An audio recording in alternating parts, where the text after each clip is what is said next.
Make sure to start the stream for YouTube chat. The final preparation day. I think I'm pretty happy with the plan. I gotta be honest, guys. I'm pretty happy with the plan. So today, if you look at the title, I think today we can just we'll do a build review day, checking out chat's builds. We'll try to give input, hopefully helpful. Maybe a little bit of jabs and jokes here and there, but I figured this would be fun to do because one, I took a while to start today because I was doing some other stuff and doing the video for the tips for Gauntlet. By the way, if you guys didn't see, I just posted on YouTube a video for Gauntlet tips, mainly just focusing on if you're new to Gauntlet, haven't done it before, what I think are the biggest things to give you a good chance of succeeding in the campaign. But yeah, after the PoB reviews, we're going to be doing a short race event with Samsung Odyssey, and you could enter in to get a chance at the giveaway for a really high-end monitor if you do the Odyssey, !Odyssey command. But that'll be later. For now, though, I think doing some PoB reviews for chat's builds for Gauntlet would be fun to see what everybody's thinking about trying to make, what plans people have. I think that'd be a good time. Hopefully you guys are down for that. I think I'm just gonna do them one at a time. So if somebody who has a PoB they'd like me to look at, I'm probably gonna do just first come, first serve. So first person to post a PoB they want me to look at, and then afterwards we'll just reopen the availability for people to link their PoBs, and we'll just do them one at a time, taking a look at what people are planning and see what you guys got cooked for PoB. I'm planning on playing a Blind Prophet Abyss Mana Stacker or Life Stacker, not sure yet. It's gonna be bad, but as long as it gets me through the campaign, I'm chilling. Me, Paul, that is, dude, good luck getting through the campaign. Campaign it's real rough. I'm not sure I'd be confident in Blind Prophet. What does Blind Prophet get early on? Oh, I should probably also make sure I can see YouTube chats in case somebody from YouTube wants to link their PoB as well. Do you know how to remove Chaos Res from boots? In an Omen Orb, there's not like a guaranteed remove Chaos option. Yvonne, it was a good vid with the tips, very helpful. Glad you liked it, man. Glad you liked it. Platitude Player, how's it going? Vivid Rex, what's going on? I think the thing that scares me about Blind Prophet Start, okay, like the base crit's great. Can you get around blind without the Pantheon? If you grab just 100% avoid blind, does that work? Or do you need the Pantheon? Because blind also bricks your evasion, right? So one of your early defensive layers gets hurt quite a bit with this, right?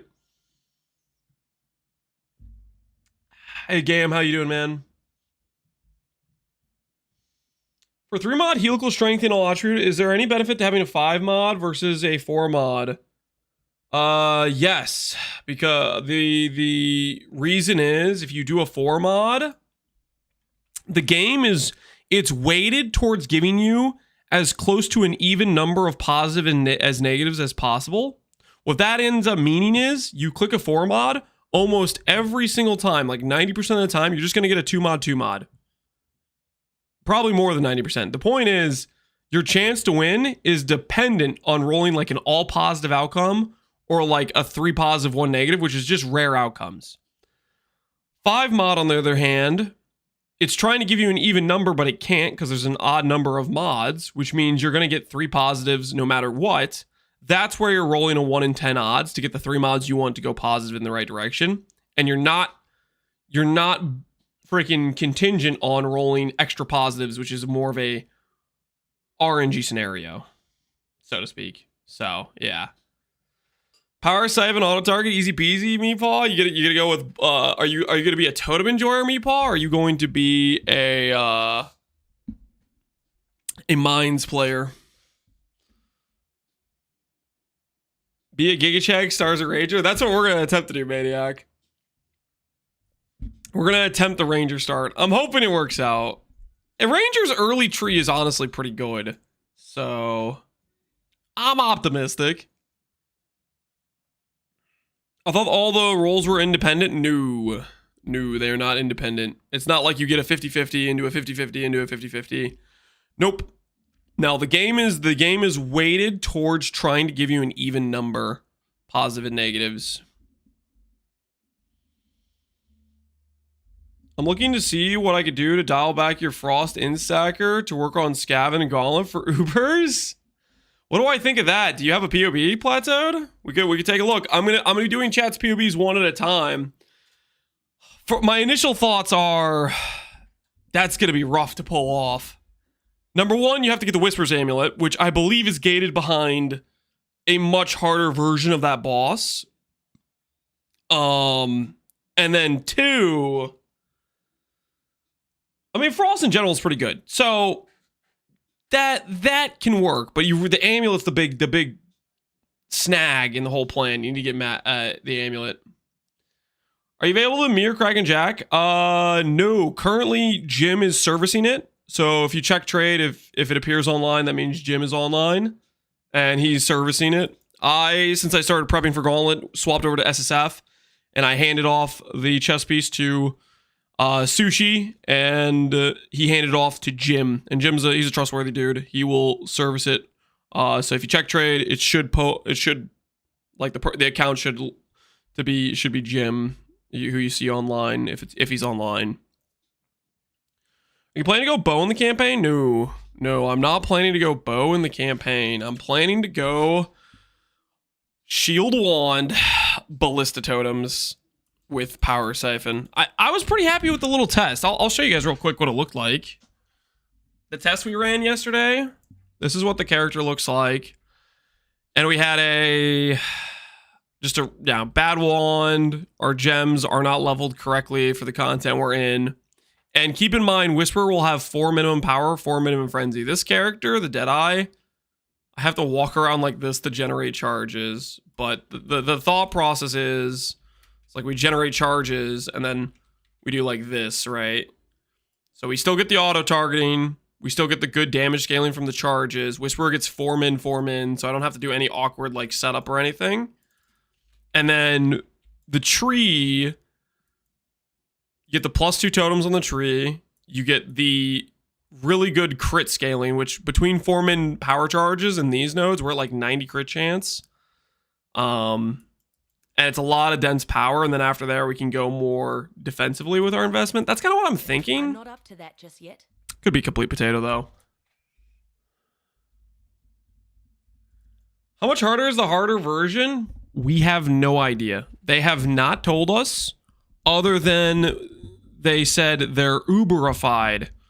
When I asked Ziz about people were wondering, hey, is EE going to get banned? And a lot of people asked me, hey, can you ask Ziz, is he planning to do more item bans besides Doriani? So I DM'd him and I said, hey, a lot of people in chat are wondering, are you going to announce more bans? You hinted at possibly doing that in the video. And he told me he doesn't think he needs to ban any more things. He briefly considered banning, the example he gave me was the Soul Eater ring, the ring that is behind one of those bosses. And then he said, I don't feel like I need to ban it because it's gated behind such a hard boss. So I think that means getting Whispers, getting the, Soul Eater ring, getting the Pen ring, those are probably you're gonna need a pretty good character to pull that off. Yo, Lobster, what's good, man? How are you doing, Lobster? What is cooking? I don't get you're gonna want to make sure you have a character that's pretty strong to do those base bosses. Ziz nor Viro don't know anything about the other bosses other than they said they'll make them hard. Yeah, so it's gonna be question mark. We'll see, but it's also like, it's obviously a risk, right? If you're gonna depend on that drop, maybe it won't be that hard. Maybe it'll be really freaking hard, Like, we're gonna find out. Little girl just had her 6-month checkup today, growing like a weed. Hey, that's awesome, Lobster. 6-month-old baby girl. That's a lot of fun. Please, Lance, can you post a PoB for me? I'll just post in your YouTube video. Post a POB. What? Wait, what POB do you guys? I don't have a POB. Guys, this is the extent of our planning. This is the extent of our planning. It's like this. This is the extent of our planning. Whisperer start level 55. No.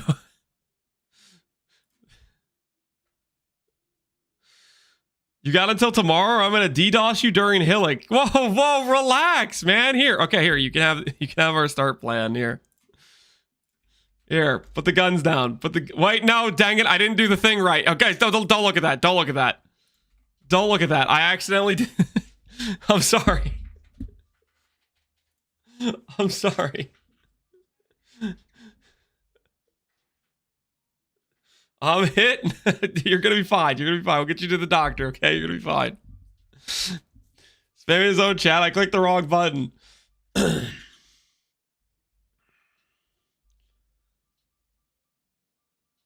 How many people are gonna get further than that amount of points, anyways? This is only like up to Cruel Lab. You'll get farther, right? You'll get farther. A lot of chatters will get well past this point, surely.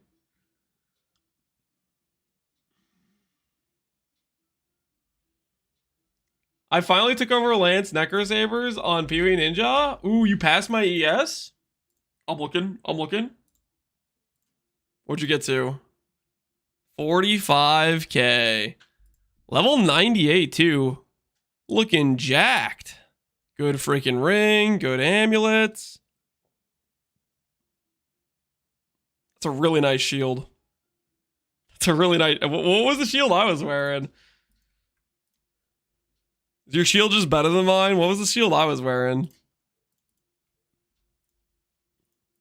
Did you beat me with a shield? Yeah, your shield's definitely better. You got the triple T1 proper.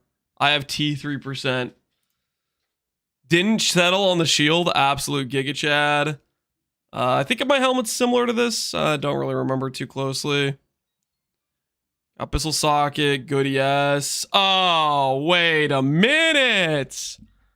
Explain yourself. What is this? What am I looking at? What are my eyes looking at right now? Sir? Sir?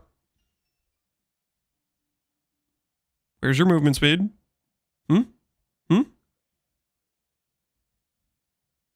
How do you sleep at night? How do you sleep at night? You think because you can just not craft movement speed, you think that counts as a win? Who needs movement speed?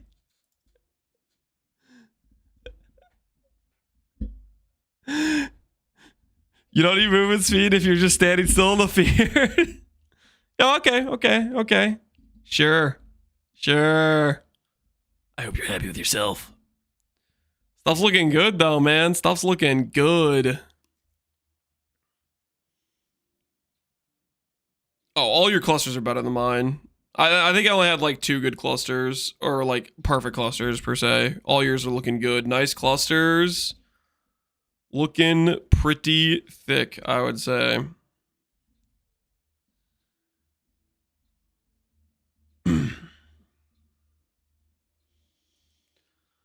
I finished my Frost Hero plan, but I'm a bit disappointed at the damage. I guess swapping from E-Blade with Doriani's Merc will feel low compared to damage. Oh, yeah. No, 100%. Anything you compare to Doriani's is just going to feel lackluster in terms of damage. It's one of the reasons why I was really hoping they would balance Doriani's, because it's just like... the entire league, it's just going to be like, oh, I should have just clicked Lightning. Why did I click anything else? Minus 200 res, Lamau. I've never played hardcore before, so I'm definitely getting to not this level of gear. I'm just going to cope. All right, guys. 5077 has our first POB. We're going to examine his plan, and we'll see what we think. You don't think you're going to get to the gear?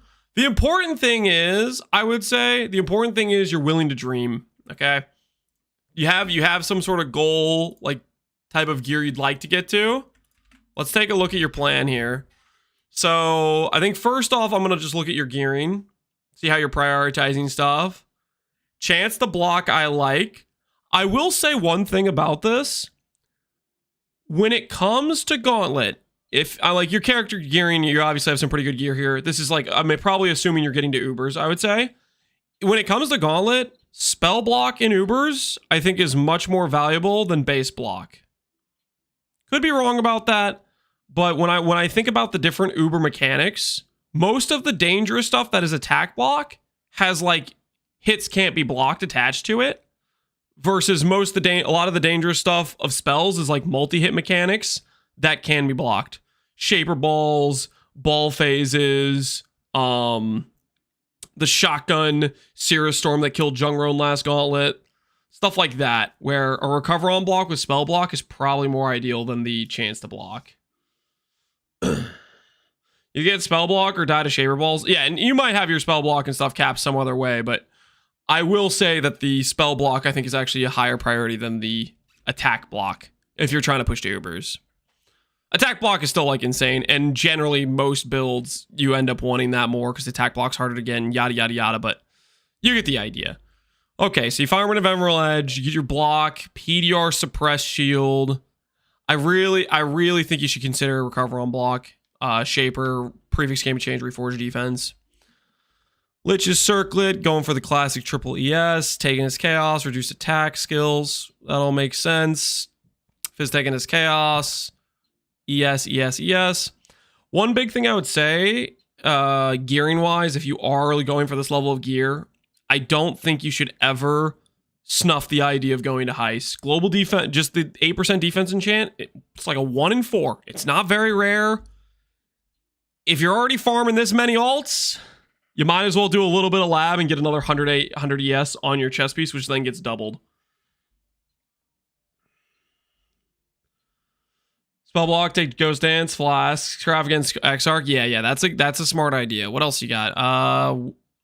You got the overtime damage ES gloves, and you actually made like, these are super budget, right? It's like 1.5 mod gloves. Respectable. Warlock boots, sure. Agate amulets. You're going for ES dot multi-wed. Multi-mod, yeah, that's pretty solid.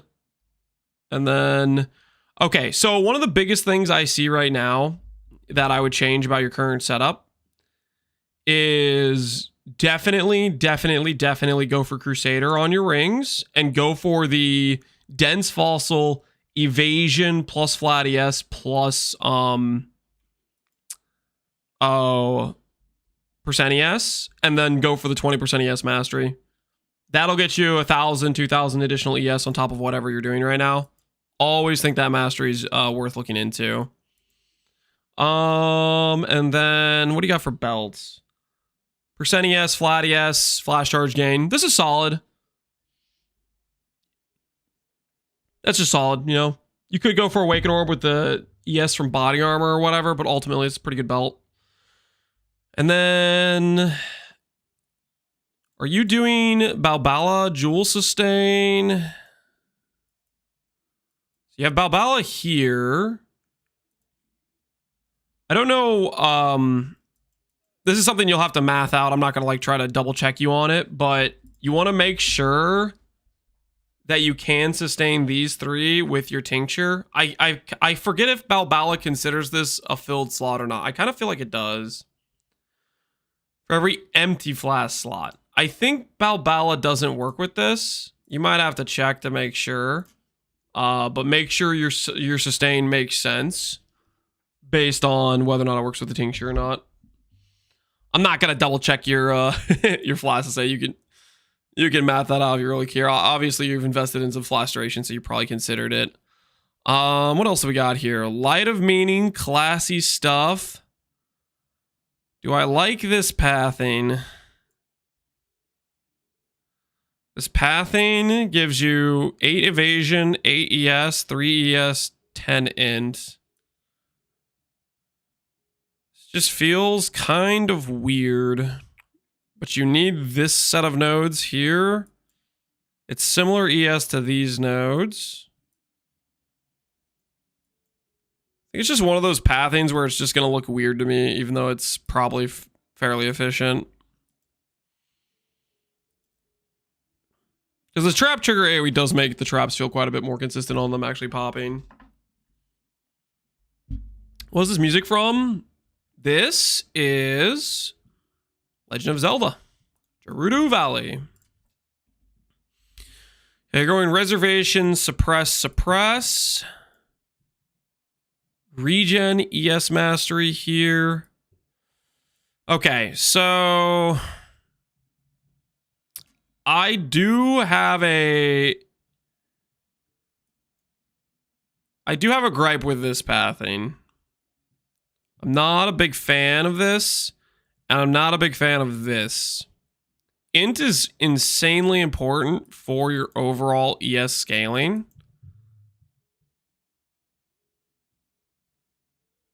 I think you should consider the top path because it opens you up to this wheel here.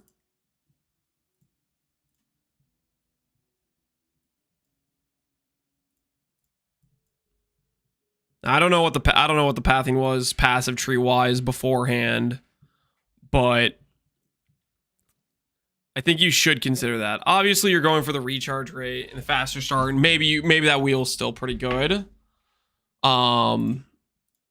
You change this around, stuff like that. Skip Arcane Focus. Arcane Focus. Which one's Focus again? Arcane Focus, I often like to anoint this. You're doing Master Trapper. I guess it gives you the frenzies. If you could get the frenzies somewhere else, this would be a pretty good anoint.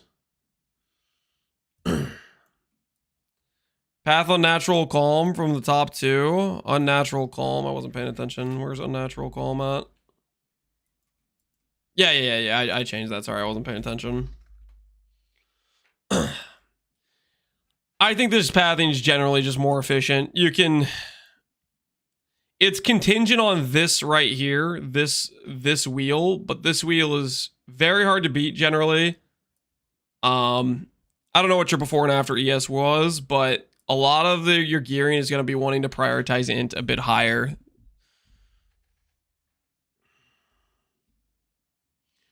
Only way I could think to get Frenzy Charge Gen was through this. Do you not have charged traps? What are your links you're running? Volatility, Swift Assembly. So I don't know what kind of throw speed you have on this character, but straight up, I would consider changing Swift Assembly for charged traps. Not because the power charge helps you, but because it gives you Frenzy Charge with throw speed.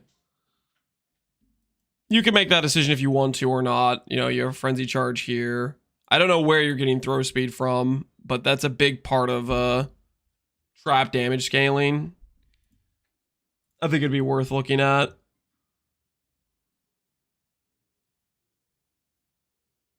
Having bad throw speed? Yeah, bad throw speed is going to feel very not good. Okay, so aside from that stuff, pathing change, the one other thing I'm a little bit sketched out for you for is your recovery. Obviously, going traps, you can't go leech. You have the recharge. It's got, like, I guess you invested into faster start and on various gear pieces. I would be very concerned about the consistency of the recharge. It feels pretty bad to depend on recharge, I think, to some extent. So you can decide how much you want to look into that, but that's one of the harder parts about going this route. Oh, the other thing is you don't have Ghost Dance.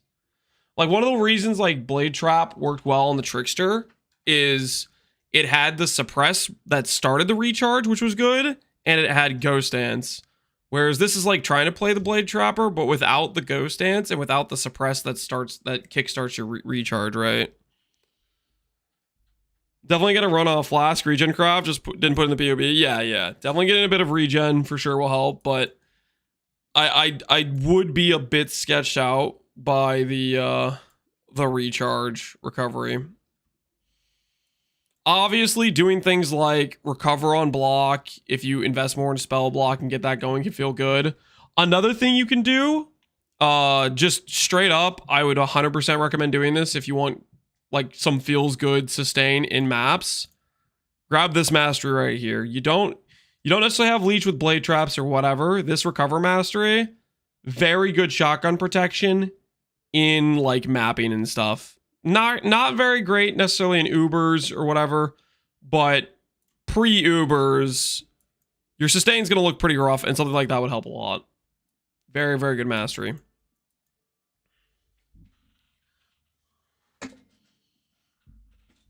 That's probably the biggest things I would say you should look into changing about this setup. I don't know. I mean, okay, another thing that kind of comes to mind is large clusters are really, really good. It could be worth it to look into large clusters and invest more into jewel sockets. One thing that's really, really, really strong in the gauntlet when you're trying to talk about push these endgame bosses is, let's say right now you have 80, 80, 80 res, right? This is your current res. Not necessarily anything crazy, but pretty much every Uber almost deals like one select damage type. So what you can do, this is what I did, this is what I'm pretty sure Ben did, I'm pretty sure Jung Roan did this, is you roll rare jewels with 2 max res. Like, let's say you have 5 rare jewels with 2 max res. And then before you go into, let's say, Uber Elder, which has, like, you know, cold from Elder, cold from Shaper, you swap your max res on those jewels to cold. So, effectively, you have 90 res against the damage type that's scary in that fight. And then when you go to do Exarch, you do the res swap again, and you swap them to fire. So you have 90 fire res going in that fight. And all of a sudden, your character is twice as tanky without changing your tree, without changing your gear. So you have stuff like that, where if you have like some extra rare jewels sitting around doing that res swap, very big difference in spike in your tank, depending on what fight you're going to do.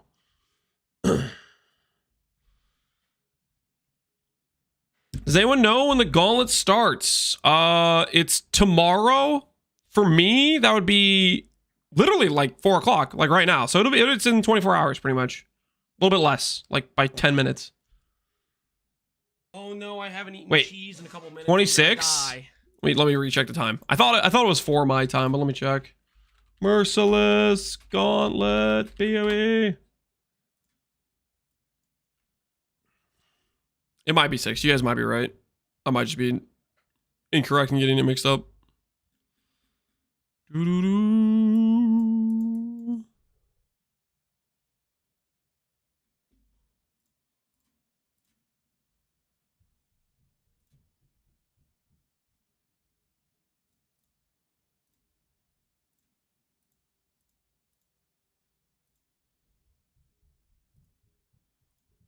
Where's the start time?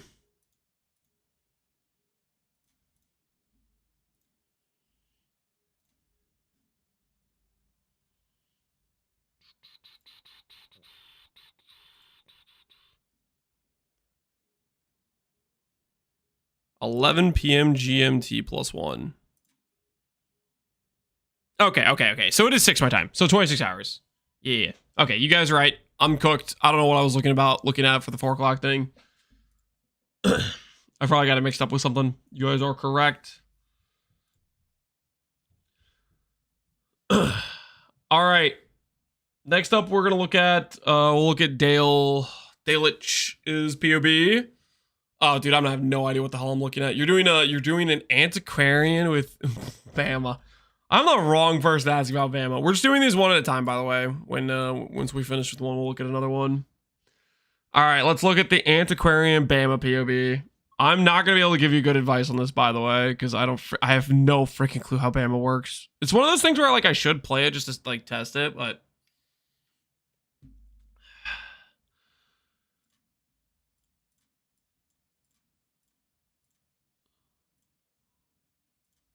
all right. You can play CI on BAMA as well. CI on BAMA as well. Classy stuff. All right, so 10k ward with 8k life. And this is no belt. This is just an abyssal belt. Okay. I like it. 82 max res, 76 chaos. Going for life, plus levels. Widow Hail with flat damage, double chaos life. I have no idea how hard that is to make. And a bunch of jewels with flat chaos. And minion damage if you used the skill recently. Okay.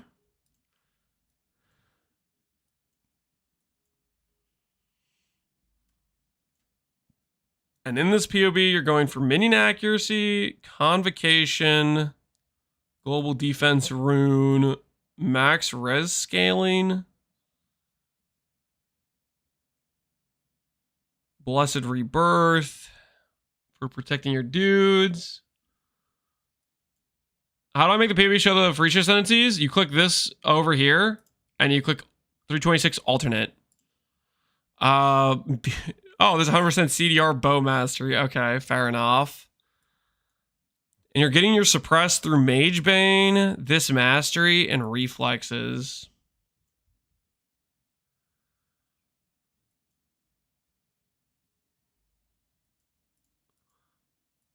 There's no split personality. Why does this pathing feel weird? But it also kind of makes sense at the same time. The life nodes, max res.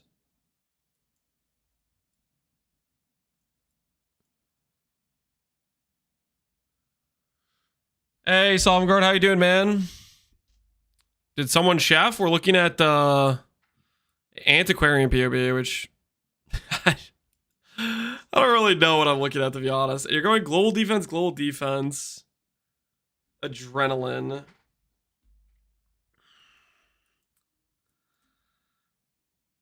I want to say, I mean, I don't know. This may work out okay. I think my concern with this is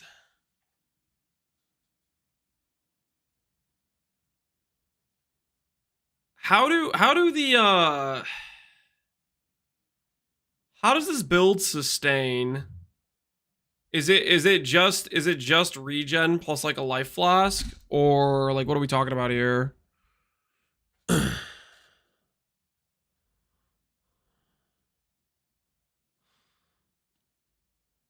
For BAMA builds, you don't have like leech or anything like that particularly, right?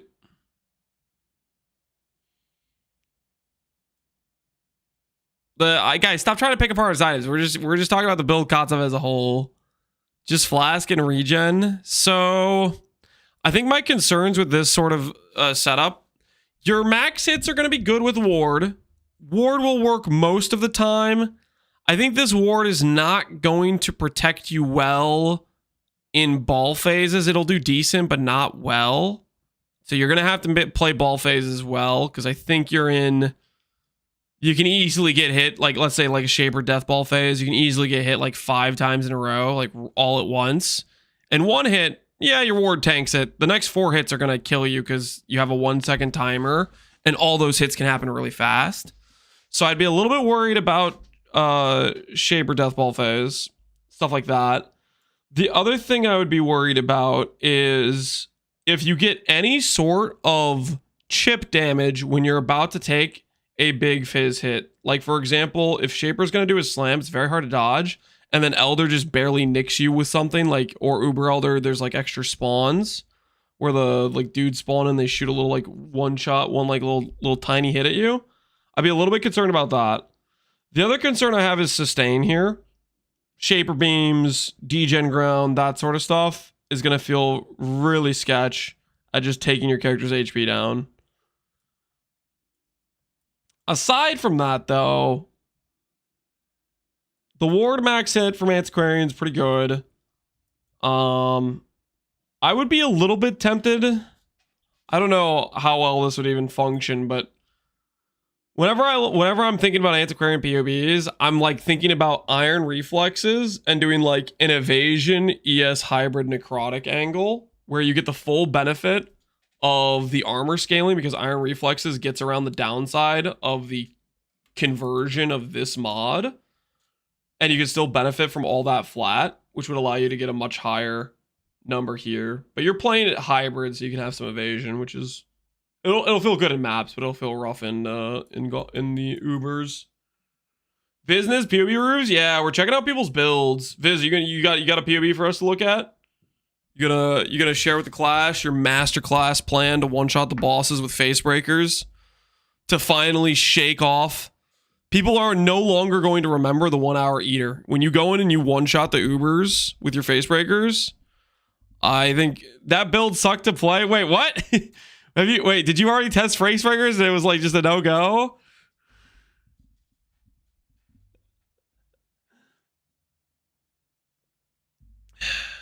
It's terrible. Oh, that's a bummer.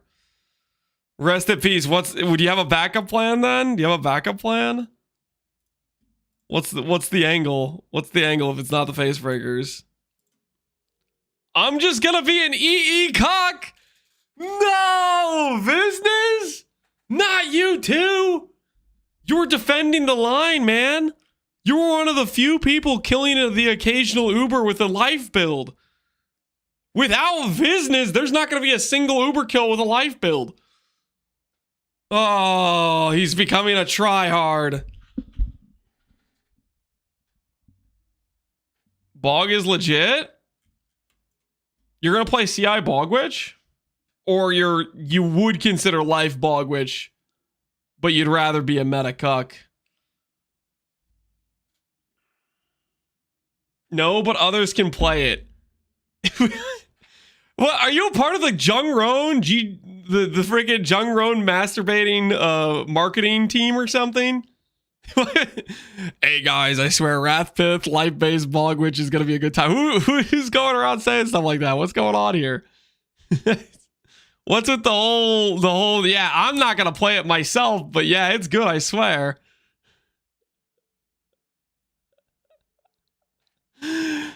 Is this a coincidence? Because like we were watching the Jung Roan interview video yesterday, and he was throwing out like, you know, line after line. It was like crazy, and he mentioned the Wrathpith Bog Witch as well. He's not gonna roll it himself, but hey guys, the life Bog Witch is insane. Scour changing to Wrathpith is like 4,000 rolls. It's more than 4,000 by quite a bit.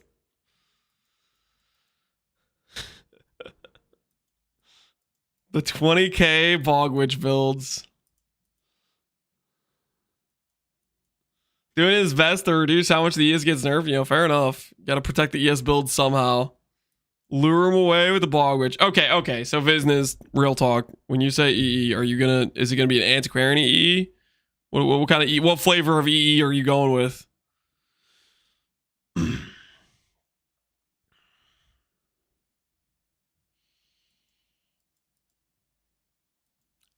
Sorry, guy who linked the BAMA PoB. I don't know what I'm looking at, to be honest with you. I shouldn't be reviewing BAMA. I have no idea how this skill scales. I'm going to do Antiquarian just so I don't have to re-roll based. I'm doing the same thing. I'm going to start with my Ranger base class, even though I feel like the starts may be cooked, just so I don't have to go to a different new class and redo the PoB. Look at this next, please. All right, Cartanos, we'll look at yours next. You're going to do Flying Blast of Celerity. Are you energy blading it? This is pretty Giga Chad mode, but I would be sketched out as hell to try to get these gear pieces. What's your plan to farm before this? Because you need a plan to farm your gear before this. Scion start's going to be really sketch. And getting to this gear point, this is like, oh, you've killed Shaper, you've killed Cirrus, you've found a rare shield. I think you're going to like, not saying that Ivory plus Scavenger won't work. The gearing is going to be... before this point, it's going to be rough, I think. I need to log out of this character so I don't get PMs anymore. Whoops, my bad.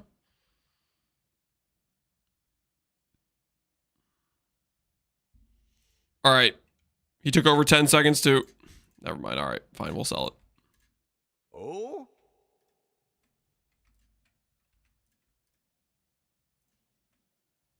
Wait.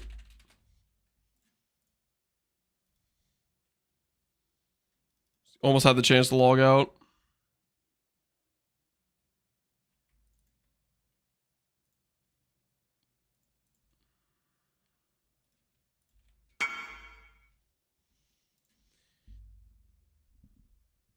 Nothing wrong with putting pinnacle loot in a PoB if you think you're going to get to Ubers.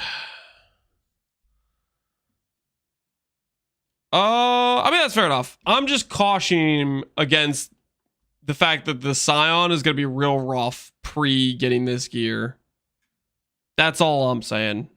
Pre-getting this gear. You know, maybe he's doing you know, P-Conk run or Power Siphon run, or he knows he has his own plan. Fair enough. So I have Winter good setup for leveling and following your E-Blade guide. I have Winter for leveling. I wouldn't particularly use I have Winter for leveling. I have Winter's more of like a good single target skill. Percent attributes, life, max block. Let's take a look at the Are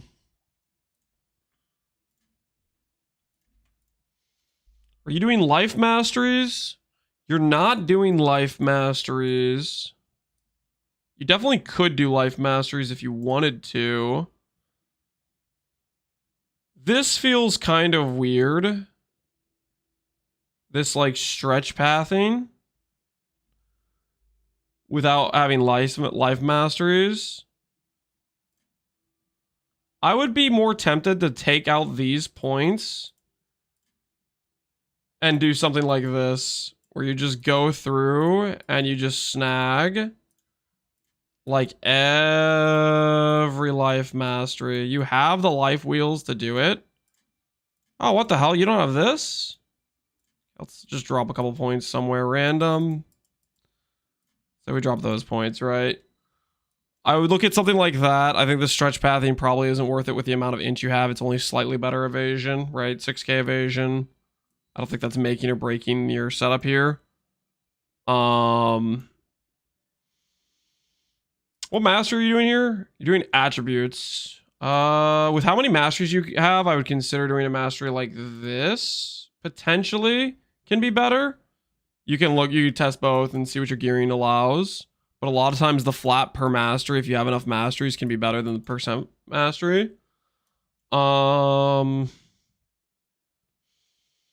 This hybrid wheel is pretty strong. Why does this pathing feel weird to me?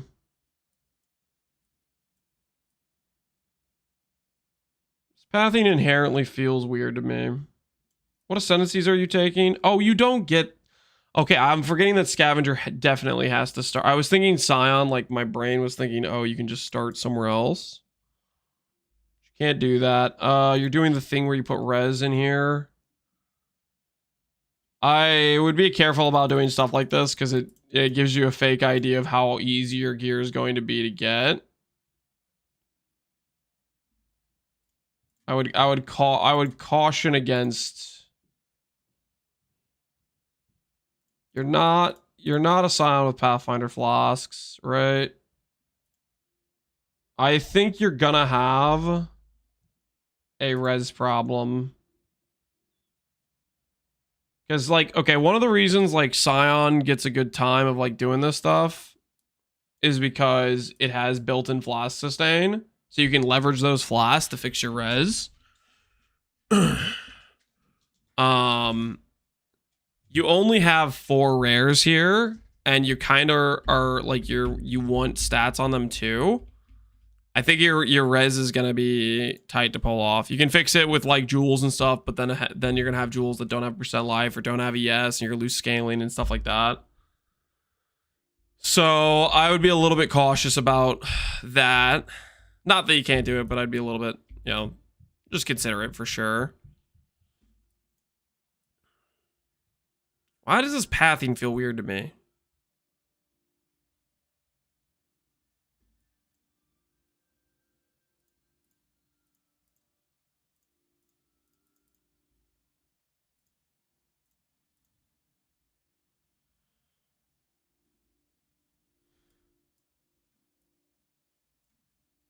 I would consider maybe changing this pathing out. I mean, you can look at different stuff, but something about this where while you're already over here just isn't quite feeling right. So I would think about the pathing a bit. Stuff feels a little bit off to me. Whether or not that's actually true, I don't know. I had this issue with res in my SF Resharon. I made it work, but it was pretty hard with Chaos Res. Yeah. No, int wheel. Yeah, he's got it anointed. The thing about like doing the hybrid attributes is you get this real pretty potato looking tree. You know what actually he could be doing? Is probably this, right? Doing this. Go this, top side, over, int wheel, then cutting out this stuff. And then you can anoint Arcane Focus, which is another pretty cheap, good anoint. Something like that could work. And then you get another Attribute Mastery. So you get to play both percent attribute and the flat per mastery. And then this pathing feels a little bit better, probably.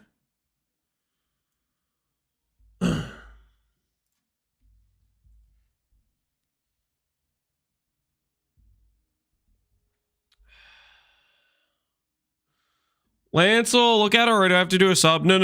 The way I'm doing it is I'll look at a POB, and then once I'm done looking at the POB, I'll say, hey guys, post a POB, and we'll look at the next one. Yo, Tech, appreciate the sub, man. We're just doing POBs one at a time. One at a time. Yeah, I would consider more of a pathing like this. Save the anoint here, anoint Arcane Focus. I think another thing I'm not necessarily sure about is this.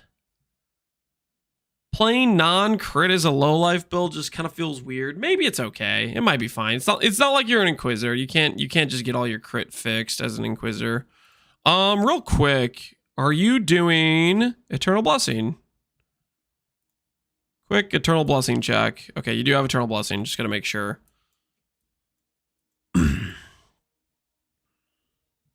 For Farisa trees are cursed? They can be cursed, yeah.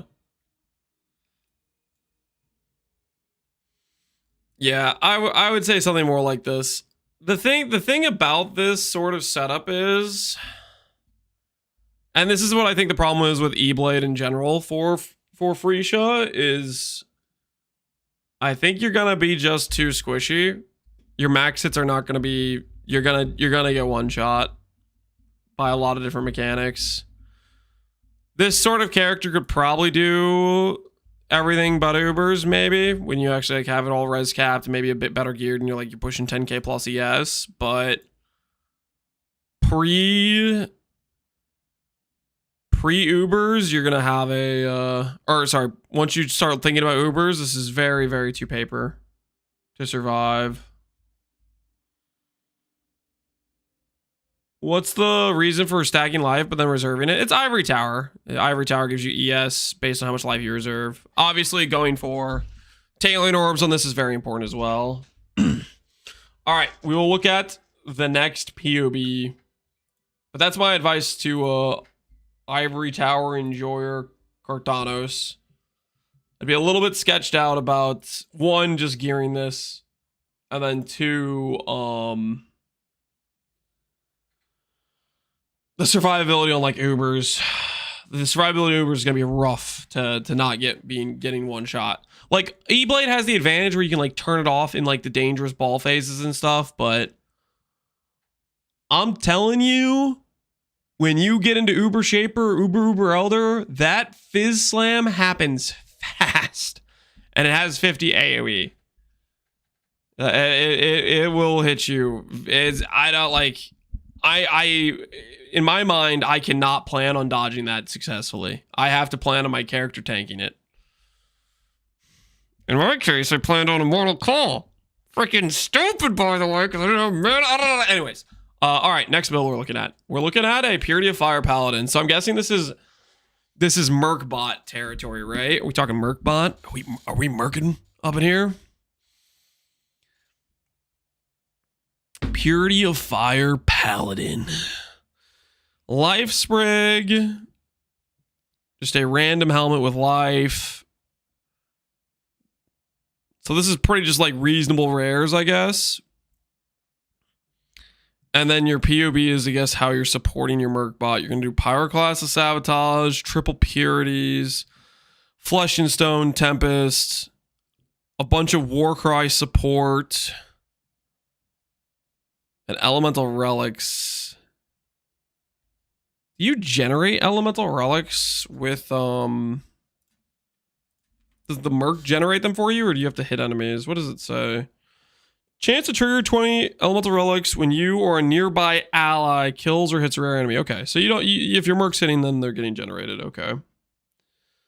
That's not terrible. And then you're playing Infinite Power Warcries. And you're playing the good Recovery from Crawling Ground. Yeah, Paladin's baseline is pretty strong. Why do I hate this? Why I don't not that I hate this, sorry. Why does this pathing feel why does this feel so weird?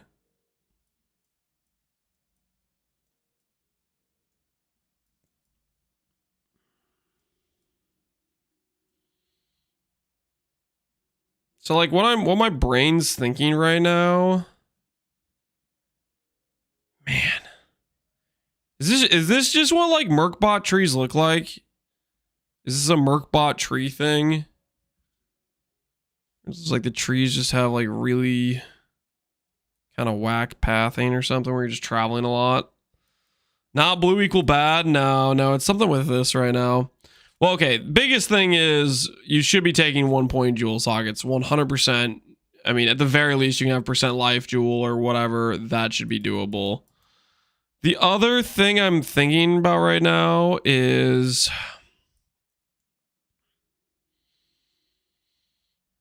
do you really need, so like, okay, part of my brain is looking at this and this like pathing, it feels like it's like just a large void of not very good stuff.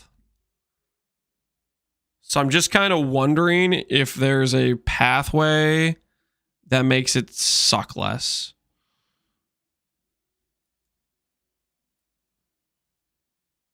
That's all I'm kind of wondering. Narnia Magebane pathing. So you need the suppress over here. Underpath could still get you suppress.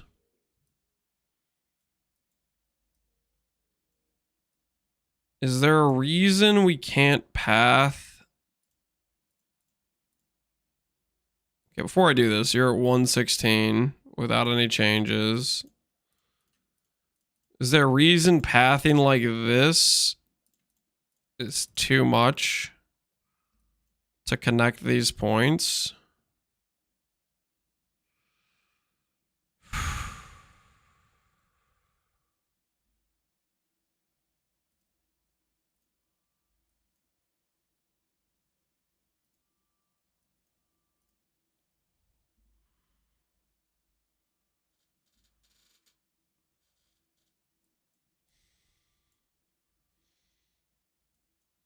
Nah, that doesn't really make sense either. It does give you access to like +2 jewels. And you have a few more passives. And why does this feels so weird?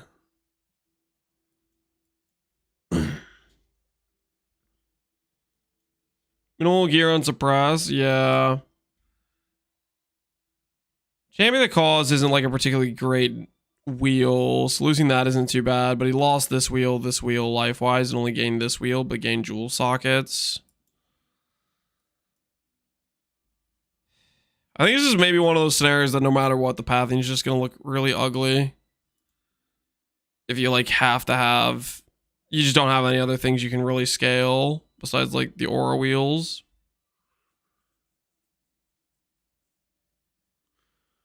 If you drop the life on the right and put it elsewhere, I think it looks less weird. You're talking about this wheel, right? This 2-pointer. You know, I guess this is like a 1 pointer here. And this is 5 points, and this is maybe a bit more efficient.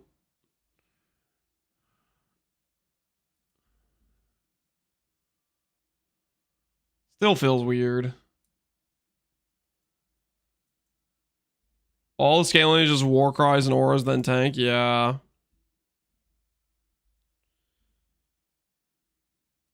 Champion of the cause. So this is like 1 point different. What we doing live? What we doing live? Echoes in eternity. Yo, Tai. What's going on, man? How you doing? Welcome everybody from Tai stream. We're currently looking at chat PoBs for their cooked plans for Gauntlet. AKA, people are linking me Merc PoBs, and I haven't played a Merc build the entire league, and I have no idea how they scale, and this tree just looks freaking weird to me, and I'm... But how you guys doing? Can I link you a YouTube video of my starter, Tai? Yeah, let's see it. Wait, you have a video for like Gauntlet? What starter are we talking about? Well, what's the angle?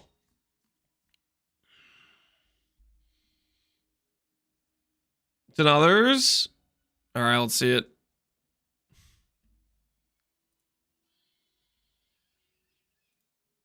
Are you happy with yourself?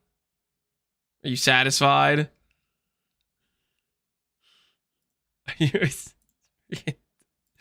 Freaking Tai, man. It's just, I hope you're happy with yourself. I hope you're happy.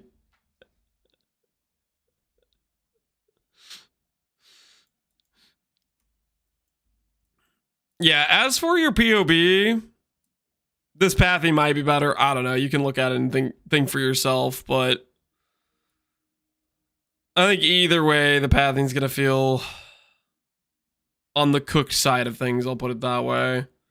If you want to do, if you'd rather have a setup, you know, you could do it this way, actually.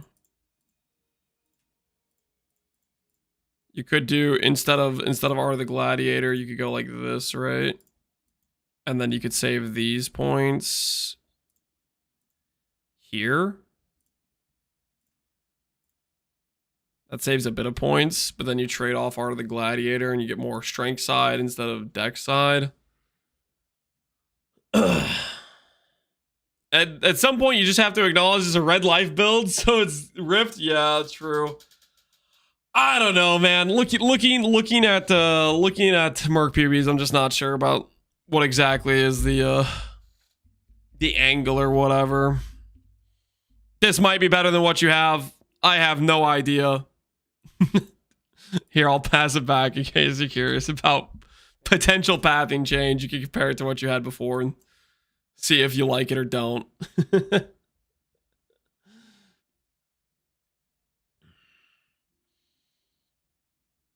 Thoughts on this? I'm wondering if I have enough damage to kill bosses. I took a 325 EA Ballista for champ, and then you put it on AC. Okay, so when you say, do you have enough damage to kill bosses, are you referring to just like base pinnacles? Or are you referring to Ubers? You just trying to get through the campaign? What are we talking here? Just base bosses? 6k life with Ancestral Commander. And you have the totem take damage before you node. I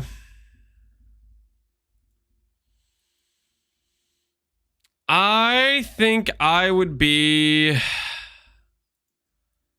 very concerned about the survivability of this.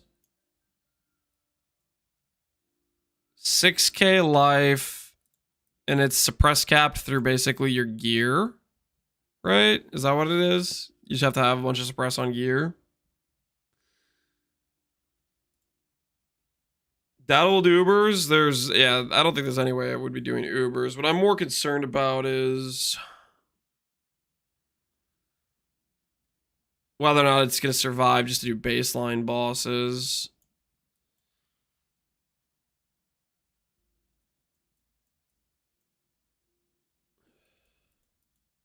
I think like you could probably do baseline bosses, but you need to play well, would be my guess. That's the feeling I get about this. You have loadouts for different gearing. An endgame with a replica Dragon Fang.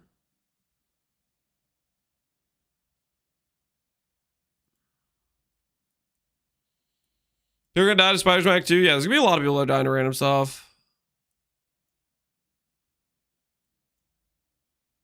Not taking Heart of the Warrior for 2 points.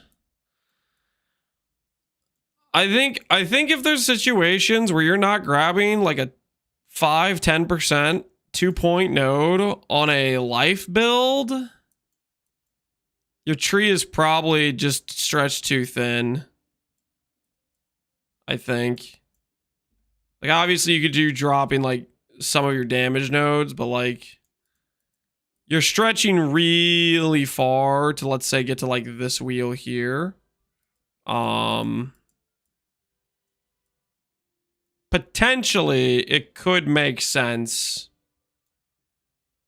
to consider, let's say you drop something like this. You could consider like dual large could be better with like jewel large could maybe be a better angle, but then you have to farm like delirium to get those jewels, I would say. I think my main issue with this PoB overall though is really just I don't think you're good. I think you're in range of dying if you misplay to stuff.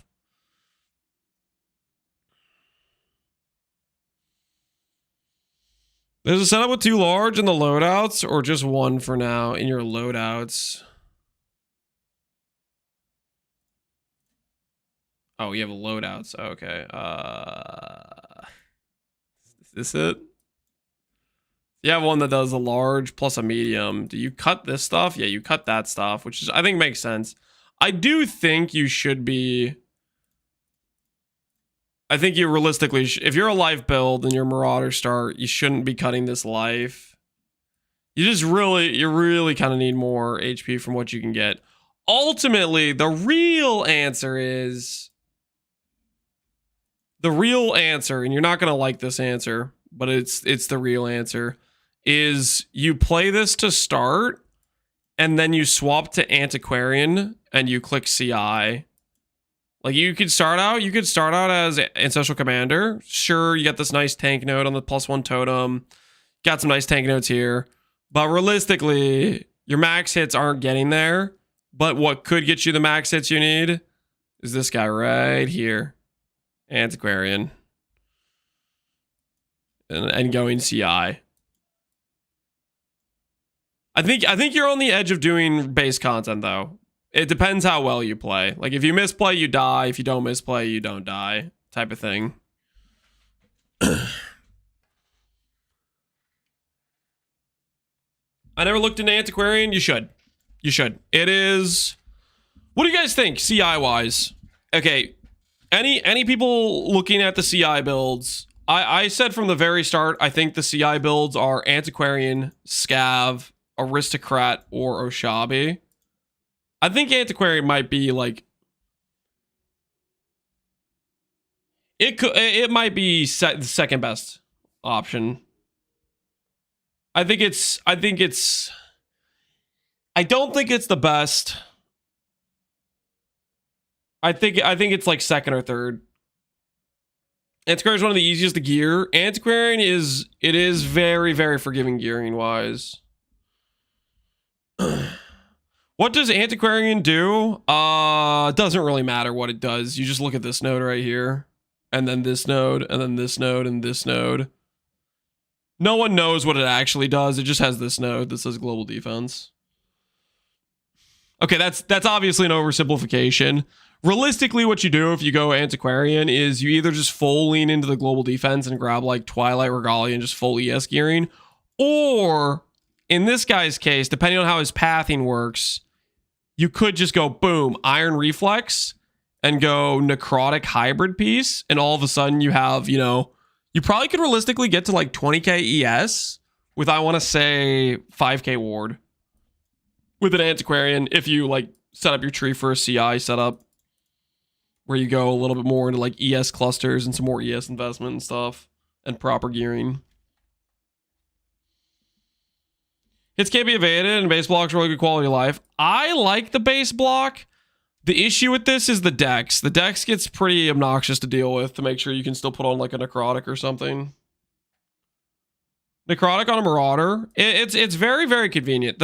So the reason why I keep saying Iron Reflexes in reference to Antiquarian is because, so Antiquarian's node, this thing right here, gain ward instead of armor. What this does is let's say you have an armor chest piece and it has 5k armor.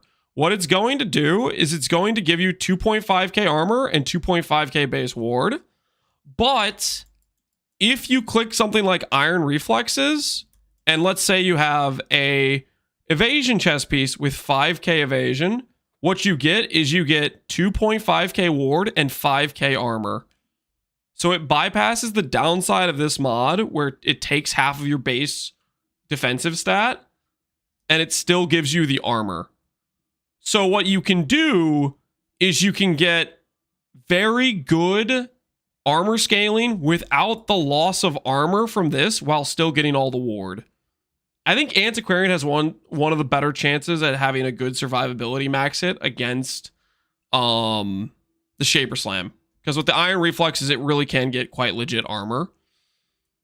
Part of me considered a armor stack angle with Antiquarian a little bit.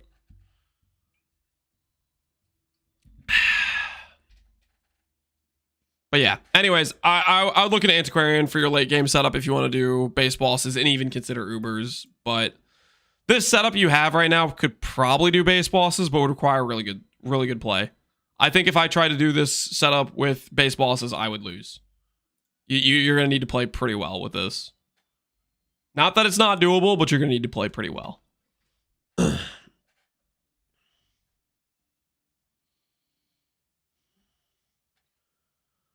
I'll doubt I'll make it this far, but I have a bare bones PvP I'm hoping to bring to maps. I've never played hardcore before. All right, let's try to take a look at what you're doing, man. Let's see, what are you cooking? So you're gonna do Bone Shatter Complex Trauma. And you're max res scaling. Let's take a look at your tree and stuff. And your goal is to get out of the campaign. That skill scares me. It scares a lot of us. Okay, it scares a lot of us. I will say this. I think Soul did Soul just do a build that did complex trauma for the Uber boss kill? Was Soul doing a complex trauma build? I don't know what Soul's character is, but I feel like he was doing complex trauma. Actually, real quick, I'm gonna check just because I'm curious.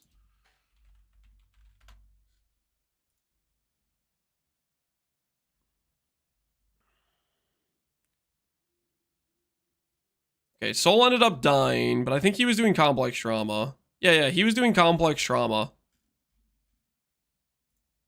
He was doing complex trauma. I don't know if we can, like, yoink his PoE to see what he did.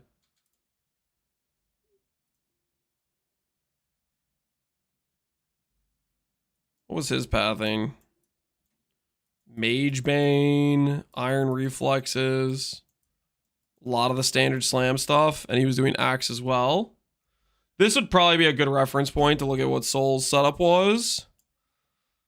But aside from Soul's setups, you're going max charges. Oh, you are doing bleed. Because I'm pretty sure he was doing bleed with his complex trauma as well. It's compare forgiving, yeah. I think you're getting a lot of the important stuff.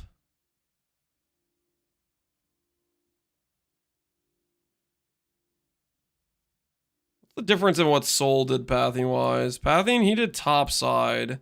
And he did his mana reservation wheel here.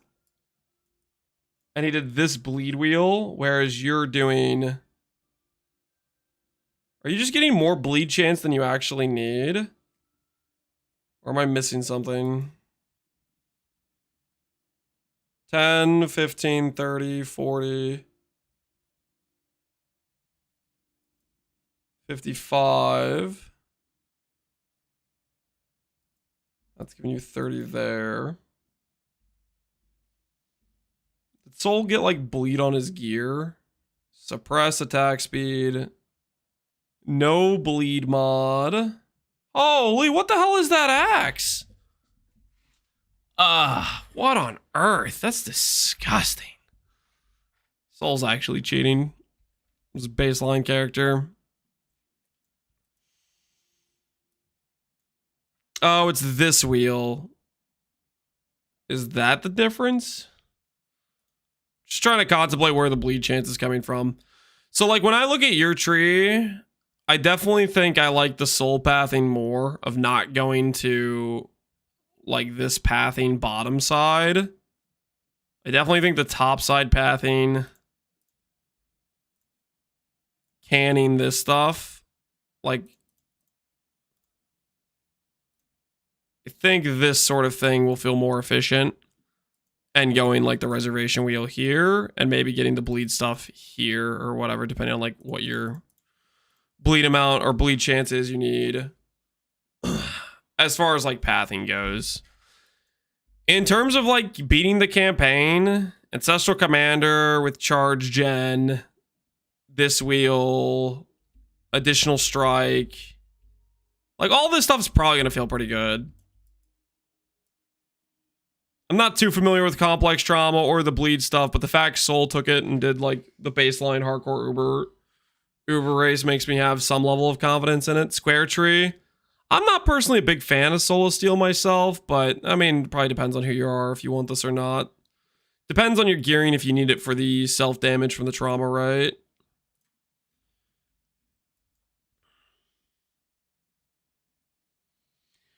Running Antiquarian, do you feel like the new ring that doubles your armor from a shield has any value?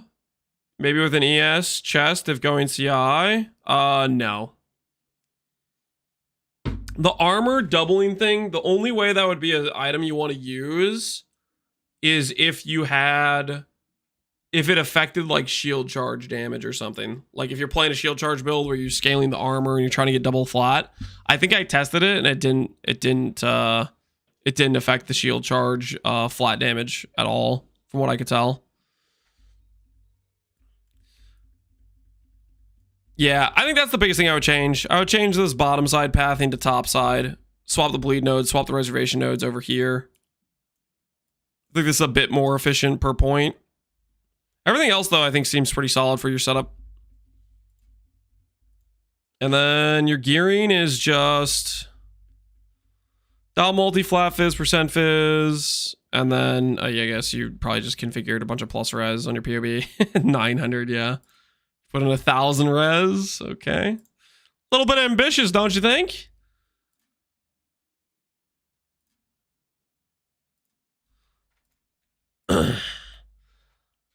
I think if you farm complex trauma in like normal lab or whatever, I don't know much about the build in terms of like the bleed scaling, but the tree pathing looks efficient to me.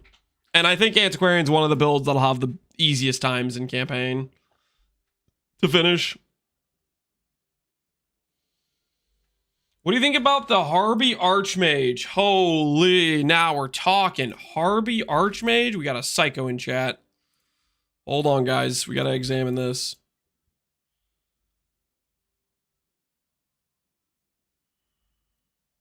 Leveling with Decoy Tone plus Flamewood is miserable at level 8. That doesn't surprise me. That sounds... I can believe that. Okay, what's your gearing here? Just classic hybrid ES evasion pieces, life res. You probably have a PoB with a bunch of free res built in. Do you have a PoB with a res built in? Let's find out. No, you don't. Actually, pretty sick. Where the heck are you getting res from? Are you getting it from Jules?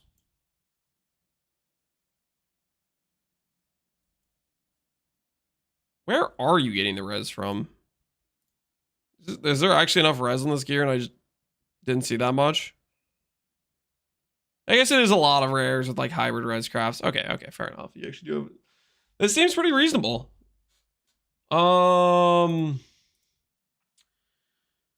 Max hit seems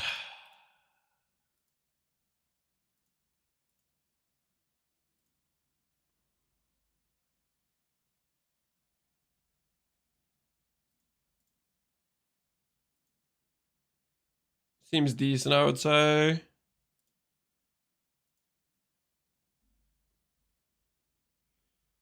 $57K max hit. Well, I mean, it's dependent on all of his buffs being up at the same time, right? All the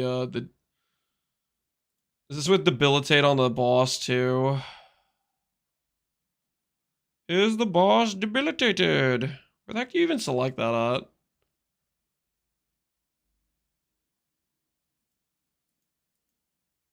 Infusion you'll probably have. Does it configure it based on just having punishment in the build? Doesn't configure it based on punishment in the build.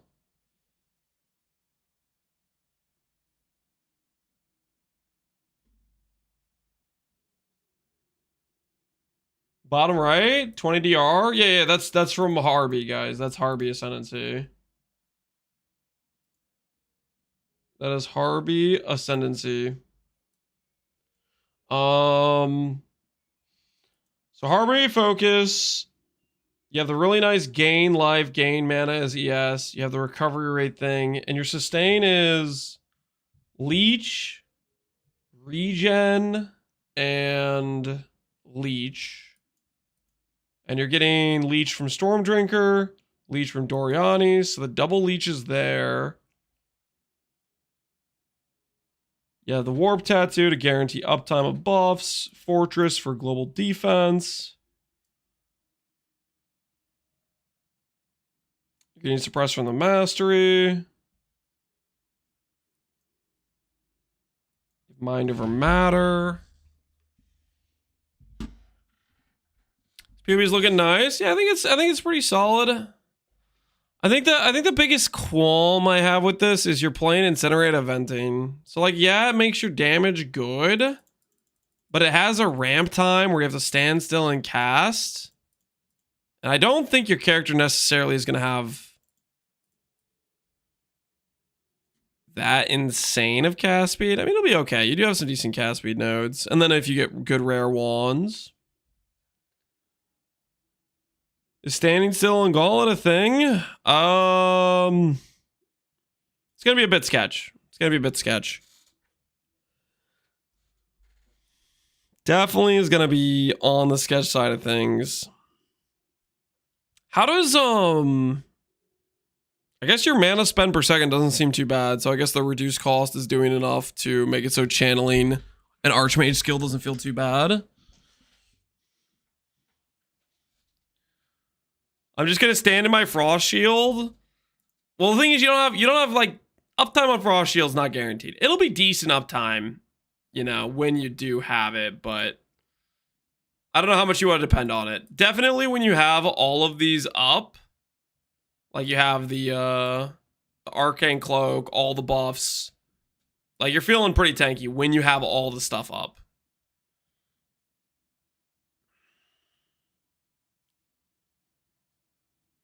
Is there a way to use Chorus Game plus Mage Blood? If you're a Scion, yes. Or if you have like Pathfinder Gen, sure. If you don't, not really. Is there any Poisonous or SR Akali? I saw Garatha PoBing that a little bit. I think I saw Gazi maybe doing a test run, but I haven't seen too much outside of that. So yeah, I think this will be... This will be okay. I will say this. Let me see if I can find this real quick. I DM'd this to Noogie because he was looking at Harbinger for a bit. If you're thinking about Harbinger,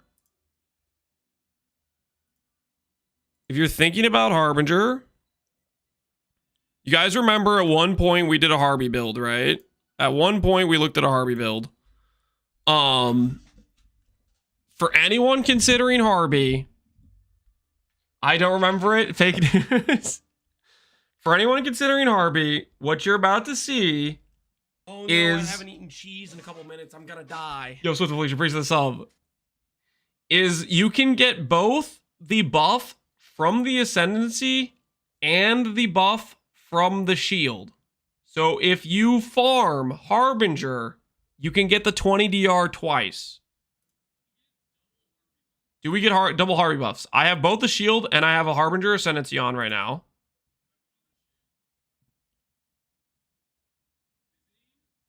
I summon him.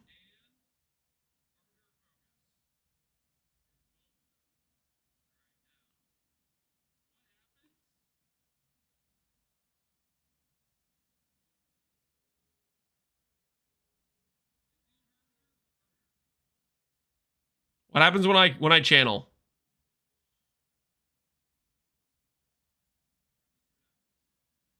So you'll notice in the top, I have 2 buffs, which is both the shield and the Ascendancy. Now, the biggest issue with when I was trying to build around this in Freesia League was my uptime. You will notice I keep casting, right? The uptime on the Ascendancy one is technically 100%, but you have to be like perma-casting. It just barely is 100% uptime. And the uptime on the non-Harbinger Ascendancy is much worse. It's like 70% uptime or something.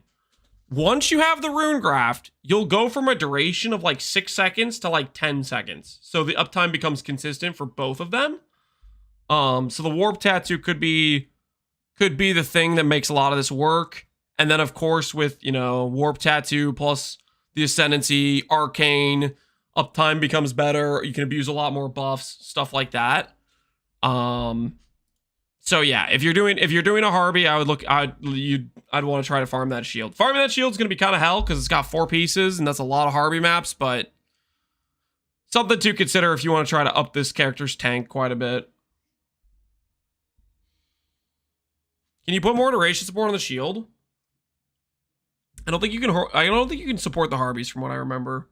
But no matter what, the difference in this, if you have Warp Tattoo, is the way the duration scaling works is let's say your duration is, we'll just say 10 seconds for example. If you only have the Ascendancy point, which is 30% slower, yo, Kai, I appreciate the sub, 30% slower, you divide by 0.7. This gives you about 42% more duration from just the Ascendancy or just the Warp Tattoo if you have one or the other. But if you have both, instead of dividing by 0.7, your time delay or time, I don't know, expansion or whatever you want to call it, you're dividing by 0.4 because it's 60% slower rather than 30%. You all of a sudden you go to a 2.5x multiplier. So those 4-second buffs will last 10 seconds instead of 6 seconds, which is a way bigger difference in terms of consistently having the buffs up. But farming the shield's gonna be kind of hell. So good luck farming the shield. Tree seems decent though. Your pathing and whatnot seems solid. Best of luck on the Archmage Harvey run. May it go well for you. Is Paladin good for just doing the campaign? Dying to wipeout something defensive focus like this with E-Conk as a main skill? Doing campaign is E-Conk. With Paladin, and you have just a bunch of like life plus defensive node spec, you have the mastery.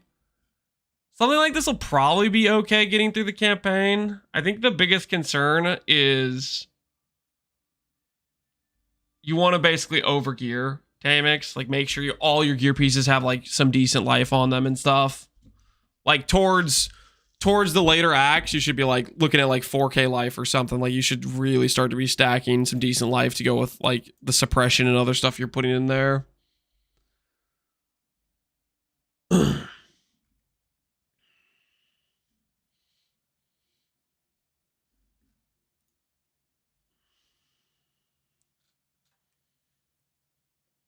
Rabazon, that's going to be somewhat of my plan. I just did my first Hardcore SF run yesterday and I completed the campaign. Another thing I will say about E-Conk, what happens after you finish the campaign? What happens after?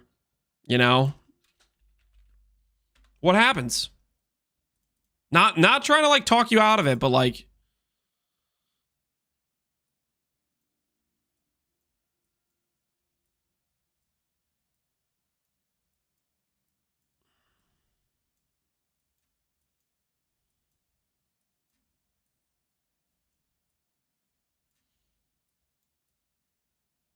Say this like the this is the campaign. It's the campaign finish line, right? And this is you. You're happily throwing grenades. Right? And they go boom, like they explode, right? And, you know, you're kind of happy. This is you. You're happy. But then you're here. You've gotten past the campaign. Except you're not smiling. You're actually frowning. Because it turns out you're still playing Econk.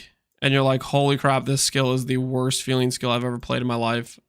I could throw an entire lob of 10 projectiles at a pack and still only kill half of them, and then throw it again and kill 90% of them, and then throw it again. It takes me 3 throws to kill 1 pack. Why am I still playing this skill?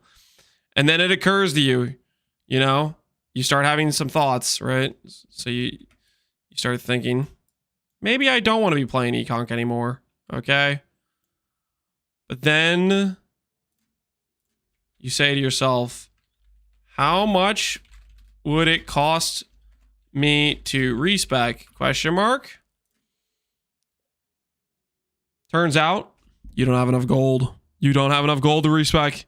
You're now stuck playing Econk until you can farm the regret orbs to fix your tree. Because every time you level, the gold gets more expensive to respec. So all the gold you keep farming no longer is going to give you enough gold to be able to respec. And you're now in this debt cycle where you're trying to pay for your sins of doing Econk through the campaign, but you can't get out. You want to get out, but you can't. Because every time you level, the gold gets more expensive. And the gold you made is still not enough. And so you're stuck farming for like 5 hours to get yourselves the regret orbs to get out of this hellhole that is Econk.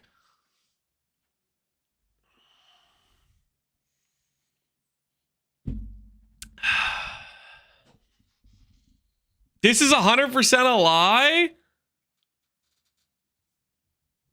How many people have you seen League Star Econk and then play it for a long time and go, yeah, that was fun?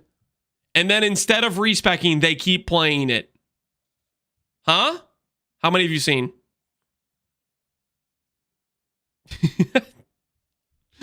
How many people do you say, oh yeah, Econk's the best thing ever. Let me just keep playing this. I'm having a good time. I clicked Econk.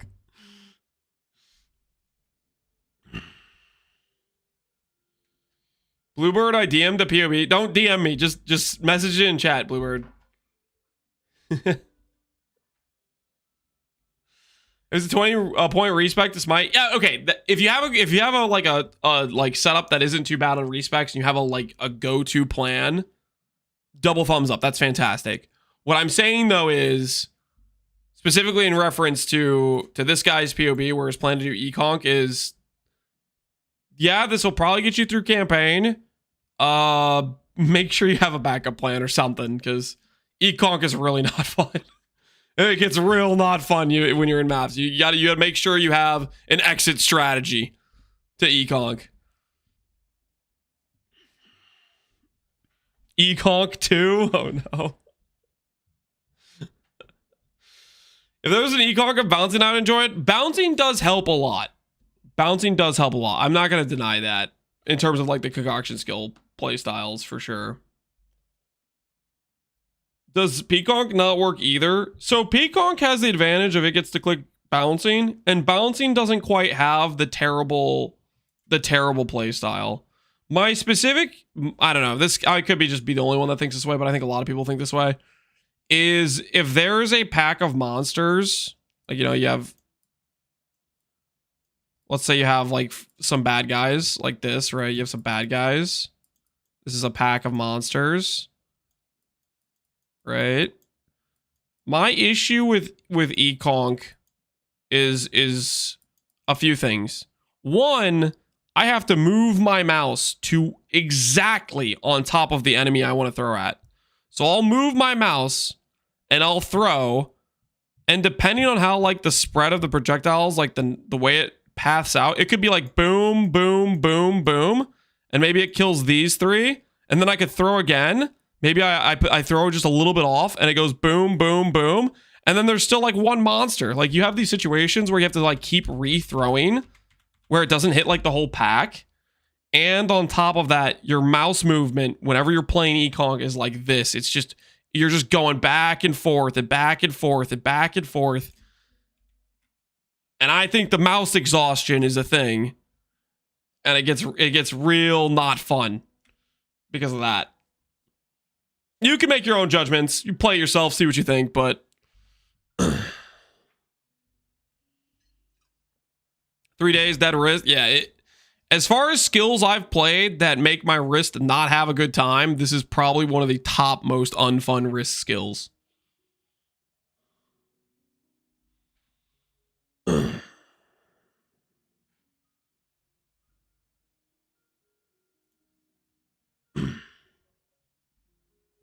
Didn't Zyron make a... Oh yeah, Zyron, what the... Wait, Zyron? Yours was like the 1K prize that was like impossible, right? Were you the replica Alberon one? Which one were you? Which one was you? I need a monk. Oh, great. Now we're going to get flexed on. Good afternoon, Mr. Lance. My internet finally works again. Yesterday's TTS was gonna be showing this multi-layer lemon cheesecake waffle cone with Biscoff cookie butter. It was great. As for today, chat, what do you recommend for me to get for dinner? No vegan suggestions. I'm on a tight time schedule for a heart attack in my 40s. Thanks in advance for your consideration. I'm on a tight time schedule for a heart attack in my 40s. User error. Slow down, man. Slow down. Relax. Relax. I need you here TTDTSing for like the next 20 years. You can't just go die on me, okay? You're paying half my bills. Your 100-bit donos every other, day is keeping the lights on. I can't have you die to a heart attack, man. I need you to friggin' eat a little bit healthier. Start looking out for the heart. Nice cone, though. I appreciate that you're linking me a dessert this time instead of just like a dinner meal. Good variety. Is this too cooked? Oh, Sovereign Guard. I wasn't. The build reviews I'm not having people pay for. Do we have any mods in chat that know how to refund him? I'll look at your POV, but I was just looking at people's POVs one at a time.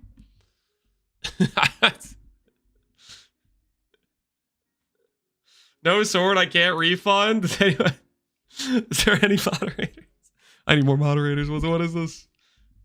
Rest in peace, Sovereign Guard's points, man. Rest in peace. Do you think this is feasible? And you're doing Pestilence Strike. Level 96.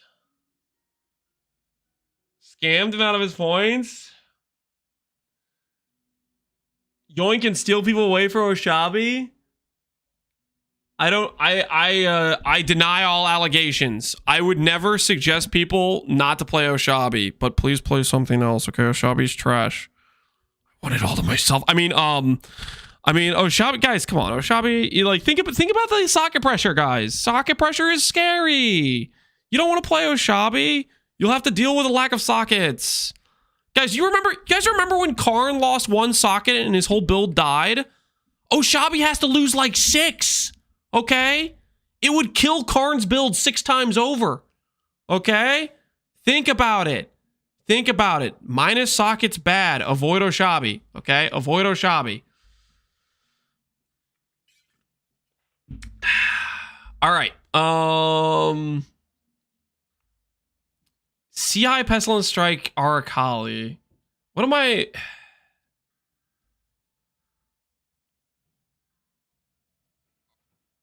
I think you're going to need to be life before your CI. The way I'll put this is you play a life build that's like 4K life, and then you farm up to get gear to then swap to a ES build that's like 8K ES or higher. Like if you swap to your ES gear and you're at 4K ES, you're just going to die because you're not really that much tankier than a life-based setup because your ES gear is really too weak to support the CI swap.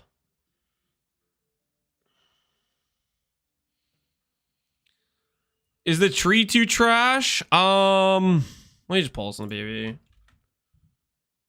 The gearing is definitely, I wouldn't swap to CI with this level of gear. You need to have better gear for your CI setup.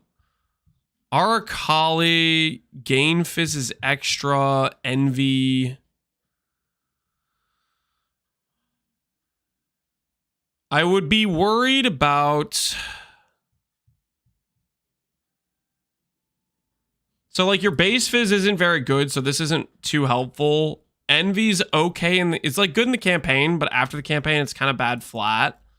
So like my initial thought process when I'm like looking at this is, I don't think you're gonna have any base damage, so your actual damage is going to be rough. I think a better option is, I mean, you could use this to farm like a Heist Dagger. But something like a Heist Dagger where you could go like triple elemental could help fix your base damage. Tree pathing you have feels kind of whack. I don't think you should ever be going crit nodes for what I assume is supposed to be a poison setup without perfect agony. That's really kind of an assassin thing, and this isn't an assassin, even though like the assassin like picture's there. It's an Arakali, but it doesn't really have the crit support. The other thing that's weird here is this pathing. I really wouldn't go for the crit ailment stuff. This stuff is just not supported unless you're like an assassin. Dagger support. Again, I wouldn't try to bother with the crit stuff. I don't think it's really going to end up functioning very well. You don't probably have the evasion to justify that mastery. So I think a lot of this stuff is just kind of inefficient pathing wise. And then if you want to go CI, if you really want to go CI, where you can support this stuff, it's like large cluster, ES evasion mastery. Look at getting a flat evasion on your ring. Probably cut those nodes. And then maybe look at either pathing outside here or pathing outside here. Something like Utmost Intellect, Unnatural Calm, or Good Wheels.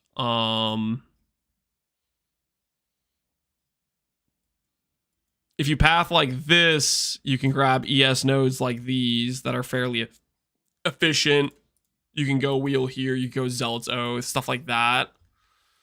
I think what you're going to run into is you don't really have the ES support to justify CI, though. So that's the biggest issue, Sovereign Guard, is trying to force in CI is really gear dependent. So you're going to need to make sure you have good ES gear, and then your Ascendancy doesn't support the ES. So it's going to be a bit rough for those reasons. So you can make of that what you will. My biggest suggestion is avoid the crit ailment stuff. I think that's probably not the good play. Just go for more standard dot multi stuff. Maybe consider, oh, this is another reason to go this way, I guess, too. Consider the what's it called? The Heist Dagger, Elemental Overload with the Heist Dagger, dot multi wheel. Like a lot of that stuff could be pretty efficient. Yeah. I think that's some of the big stuff I would look at. And honestly, Leech with a poison build is not particularly reliable. Which is, if you go cluster, that'll help give you a lot of percent damage back. What that means, you could go this side of the tree, which then gives you access to basically extra ES scaling. Light Immunity could be super efficient here. And you get a lot of percent damage back from like large cluster.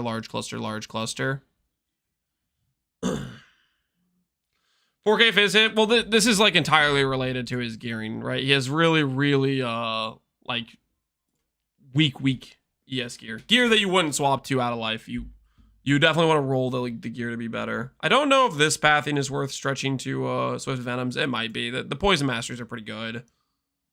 But yeah. I think stuff like that is something you should consider in terms of like tree changing.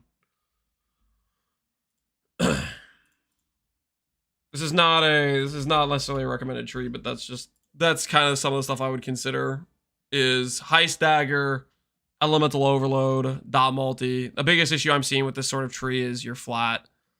I think one of the things too is I don't really know how you solve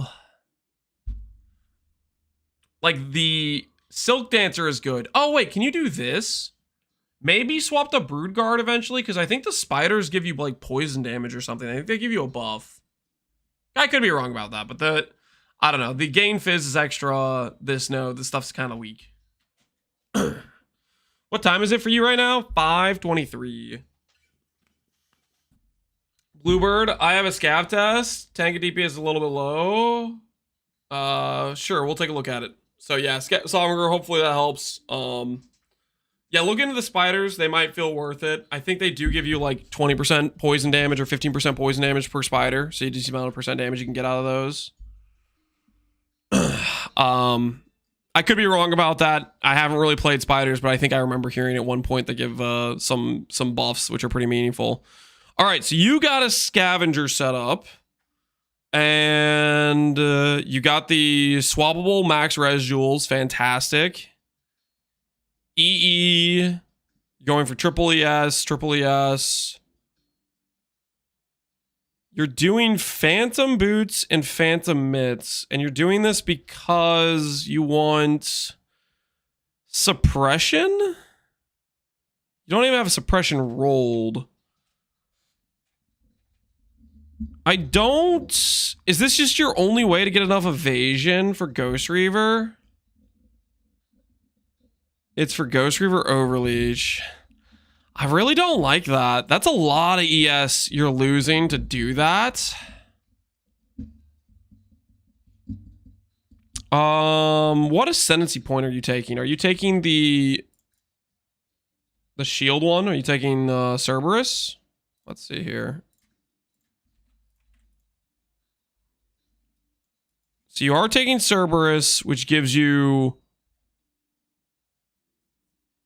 armor per 5 evasion. So what I would consider is I would really consider doing an armor ES shield, do it in champion. I think champion's a lot stronger than Cerberus. I know you're trying to force extra evasion out of this, but I think you gotta solve your ES somewhere else. What I'm worried about this character is outside of like the triple T1 perfectly defined ES Twilight and Helmet, your ES scaling on here is going to be much, much more limited than it should be. Because this gear you have is insane. Like, this is insanely good gear to get. I would say you want to try to figure out how to solve your evasion somewhere else. I think that's my biggest concern about this is you're losing on the shield, you're losing 300 ES. On the boots, you're losing, 150 ES. On the gloves, you're losing 150 ES, right? Like, you're taking a bunch of ES losses to force the evasion and ES to play nice, on top of you're getting your ES number kind of carried by perfectly divine gear pieces, which perfectly divine gear pieces is doable, but it's going to be pretty freaking hard to pull off. You'd have to like pre-divine them before doing recombinations and stuff. It's not going to be easy. Maybe Grace, something. You need to get your evasion somewhere else. I would not suggest giving up this much flat, because your top end max hits are going to be, I think, a bit rough for Gauntlet with giving up that much flat. Yeah, Max Res Jewel's fantastic. Balbala Jewel, fantastic. Overly Writhing Jar. Are you firsting in Vigilant Strike? Cool. That stuff's all good. Like, a lot of this setup is like, I think you're on a good track here. I just am Pain Attunement. That's okay. That's where Balbala is, right? That's got to be where your Balbala is. Yeah, I think the thing I'm concerned about is the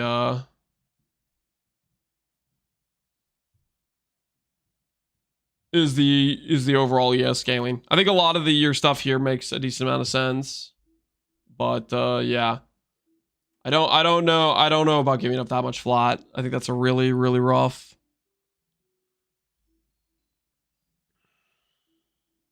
Where can we see the new Ascendancies? If you open Path of Building and go down to this right here, the drop down, you want to click 326 alternate.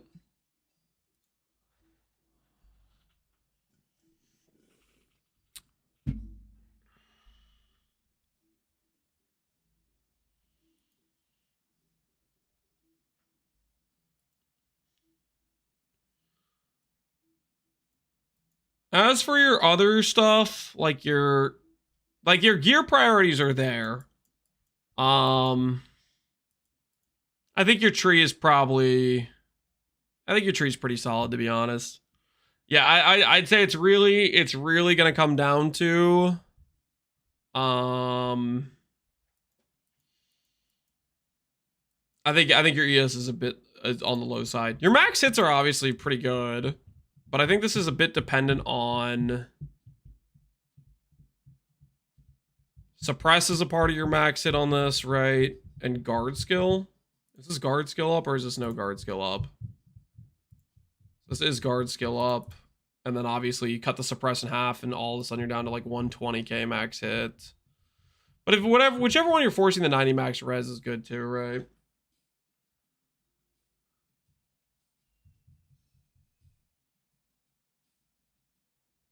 What are you using the ES mastery for? Oh, that's another good point. Yeah. He can't have this and the undercapped ES as well. That's a very good point.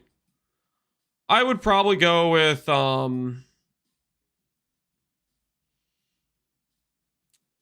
regen or stun threshold if you don't have a way to deal with stun yet, which you might have a way to deal with stun. Maybe you have avoid stun tattoos. You gotta avoid stun tattoos.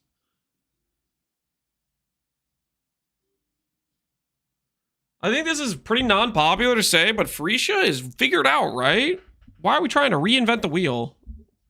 Okay, the question is, did Phreesia have a hardcore SSF event where people created characters and made them succeed in a hardcore SSF event, like Gauntlet? Like, for example, Whitworth, you think it's figured out. What is the build that wins the Gauntlet? If you know which build's gonna win, you can say that right now, right? Because it's figured out. A lot of us didn't play Phreesia. That's a good point. A lot of people did not play Phreesia. And yeah, there's also been a patch in between. Yes, true. the balance of various skills changed. Uniques available changed.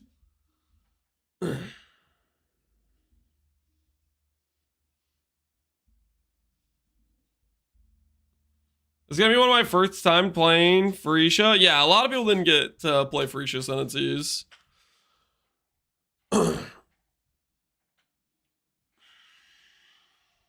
You think Scavenger wins by far?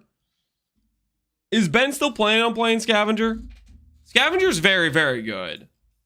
Like the Scavenger, like it's building blocks, Cerberus Rim, Cloak of Flame, Perma, Adrenaline. It's got some really good stuff going for it, right? Ben said he's gonna do Antiquarian. Antiquarian's also very good. What makes Scavenger good? Cerberus, Limb Node, Cloak of Flame.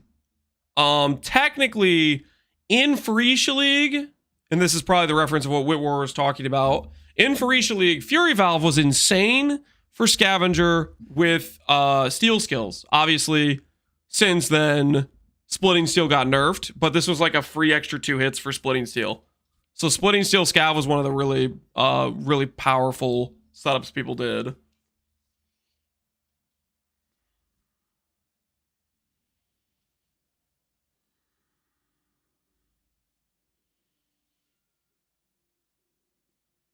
I think Whisperer, if one gets Indigon. I think the thing about Whisperer I'm worried about is survivability. And getting an Indigon's not going to be easy.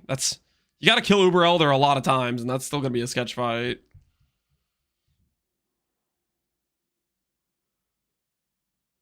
I'm just gonna surf and surely die a lot. Good luck, Vario. Good luck.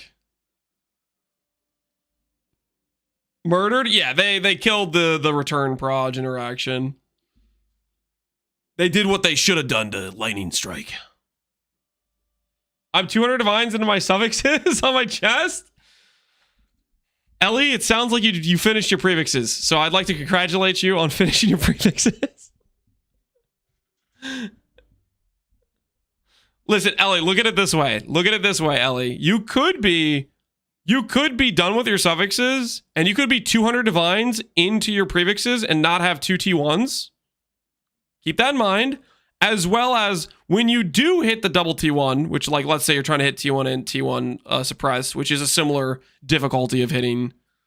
Okay, it's a little bit harder than hitting the double prefixes, but the point is, you could be at that point where, let's say you do get the affixes on prefixes, and then you'd be at a step where you need to hit a core lock, a 200 divine hit. That's a 1 in 40, you know? Like, so just perspective.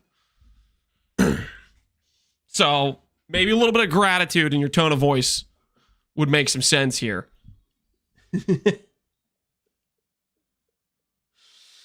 I gave you the right advice to do the prefixes. Anyways.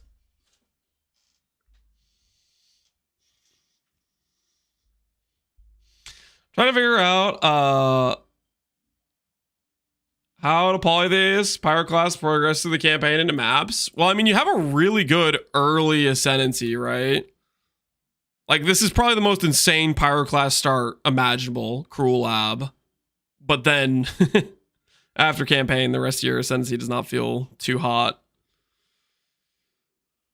It doesn't feel too hot after that. All right, I'm gonna get some water real quick. And when we get back, we'll probably look at another POB. Before that, or after that, we will be looking at the Odyssey race. But I need to refill the water, so I'll be right back, guys. I will be right back.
I have returned.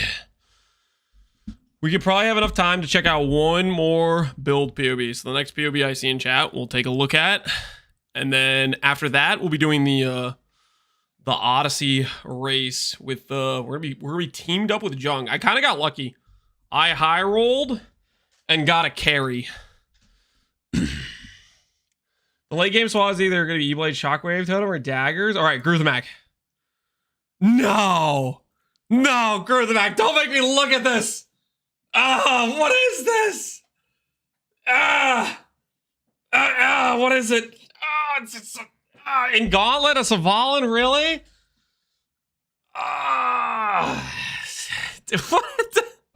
What? You have a face blood too?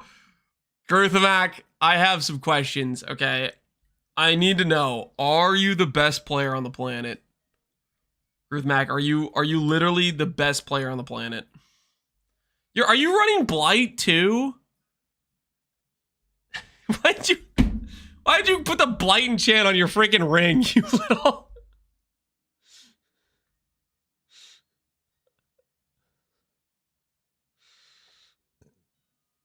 Avoid shock, fracture, max res. Maybe he's just lucky. Yeah, he might be lucky. He might be lucky. Got the Delve Ignite Fractured mod. This freaking doesn't need the fracture on the helmet. It's just gonna casually hit triple T1ES with int and lightning res, huh? Elementalist, and he's gonna do eviscerate. This isn't a real. You're not playing this, Gruthamac. How did you have this POB even on standby to link to me? I'm disgusted right now.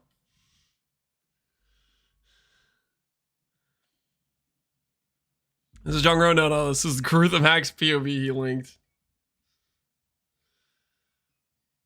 Bleed Elementalist. Oh wait, this isn't even a freaking God. This isn't even a POB for what you call it. All right, I'm not looking at this anymore. It's not even a Frisia one. All right, let's look at this based Herald Enjoyer. You're gonna go Herald of Agony, 7.4k life, 4.7 mil. Take a look see here. Let's assess. Let's assess the situation. I don't know how Herald of Agony damage works at all, so this better be real, okay? This better be real. 4.7 mil with hit, and then 500k from bleed from your agony from the tail spike. What the hell? I don't know how any of this stuff works. I guess the tail spike is just like the different the base attack speed, I guess. I don't freaking know. So you just full commit Herald of Agony. You get parry of ice buff effect for the PDR. And you don't go chaos res. So you have big PDR to try to help your fizz hit not suck. You have suppression. I guess it's mostly through your gear.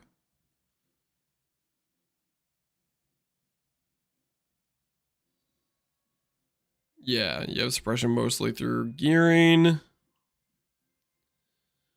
Not chaos res capped. Yeah, I think the biggest thing I'm thinking about this right now, if you're gonna choose between having like decent fizz max it and having chaos res, I think you should go with the chaos res, to be honest with you. Like, you lose the 5k to your max hit for fizz, but you really don't want to die to chaos. I would definitely go for the chaos res earlier than the other stuff. And yeah, I guess you just need this stuff to make the agony deal damage. And you can do no other reservations. Aura skills. So you can still do Arctic Armor Tempest.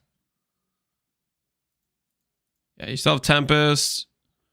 I would fit Arctic Armor in here. I guess you're using Herald of Purity to get the other stuff there. I don't know if you can fit Arctic Armor, but if you could, you'd want to... Okay, yeah, you have it here. Okay, good. Check the configuration. No configuration. What's your poison method? Just ball lightning? Okay, fair enough. Chance to poison, ball lightning. I can respect that. A little bit of flat damage, get some poisons. Proc your dude starts shredding. What's his gear like? Bad. Okay, the wand's decent. Well, I mean, it's okay. It's an okay wand. I think this gear seems pretty reasonable to me, not particularly insane. Virulence. This is considering Virulence 70. I don't think you'll have problems with the Virulence. I mean, he gets basically Giga Virulence from the from this node, right? And then he gets it's pretty easy to generate poison stacks with ball lightning chance poison. How do we ignore the self chaos? What do you mean by ignore the self chaos? Oh, is he using golden rule? Oh, he is using golden rule. I mean, he just deals very low self poison damage. So I guess he's trying to chaos res cap with golden rule. I don't know. I mean, it depends if you're getting some other benefit from the self poisons, but I don't like this method of it feels good. I like it in softcore, but in non-softcore, you enter a map, you haven't generated any chaos res yet, and then a chaos spitter shoots you before you proc. I don't like this for chaos res cap. That's why I think I would stick with doing this first. The PDR is really nice, don't get me wrong, but if you can either get the chaos res on your gear, or I wouldn't want to count on this in hardcore, because all it takes is one enemy shooting you first. But yeah, it seems like a solid setup. I don't know if I have anything too obvious I would even consider changing about your tree. I feel like your tree's pretty solid in terms of pathing. Get a lot of nice stuff going on here. Obviously, if you get some max res jewel and then swap around which max res is your highest, but seems solid. I never really played the who's he what's he builds, but I think it seems pretty solid. So, anyways, I'll export this for the people wondering. I didn't change a tree at all. I think it seems like maybe a decent plan. I don't know how to friggin', if this is real damage. If you actually have 4 million damage with like your potato gear, then power to you.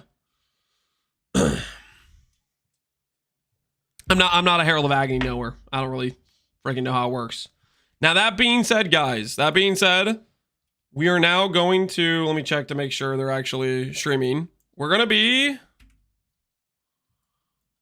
be doing a race hosted by the Samsung Odyssey channel. I'm going to make sure they're actually live. They're not live yet, it doesn't look like. So we'll raid them when they actually go live, but there will be a kind of basically a race to see who can do basically the fastest progression in duo teams. I got paired with Jung Roan, so kind of got lucky, high roll to carry. And I think some of the other duo teams are like Gazi and Nugi, I think, are a team. And Lily and Alk are a team. I think there's one other that I might be forgetting.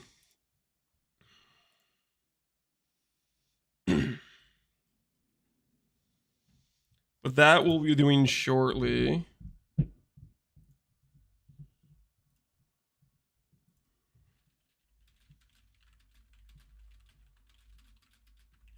DM them to make sure that they're going to be going live soon. Lily and Alex do a made for each other, something like that. Gotta enter the team name as Snitches and Snacks. So like that. Top half of the tree. That's about it. New rune graph, Warcry speed. Oh, your answer to somebody else is like, I don't know what the context of this conversation is at all.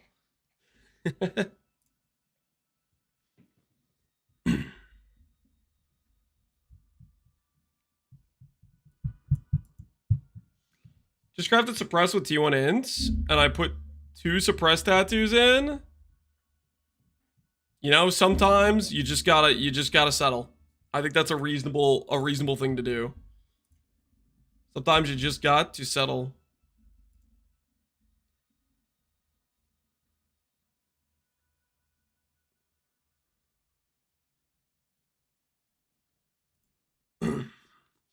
Asking about endurance charge generation as a caster for Gauntlet.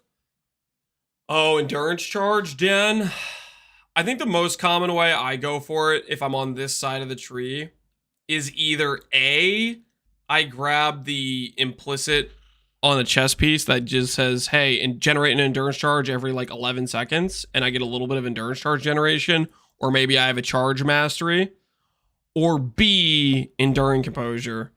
You could go for like enduring cry and self-cast it and stuff, but I tend to not be a fan of like micromanaging the endurance charge generation. I think in Gauntlet I did enduring composure with a self-cast enduring cry, where the immortal call would last pretty much as long as it took for the charges to get regenerated again.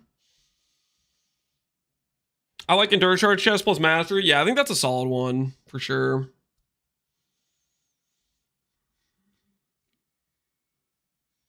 Or you can merc it now. Yeah, if you're already planning to go the determ vitality merc anyways. That makes sense.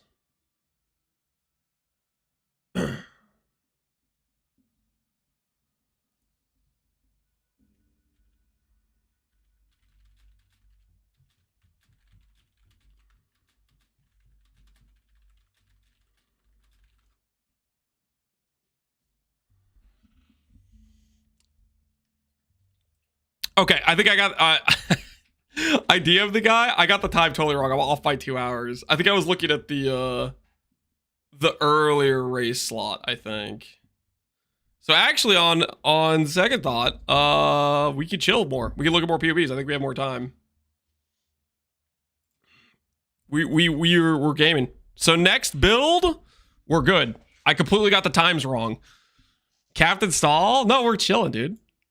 We get to examine more PoBs. When's the race? I think it's gonna be in 2 hours. I think I got the time wrong. I think I looked at the wrong message. I'm verifying now. I'm messaging the guy on Discord. I got a Pyroclast progression PoB. Okay, we're looking at the polytheist angle. All right. Let's see it. Let's take a look at the polytheist angle. Real quick, I'm going to look at your gearing beforehand. Are you generating min charges? Because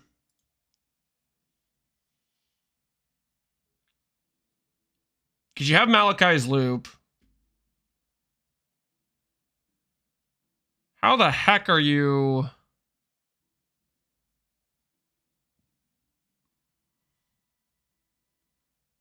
Charged mines? So, okay, so here's my issue. Malachi's Loop says, lose all power charges when you reach maximum. Are you planning to just constantly have it be cycle between max and not max charges? Unless you have minimum charges somewhere, because it's not like you have Ralacash. Like, a lot of times the way you get around Malachi's is you have, like, Ralacash.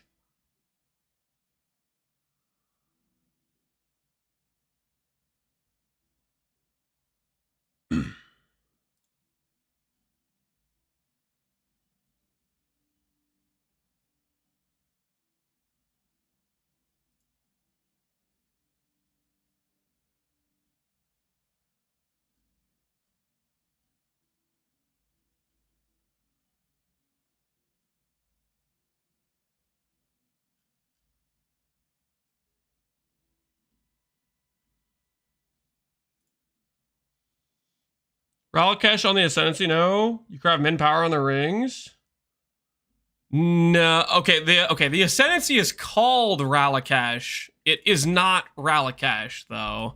It's three minimum. It doesn't, like, so his PoB, he has 1, 2, 3, 4 from the shield. So he has like 7 max power charges, right?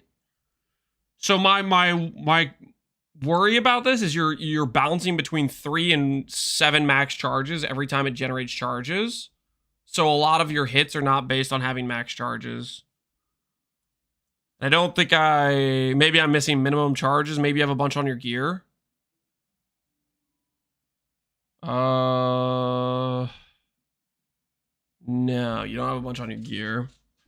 So like that's the thing. You could craft minimum charges on a bunch of gear pieces.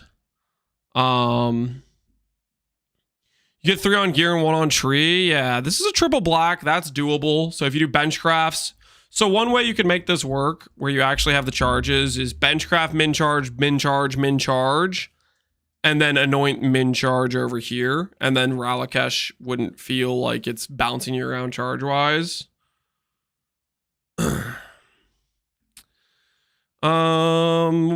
You have pretty basic whatever gear. That's fine. Let's take a look at your pathing. Across the bottom pathing, you get to go through some nice life ES hybrid nodes. 5k life, 3k ES.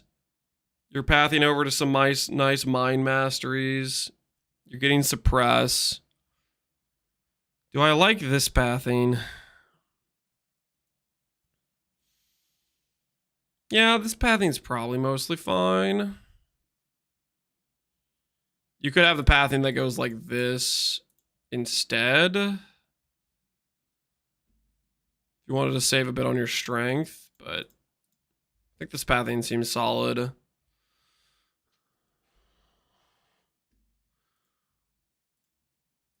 What's his recovery? That's a good question. What the hell is your recovery? It's just a life flask? You have a bit of regen while moving, and you have a bit of crit chance. I think that's gonna feel...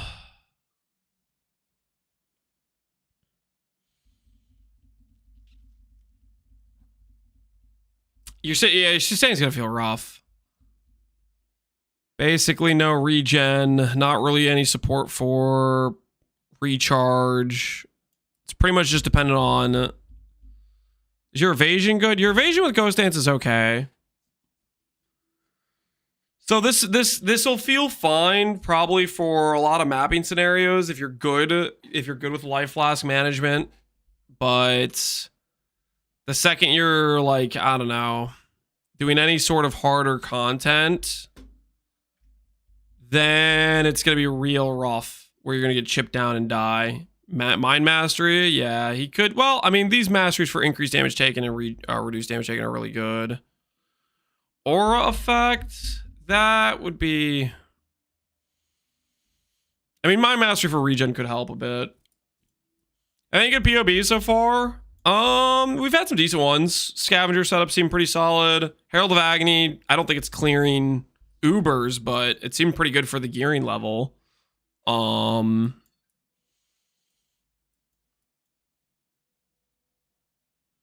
Antiquarian BAMA, I had no idea what was going on. I don't know how BAMA works. The Saval one seemed decent. That wasn't even the freaking Freesia Ascendancy. That was just Gruthimag just messing with me.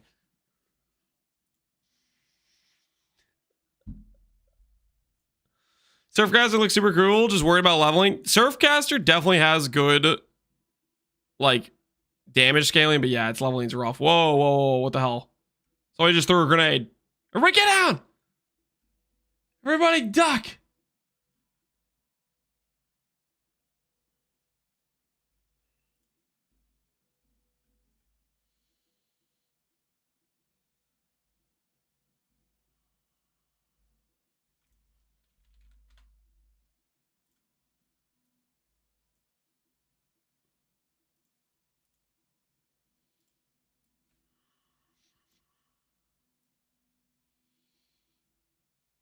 This is my rough draft. All right.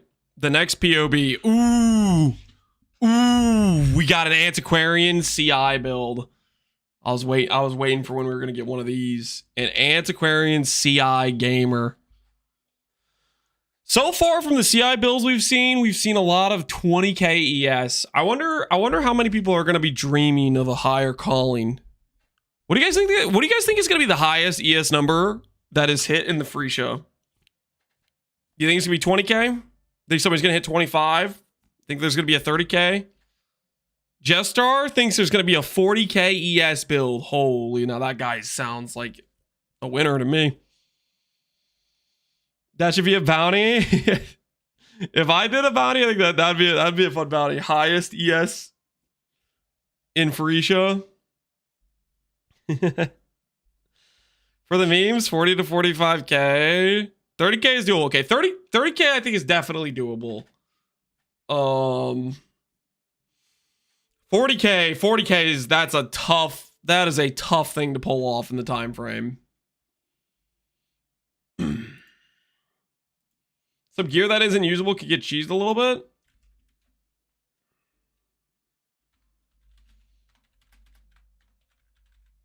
Oh no, I haven't eaten cheese in a couple minutes. I'm gonna die.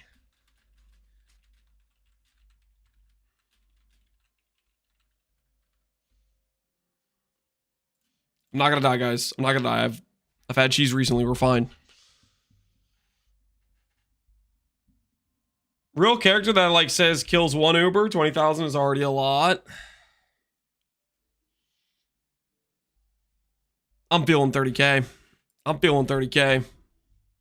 All right, let's take a look. Let's take a look at this Antiquarian PoB. When does Gauntlet start? Gauntlet starts. Did I control see that correctly? Gauntlet starts tomorrow. Tonight is the Odyssey 1 hour race. I think Sushi might be casting the race, to be honest, or casting mine and Jungron's run, maybe. Not 100% sure on that though. He's gonna be sitting in his chair doing what he does.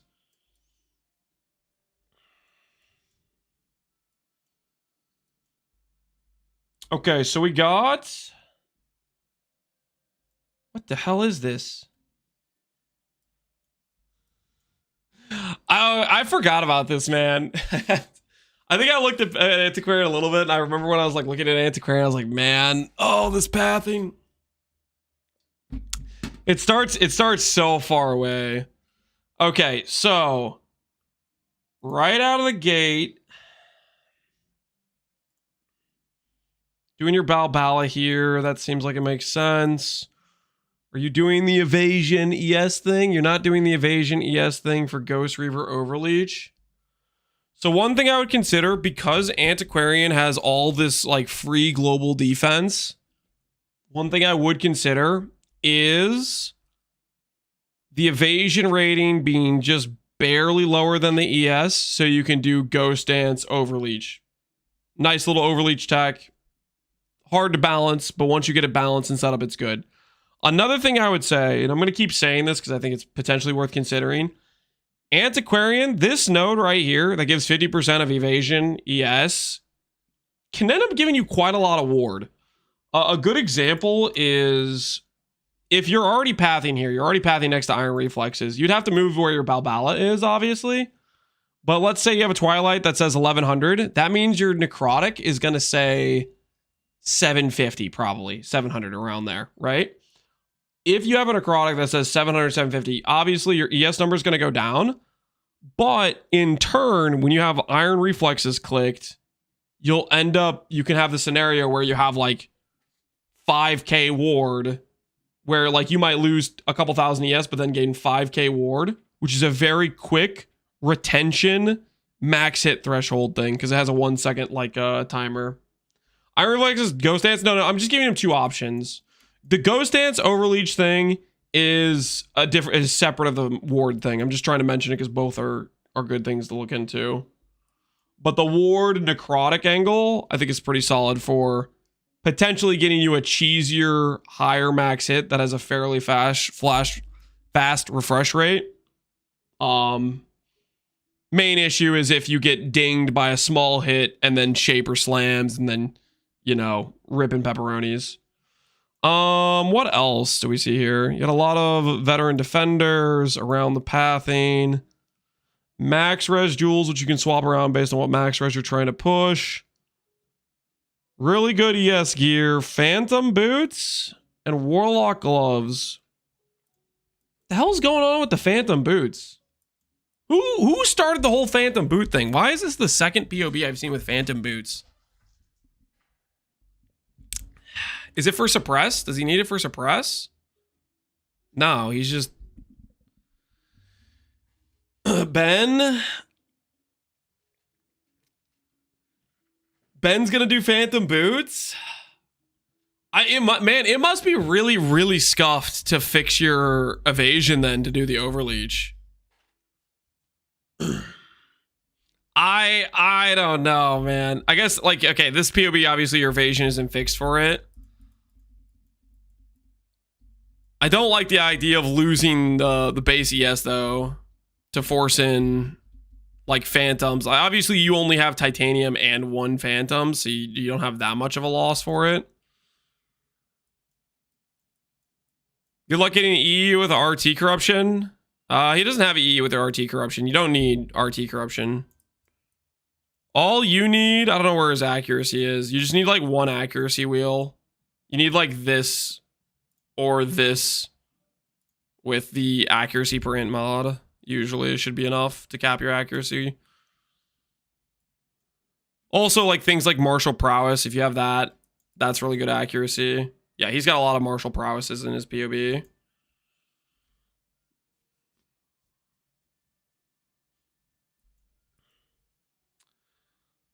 A ballad trader. Are you doing flask nodes? You're not doing flask nodes. You're just doing 3 flasks.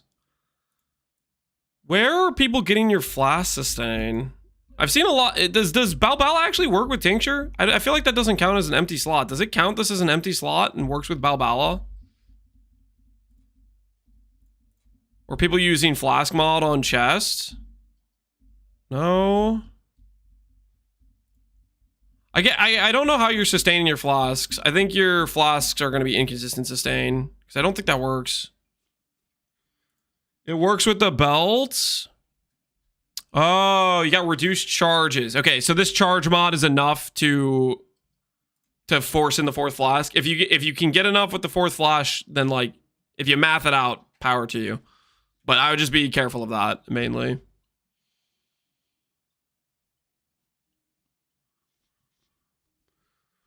I'm cooking some stuff. Well, hold on. We're still looking at this Antiquarian POB, my friend. We're still looking at this Antiquarian POB. I'm not like trying to like hold a bunch of POBs in the background. I'm just doing them one at a time. Frenzy charge. Do you not do the frenzy mastery? Do you give frenzies somewhere else in your POB? Like you have the frenzy on block. I wouldn't really want to depend on that. I think this mastery frenzy on hit is a good idea. Unless you have like min frenzies or something. You don't necessarily.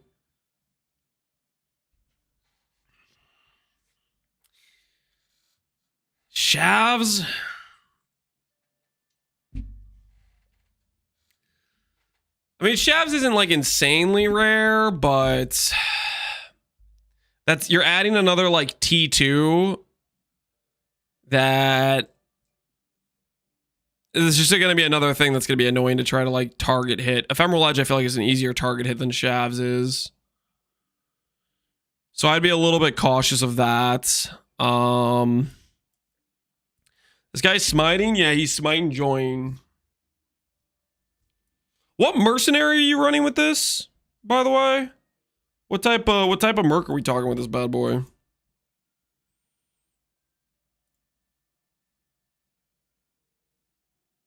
Just no merc. Shavs is one of my questionable things. I would be more tempted to just go for dual rings and have the mastery. Like this mastery, very, very good. And if you have 2 decent rings, that's going to be pretty comparable to Shavs.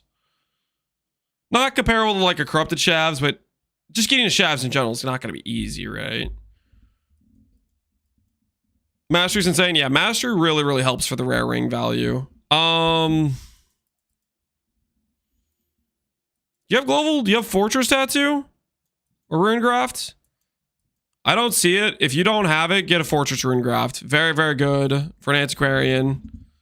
Fortress Runegraft, although it feels bad with an int-based character to lose the int, a large amount of times you do not have enough int to justify not doing it. Like, for example, 500 int, 10% reduced attributes makes you lose 50 int. 50 int is worth 10% ES. What does 40% global defense get you? 40% ES. So it's a net 30% ES increase. So often, even though it feels weird losing the int with reduced attributes, if you don't have a particularly large amount of int, it still is worth that to use that Fortress tattoo. So a lot of these SSF builds,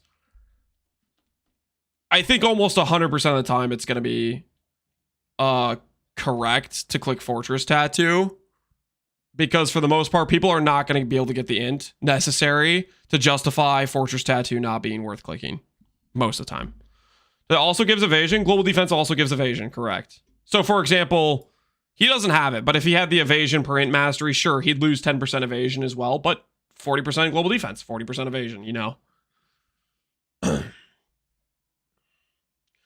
You compensate the rune graph 5% for mastery, 6% chestcraft. It's not about compensating. It's about, is this worth clicking or is it not worth clicking? You have to judge it individually based on what it's giving you and if it's worth clicking.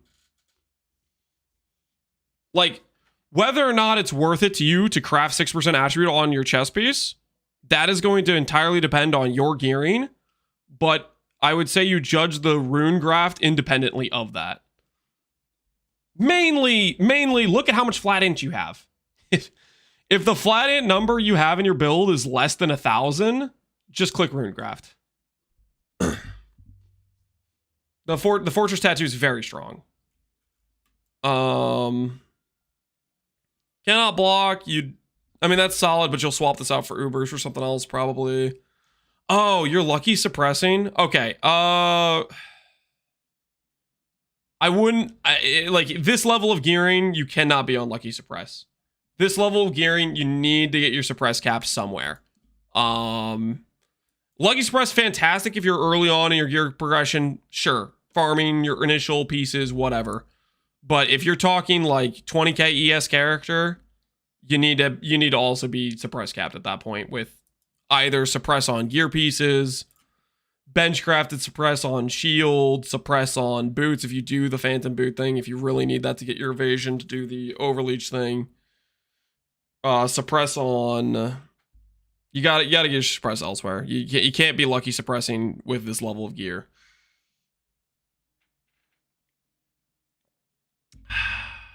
Where the heck is the shield? Why am I... Yeah, suppress craft on shield goes up to 10%. So like right now you're at 82 suppression chance. Shield will take you to 92.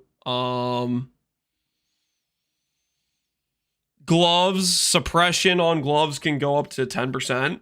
So if you conflict orb, you can get to 8%. You could cap that way. Point is, you need to get your suppression capped somewhere else. What happened to the race? I got the time wrong.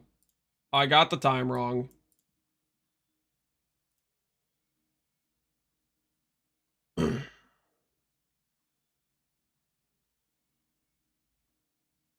on, I should, that's a good point. I need to update the title. That's my bad, guys. Sorry, I should update the title for that.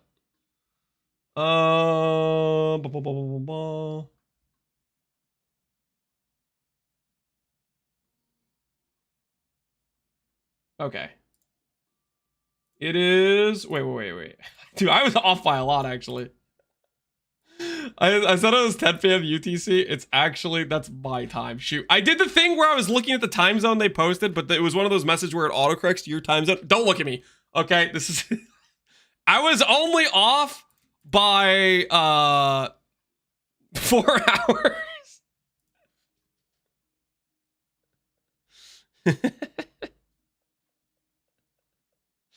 Okay, 10 p.m. is the start. So some of the earlier races will be earlier. And some of the earlier contestants will be earlier. Sorry, I'm not sure I was saying that right. Basically, some of the first people doing runs is the first EU team, then the second UE team, then the first NA team, and then us. We're the last NA team. We're gonna be gaming late. Yeah. It's fine. I only did the thing where I did the thing, and now we're off by 4 hours. It's fine. You know what? This is actually worth. I was feeling a little bit bad because I was like, oh crap, I took too long to start stream. I'm only gonna be able to stream for a few hours before the race thing. But actually, this means we have a much longer time period, so it's a win-win. 10 p.m. UTC is now, yes. Which I think according to the time things, that should be the first EU team is going, I believe. Basically, there's going to be 4 separate teams, 4 separate runs, and it's going to be a pretty much a time trial between each of the teams for how far they get with the 1 hour race time slot. They said their channel not starting to. Okay, yeah, they might have had some delays for some technical stuff potentially, which could make it later then. So I guess we'll see. we'll be chilling. We'll be streaming however long it takes, I guess. Yo, Lance, do you know if the Thieves Trinket count for unequipped item slots? If I have this, no, it does not count. Nope. Thieves Trinket will not count as one of the 10 slots. All right. I think we're good on the Antiquarian PoB. Next PoB, we'll take a look-see at.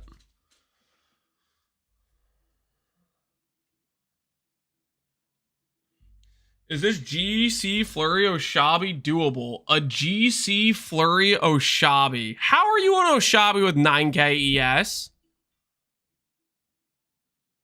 Okay. It's pretty settle gear. All right. We're fine. It's just super settle gear. It's starter gear. All right, respectable starter gear. I was just about to start panicking. I appreciate the ideas. No problem, not Dottie. Good luck on setting up the Antiquarian. I think Antiquarian is unironically one of the best options to push for Ubers, so I wish you the best of luck. So you're doing GC, Blade Flurry, Immolate, Auto Exert. You're doing the Chaos Damage Clause. You're doing Poison. A lot of Jewel Sockets, Dot Multi, Elemental Overload.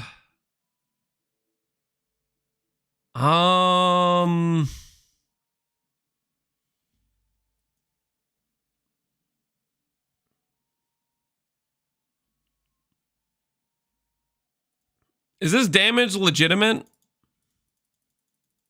Or am I getting like, is this like the 100 million DPS with high on Fury configuration? Like, what are we talking about here? Because, like, looking at your gear and looking at this damage number, that's pretty good for a 4-link. But also, I've seen Blade Flurry PoBs before, and the numbers didn't seem like they added up. Self-casting Wither is gross. Wait, you're self-casting Wither? I mean, I guess he has, like, nothing else to do, you know? Pull up the PoB. Let's take a little look-see here. Take a little look-see.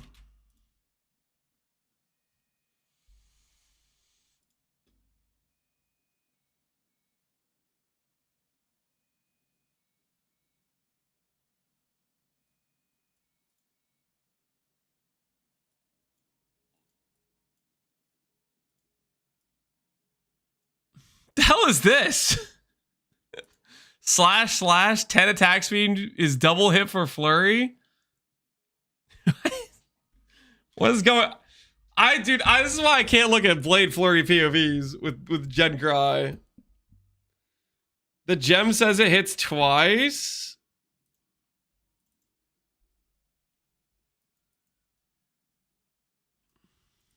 Hail God. Blade Flurry. Repeatedly hit enemies in a circle in front of you while channeling, dealing damage to you around enemies. The damage is continuously boosted while channeling. You unleash an additional hit for each stage reached. Once the channeling ends, requires a dagger. Okay, so here's my issue. Is it that we just We don't think PoB's damage calculation is configured correctly for PoB, so we have to auto-correct it by forcing this thing in the config.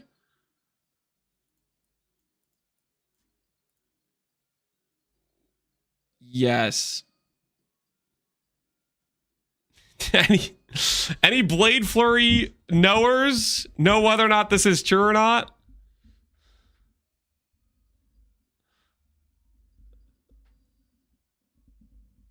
Check the junk POV.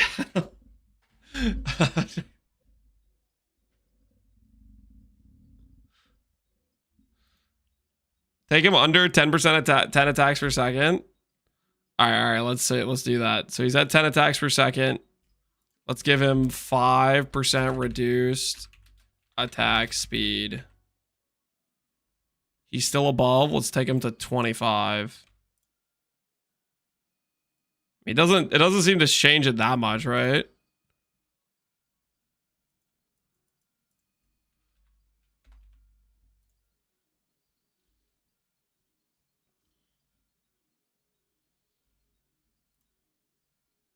I guess I don't quite get the I still don't get what the hell the double hit is. Repeatedly hit enemies in a circle in front of you while channeling, dealing damage to around you. Continually boosted while channeling. You unleash an additional hit for each stage reached.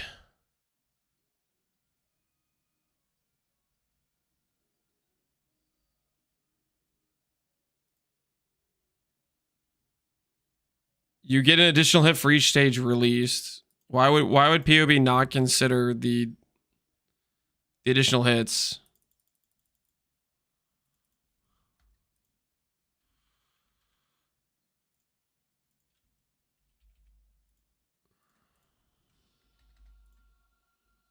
You're already telling it hits six stages, right?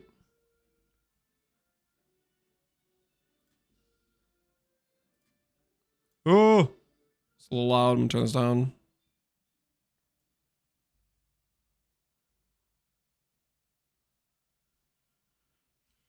Were you guys reading double hits? The only extra I saw was the after channeling bar. Yeah.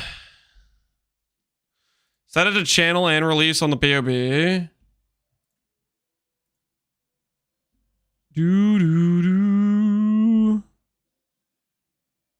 And does the attack speed matter at that point?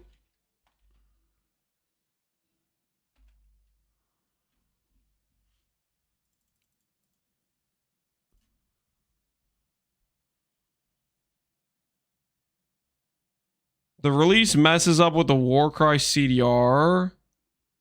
Or the attack range just matters for the... Yeah, okay. So you have the CDR, which how fast you proc the clones, how fast they get the Blade Flurry off, etc., right?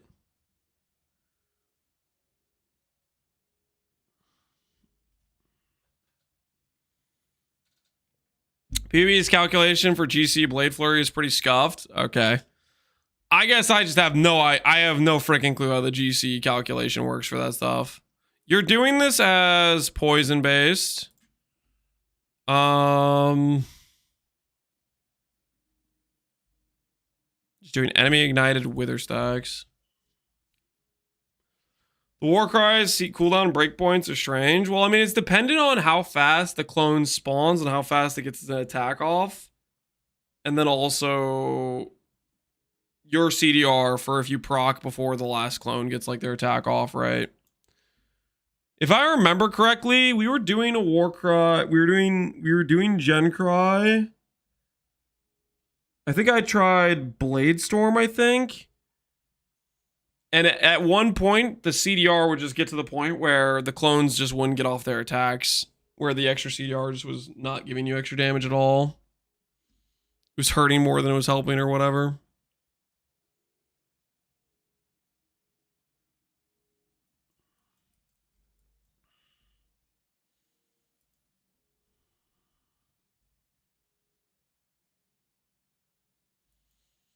I mean, if you have 10 million damage, okay, the channel release, I have no freaking clue what's real, what's not real. No freaking clue.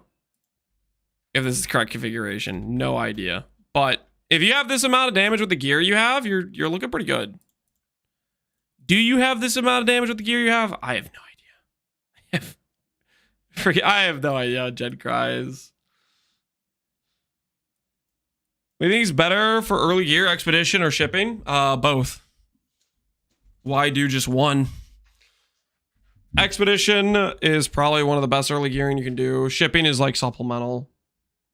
If you have gold, what are you going to do with the gold, right? Might as well use it. Not a lot of things to use it on. I mean, the comparison is more, do you use shipping or do you use gold for gambling versus shipping? And I think it's probably more efficient to put the gold into shipping than it is to gamble.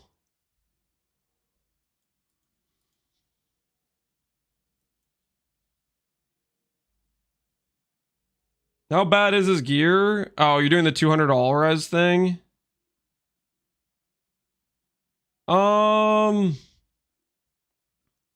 He has a bunch of rares, so he probably has more ES from like int and stuff than he'd realistically get. But the thing is, the part where his gear is bad is his rares are bad.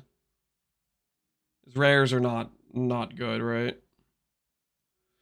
The socketed more plus faster is going to be a little bit annoying to hit. Also, the attack speed craft cannot exist with faster attacks. They share the same mod family, I think. You just can't get that together, I'm pretty sure. Also, what's your Warcry CDR? Is it just deep breaths and that's it?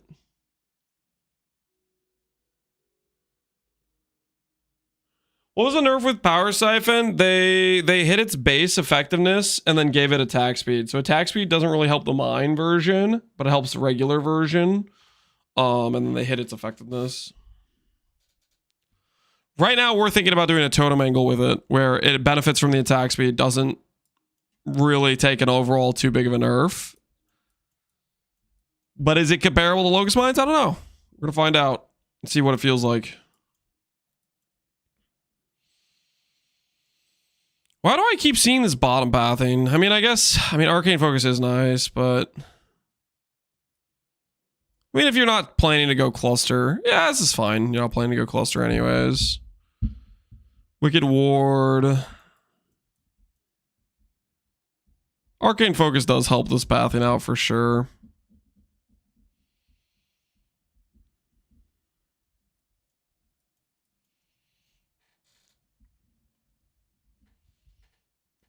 Elemental Overload's great with the poison. Yeah, no, you definitely need this for it. I think if you're going to use Roots of the Grove, I think this makes some sense. Tincture, Mana Burn. Are you doing tinctures? Poisonberry Tincture. Damage with poison. Dot multi. Interesting. First 6 mana burn applied have no effect. And then you have some tincture CDR and some tincture effect. Okay. That's kind of neat, doing some tincture stuff.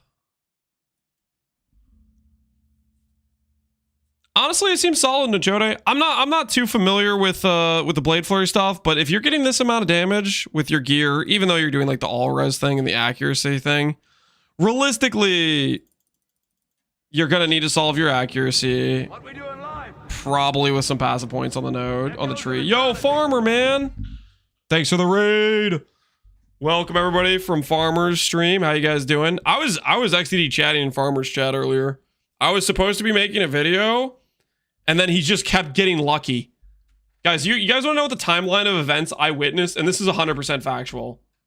I kid you not. The timeline of events, this is what happened. I was like, I need to make a video, right? This is the start. I was thinking I need to make a video. And then I proceed to go, let me check what's happening on Twitch and XDD chat real quick. Okay, and then I see Farmer streaming. And I'm like, okay, I'm gonna stops by Farmer stream. Okay, within, I kid you not, 5 seconds of me being in his stream. This is the chain of event I witnessed. I'm gonna die. Yo, appreciate the sub. Thanks, Farmer, man. Appreciate you, dude. This is, I kid you not, this is 5 seconds of me joining his stream. He has 4 shields with T1 prefix mod plus random garbage high tier suffix. Now he wants to annul the suffix to save on dust costs, and he annuls every single one without losing a prefix.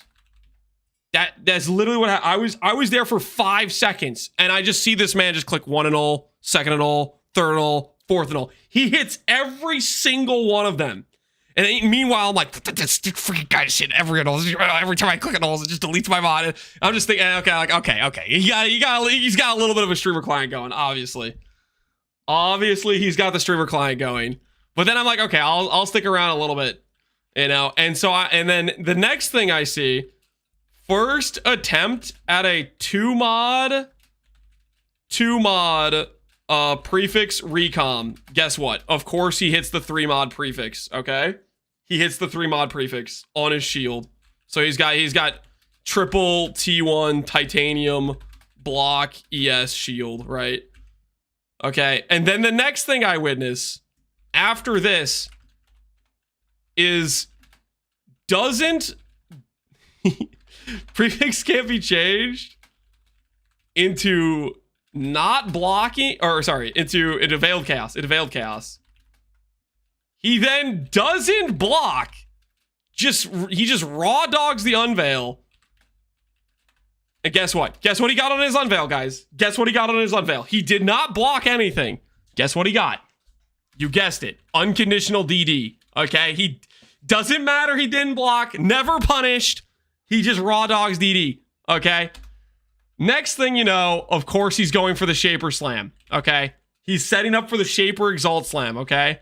Obviously, we're talking about a 1 in 10 here for Shaper Recover on block. Okay? Luckily, I use Voodoo Dark Magic to curse his slam, okay? Because I'm livid at this point. I've witnessed this man just get lucky back to back to back to back. I obviously have to break out the Dark Magic to Voodoo curse his slam, and he hits shock block, okay? His shock block, freaking suck it, owned, okay? I destroyed his RNG streak, okay? I have successfully stopped him from succeeding at his shield, okay? Freaking get wrecked, nerd. And you know what he does? I start XD chatting. And I'm like, you're gonna have to prefix reforge defense. Freaking suck it. You know? And of course, prefix can't be changed into reforge defense. Guess what he hits? You know what this guy hits? Recover on block ES 5% max roll. Freaking first try. No extra suffixes. No fill. He doesn't have to suffer the 1 in 8. He just hits it the first try. Freaking never punished. Okay. But I missed the Exalt. Oh, don't even get me started on the Exalt. He even thinks he missed the Exalt. This is the level of the streamer client we're talking about here, okay? He blocks cold res. And this is Andy quotes, missed the slam. 16 all Ellie res. Missed the slam. Freaking, you missed the slam. This was missing. Literally equivalent of a T1 res roll.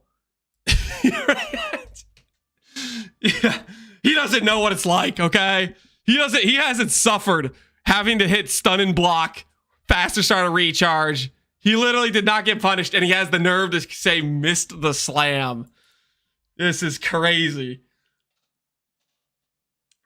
It's okay though, because in the end, the good news is the shining light. The shining light is 25 mil shipment, 2 sacreds. Okay. Good news is, okay, I couldn't look away to start recording my video because I was like, this streak has to end at some point. 25 mil shipment into 2 sacreds. So like I got to like, oh, finally he lost something. Finally it went wrong. 50 mil. It's not 50 mil. Okay. If you don't send the dust, it's not 50 mil. It's not 50 mil. He did not send the dust. I believe you said it was an act of God that you didn't get the dust in there. He said 25 mil. Yeah, it was 25 mil This was pure crop, no dust. Just now, the context is he claims. I mean, correct me if I'm wrong, but I believe you claimed that chat made you not use the dust, or it was an act of God, or anything but user error. Okay, but I think we all can agree.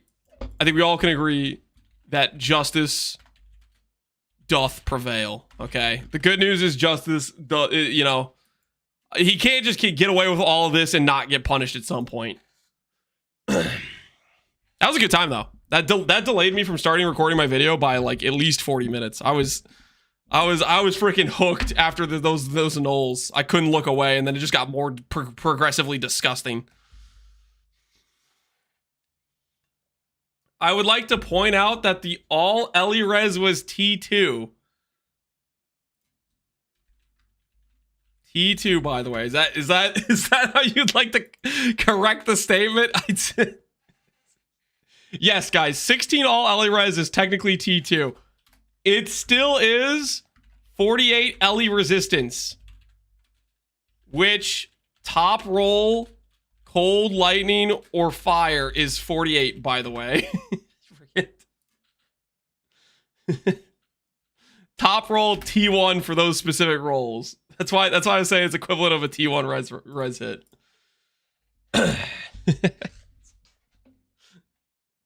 Unlucky, yes. He was saying unlucky a lot. Yeah, that was wild, man. He was doing all this and he was like, yeah, man, I'm just unlucky. Just unlucky. It was unethical.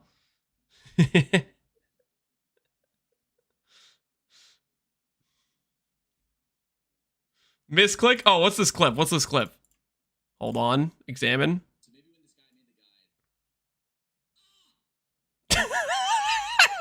I don't think I actually saw the clip when you did this.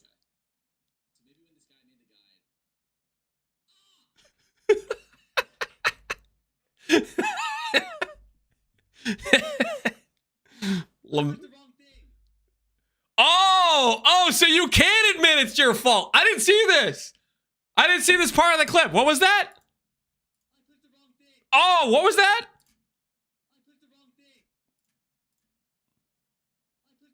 Yep. Yeah. Yeah, that's what I thought. He was gaslighting us, guys. You don't understand. When I was there XD chatting, he was trying to gaslight all of chat into believing it was our fault or it was an act of God or something. Oh, it's a good thing this clip actually corrects the record, though. I clicked the wrong thing. That's right. The truth is out. Personal skill issue. There we go.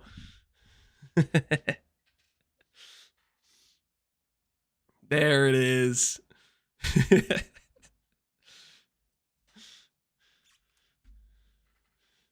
Sometimes you're the farmer, sometimes you're the crop. Yeah, rest in peace. Okay, look at it this way, though. You could have sent the shipment with 50 mil and still gotten 2 sacreds. So, like, on the bright side, you know, it would have felt worse to send out 25 million dust and still get 2 sacreds.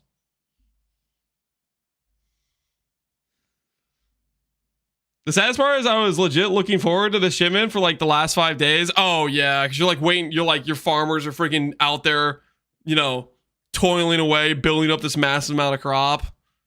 And then you just fumbled right at the finish line. Rest in peace. Had him working 35 hours a day. Yeah, you're about to make a killing off the back of those laborers in the field.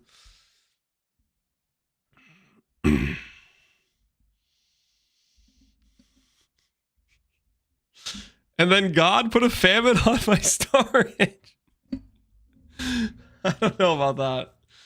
What is this clip? Parenting?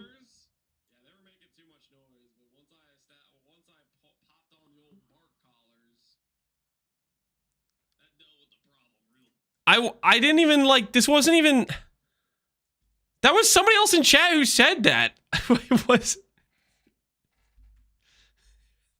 I did not put a, unlike the record show, I have not put a bark collar on any of my children, for the record. Just so we're clear. To be abundantly clear, that never happened. It was an act of God, don't worry. I just found a build. I really don't understand how it works. Would you mind looking over it? Is it a Farisha character? If it's not, I'm just doing specifically Farisha characters. I'm not looking at other stuff. Not a Golem PoE? Nah, I don't. I'm specifically doing people's Farisha PoEs. Yeah, no, Chody, if this DPS is actually what it says it is, then I'd say it looks solid. If it ends up, if the Blade Flurry stuff is real, I have no idea how to freaking calculate or like judge this. I haven't played Blade Flurry with Gen Cry at all, but if you're doing 6 mil on a 4-link, you know, power to you. Send it. Do we make any predictions yet? We can make predictions? Is that real?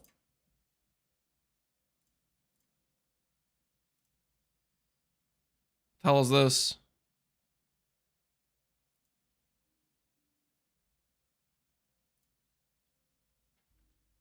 How does this work exactly? It closes in 1 day, 3 hours. How many characters will reach level 90? Oh, okay. I see. How many characters will reach 95 without having acquired any points from boss-related objectives by the end of the event?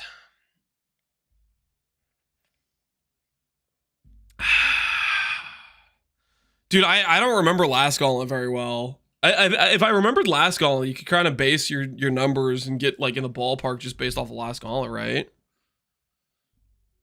Is there PoE racing? Yeah, it's through PoE racing. Pick a range. Characters that'll reach level 90. These are set options. What's the benefit of, is there a prize if you get all your predictions right or something?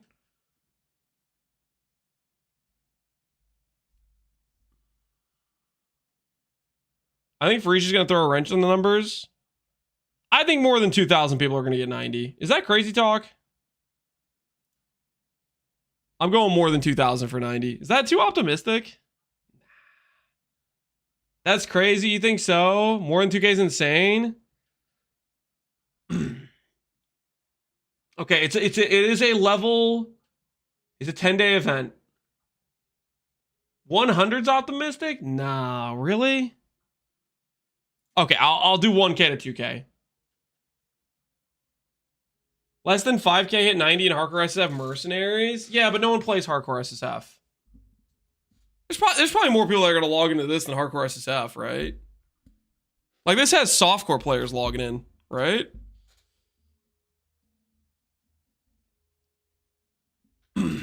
I'm going 1 to 2K. I believe. How many characters will reach level 95 without having acquired any points from boss-related objectives? Am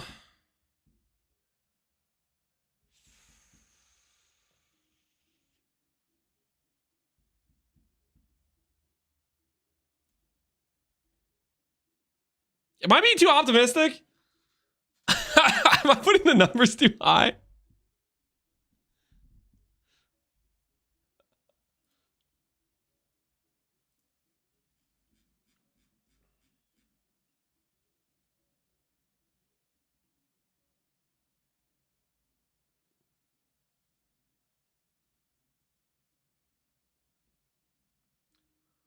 Metal said the event's canceled. Oh no. Zero Polish, we're going to have to cancel the show. We'll be in touch shortly about a... Oh, that's a bummer. I guess there was a technical issue on their end for doing the show today. Well, that's kind of a rip. Maybe it'll be rescheduled then. Sorry. Okay, sorry guys. They said they're gonna, in the message, they said they're gonna honor the giveaway, I think. If we're unable to reschedule, they're gonna keep it live until they decide. So if they can do the reschedule, they'll do the reschedule. If not, they'll still do the giveaway based on the people who've done the follows for the channel and stuff. Sorry guys for the bait, but it sounds like there's I guess some sort of issue they're having on their end for getting the tech side of thing to work. I don't freaking know. So sorry about the bait about tonight. We'll still stream pretty late tonight, I guess. We'll chill and stuff, but Odyssey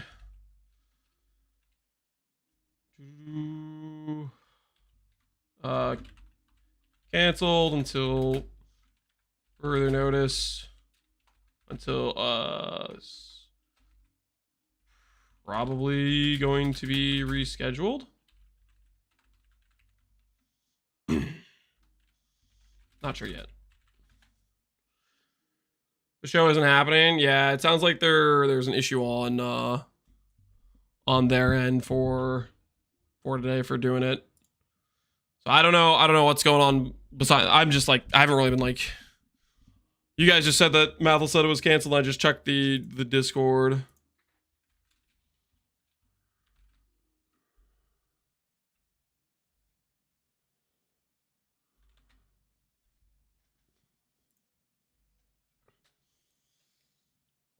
What show isn't happening? It was going to be a race event showcasing basically I think it was going to be 4 different teams doing a 1 hour progression run with like a few extra like debuffs or like, you know, like fun little things like, hey, for during this you can't have your flasks or something, like, you know, like that sort of stuff. But it sounds like for right now it's a no-go for, I guess, something technical on their end for it. But during this fight you can't have any cheese light. Yeah, you get the idea. But that's unfortunate. It sounds like based on the message they're still going, if they can't get a good reschedule for doing it, they'll still honor the giveaway though for the monitor, because they were doing a giveaway on the like a really nice fancy monitor, which that's the link for the Odyssey thing. So sorry about that, guys. That is an unfortunate rip.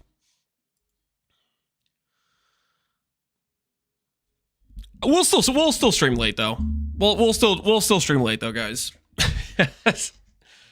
Because I'm down to look at some more PoBs, get excited for Gauntlet happening tomorrow and whatnot. King's Quota. How many unique ascendancies will there be in the top 25 by the end of the event?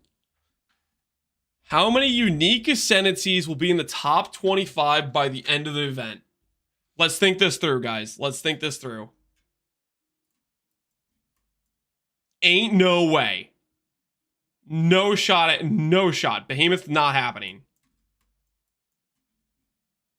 I like this ascendancy, but for Gauntlet, top 25, no.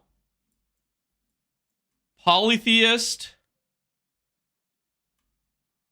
or Puppeteer. I don't think Puppeteer can do it. I like Puppeteer a lot, but the gearing required I think is just too hard for a 10-day event for like doing like animate weapon. And its ascendancy like wants you to go like hybrid stuff, which is a bit weird. I think unironically, I hate Poly. Like, I like these other two more than I like Poly. But the thing that Poly has that these two don't is Poly can do EE actually pretty decent.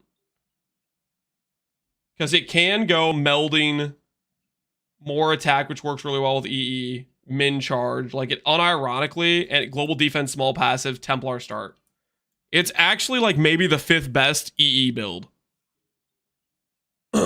I think Poly can do it. So I think that's maybe one. Because like, okay, like when you're looking at something like this, like top 25, when you're looking at top 25, you have to consider there's going to be somebody who has like all the EE gearing. They're going to be, well, let's say they're doing an Antiquarian and then they see, oh, Ben full clears an Antiquarian. Okay, well, I can't win on Antiquarian, but I could just re-roll my backup plan, right? The man hating on Templars crazy? No, I love Templars, but For this specific event, I'm not believing in the boss killing potential in SSF environment. I think Polly's one.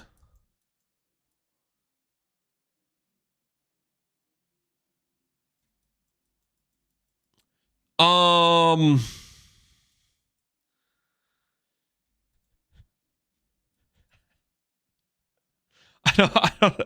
don't have a lot of faith in the witches, guys. I don't have faith in the witches. I just don't. Do you think I should have faith in the witches? Should I believe in the witches somehow? The life-based bog witch is gonna go hard. I don't know, man. I don't think I have faith in the witches. The thing is, there has to be somebody who wins the witch category.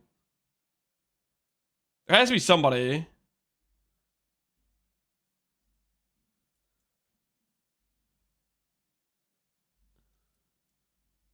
Maybe a Harvey will clutch it. Harvey with shield DR can be pretty tanky. But that's also pretty tough to assemble. Is Frost viable for the Gauntlet? If you get the amulet? Yeah, for sure. But would you do Frost with one of these Ascendancies? I mean, CI Bog Witch is decent.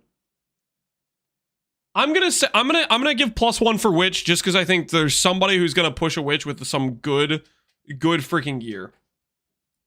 I'm gonna give +1 for Witch just because I think somebody's gonna do it. Somehow, somebody's gonna pull out a Witch W. Where they get in the top 25. Shadow.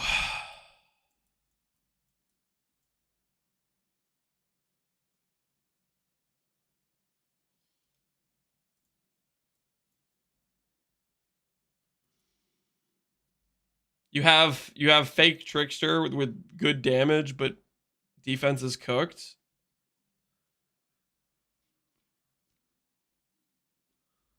Harvey with General's Cry. Could be potential, maybe. The CDR is good with Gen Cry. I don't know, man. That's kind of rough. Maybe Blind Prophet. EE.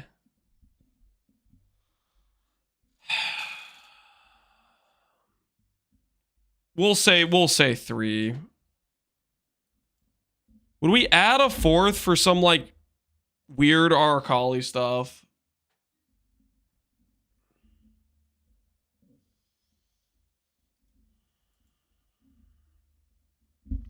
Poison SRS? Yeah, but is it gonna clear the this is for how many classes are in the top 25 ranks, right? Top 25. It depends how many like refinishes you have on the same class, you know? I'm thinking just I'll add one for Blind Prophet EE. I believe in Oshabi 4. I don't think I believe in Whisper or Wild. Paladin maybe 5. Scav 6. Antiquarian 7. Man, that's tight. Do I actually think every single class is going to have somebody in the top 25? I think I'm going to go 6. Wait, I could choose 6 to 9? I'm gonna choose 6 to 9. That might be a bit ambitious, but I feel like if you have some really motivated person who's in one class but can re-gear their character and then just send it with a slightly weaker version with another class, I feel like people will do that just to have a chance of getting some prize pool, right?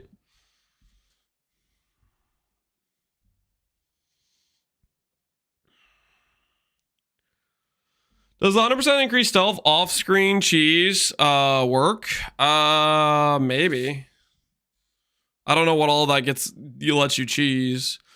The feeble and the forlorn. That being said, they do have like some rules about not cheesing bosses. So I'd imagine if you have some setup where the boss isn't even trying to hit you because it doesn't know you're there, I'm guessing they'll say, hey, dude, this is not legitimate, you know?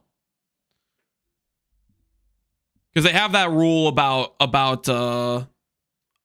bug abuse / exploiting or something, right? So I'd imagine if you're doing something where you're able to kill the boss and the boss doesn't even know they're there, and it's just a, you know, 10-minute clip of you just pure DPSing while being off screen or whatever, they're not going to be happy with that.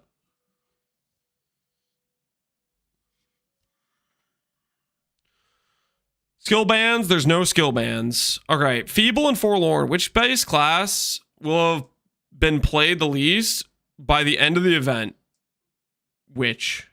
How is it not Witch? In what world is it not Witch? It's Witch, right? It's gotta be Witch. Templar. I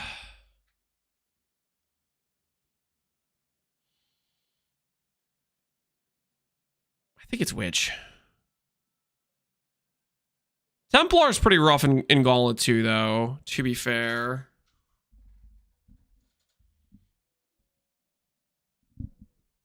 Maybe it could be Templar. Because Templar really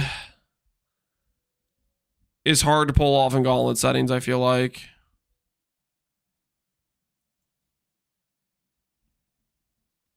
I feel like a lot of the poison minion stuff is going to take a lot of the minion builds over to, like, Servant of our Akali, which will probably take a lot of people off of doing Puppeteer.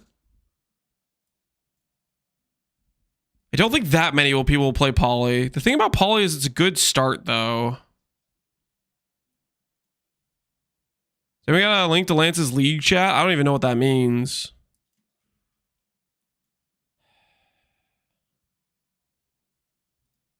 I think I'm actually going to say Templar. I feel like people will bait themselves into Witch stuff, but I don't think Witch will be a great situation. I think I'm going to say Templar. There's going to be a lot of people that make scavs. There's going to be a lot of people that make... I think there's going to be a decent amount of shadows. Ton of marauders. Ton of duelists. Probably a decent amount of rangers. I decided I'm going to start Poly for my Power 7 Ballista Totem. Oh, snap. The other side of the tree.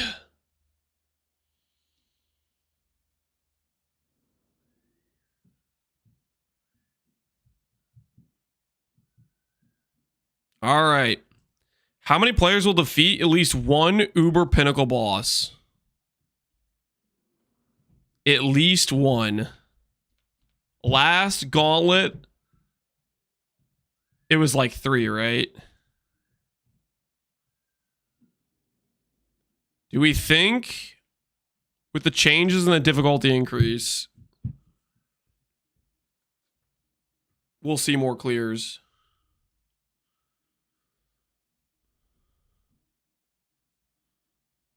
More than 100. My word, that's optimistic.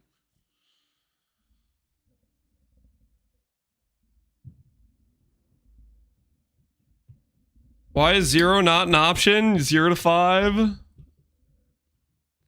Is this betting? It's just PvE.racing or PvE/racing. You can do predictions if you log in, connect to it. I don't know if there's like any prize for predictions or anything. I'm gonna say, is Farisha? Okay, we have Farisha. We have Mercs. We have Golem with slightly harder mods. Gearing is harder than it was before. I'm gonna go 1 to 5. Not having. I know there's a lot of people that are POBing with triple T1ES. But I'm going to be straight with you guys. I don't think a lot of people are going to get those T1ESs. It's so many alterations. It's so much worse odds than it was last time. Compared, because you can't do like the multi-mod cheese, you know? That is going to require so many alterations. And I think a lot of that's going to be, people are going to get killed on just the alteration spam. You get a MTX for killing the first boss? Correct. There's a Gauntlet MTX for killing the first boss. There's a Gauntlet MTX for killing the first boss. Greed is good. How many players will have claimed at least one bounty by the end of the league? There's a lot of bounties. I'll say 20 to 30. 11 to 20. There's a lot of bounties. Well, I'll do 20 to 30. All right, hold on, guys. Hold on. Hey, the kid's screaming upstairs. I'm going to help my wife real quick. I'll be right back.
Oh my word, I'm muted. Okay, guys, don't laugh, but I have been back for about 5 minutes now, and I've been talking to you.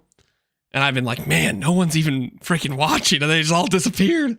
But it's okay. It's okay. Anyways, I was explaining where I was. Okay.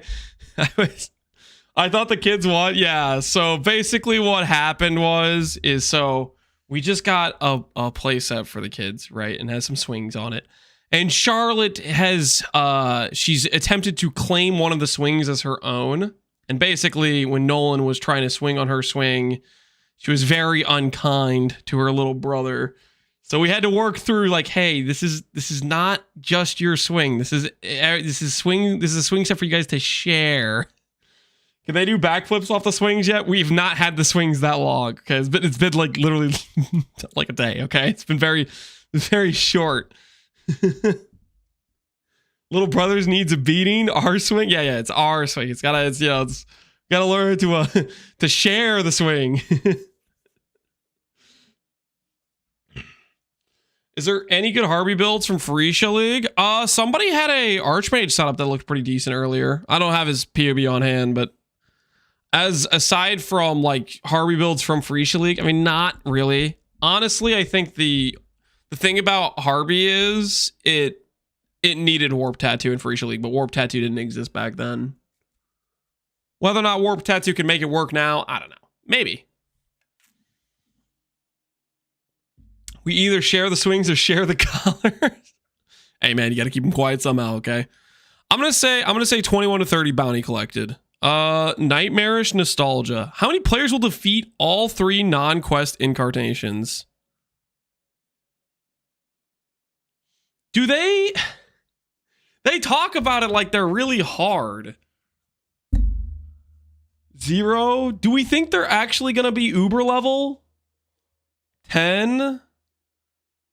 Like, if they're actually Uber level, then it's not going to be that many people at all.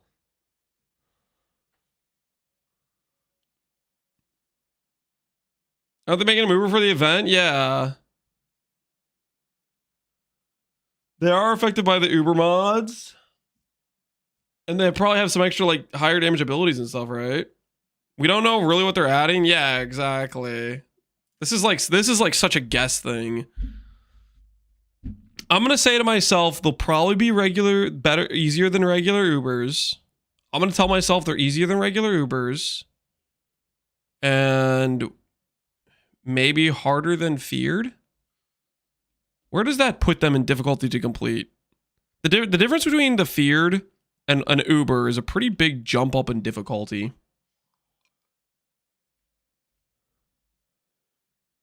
So I think 1 to 5 clear an Uber boss.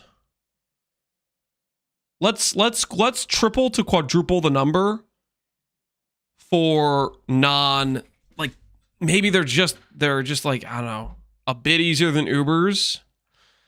I don't know. This is a freaking guessing game. Zacky's cooking 0 clear. We're gonna have to see what Zacky does, yeah.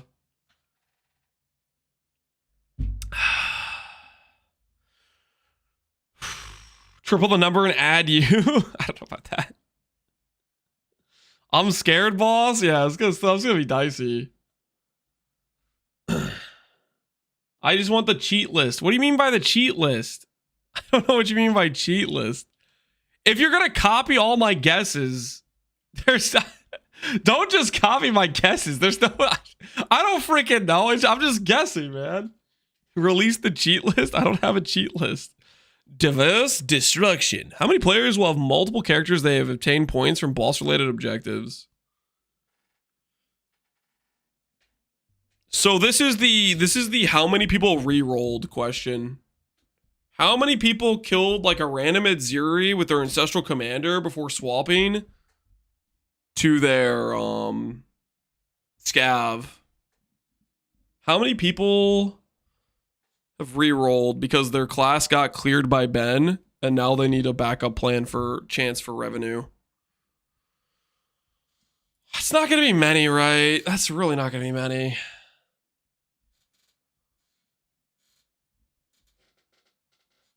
Six to 9. 6 to 9. You can't go wrong with 6 to 9. What could possibly be wrong with 6 to 9? There is no Adzirian Mastermind. Wait, did they take away the easy, the freebie points? Oh, that changes things. Well, maybe people may. Okay. Wait. Let's think about this. Frost. How many people are going to make a character good enough to kill one of those Uber bosses or like semi Uber bosses for their and then re-roll with Frost? You know, probably a few, right? I'm sticking with 6 to 9. I'm sticking with 6 to 9. You can't go wrong with 6 to 9, guys. If I could bet 6 to 9 for every single one of these, I would. If it was an option. Like this one, 6 to 10, just doesn't feel right. You know, so I gotta go 11 to 20. This one, 6 to 10, doesn't feel right. You gotta go 21 to 30. This one, 6 to 10, just not right. I mean, if it had 6 to 9, I'd be down. But 6 to 10, although technically you might think that increases your odds, it really doesn't. It doesn't. 6 to 9 is correct.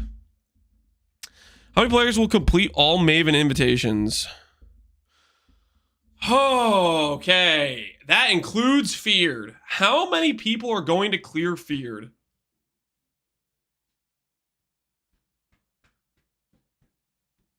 Okay, so if I remember correctly, I feel like I remember telling myself this. I remember when I died to Uber Shaper, and I was like, I tied with 27 other people for 4th place or something like that. I'm going to go 30 plus.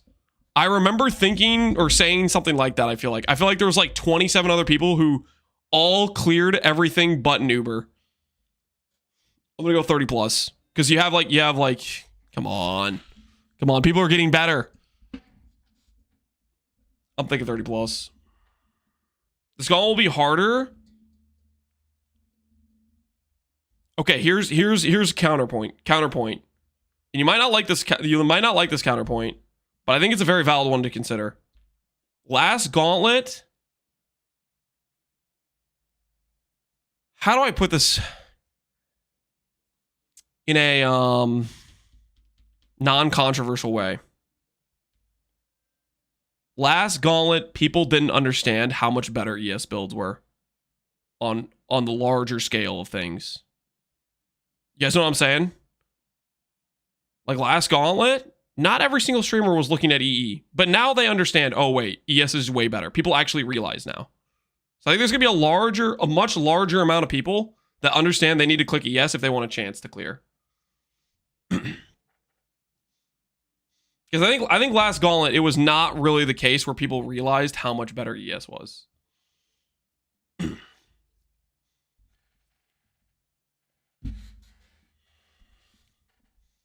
So I think there's gonna be a lot more contenders because people will be picking EE more often. Controversial? Do you think it's controversial? I think it might be somewhat controversial. People might say, "Oh yeah, I was always on the EE train," but they're full of crap. I think to some extent. EE over the past year of Settlers has gotten way more mainstay popular. What do you guys think I'm crazy saying that, or you think I'm just saying completely non-controversial? I feel like EE was really way less popular.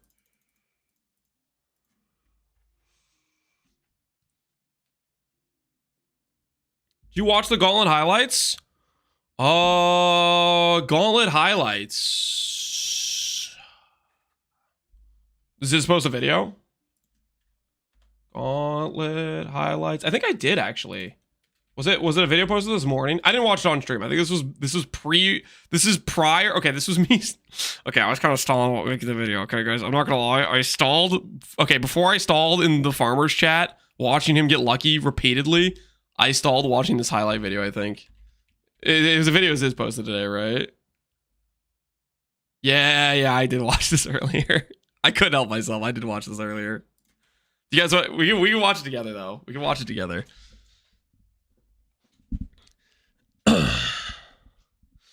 I saw you in Pox's stream, too?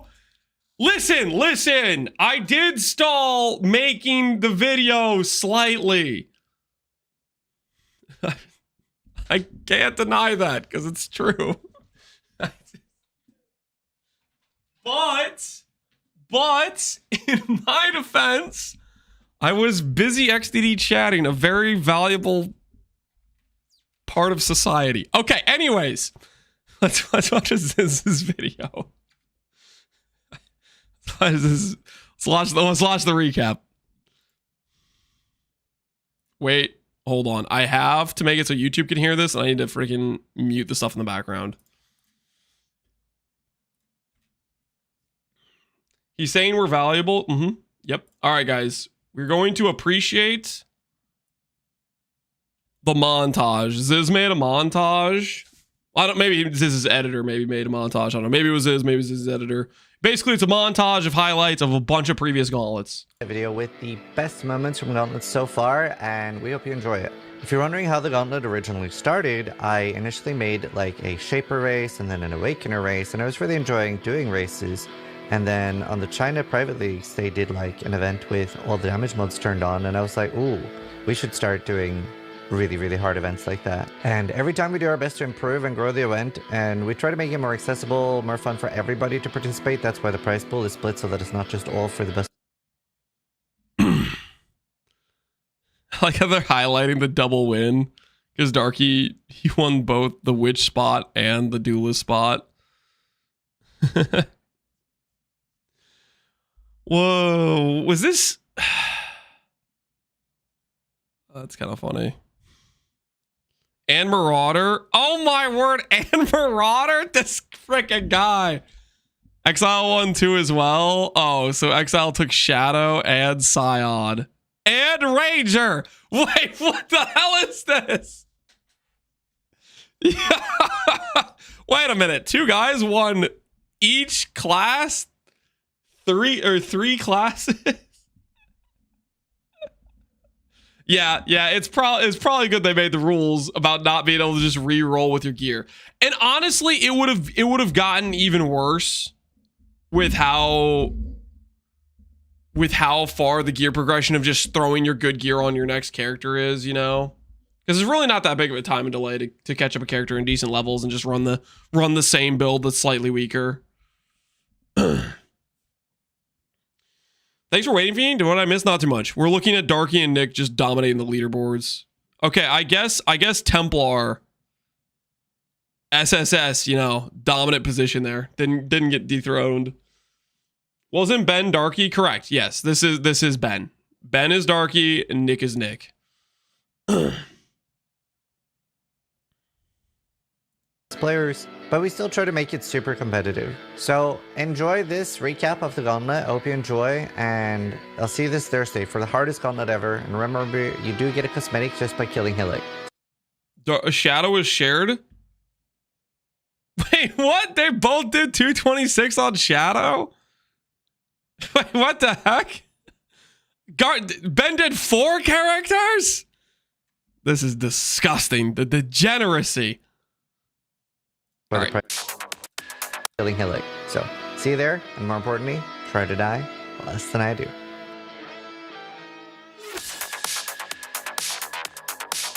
Hashtag nerf Ben. Yep. Too powerful. Gotta spit. Man, how many gauntlets is that? Shopify, Racing Gauntlet, Class Gauntlet, Searing Worlds, Misery, Runic Strife. Runic Strife was the last one, dang. You like races? Well, are you in luck? There's races coming. Oh, thank you. Faded Connections. They just dropped that? You could drop this back in the... I guess, I don't know. I thought you had to get it through like... That looks so insane from that angle. Noogie curses his next 7 years over one...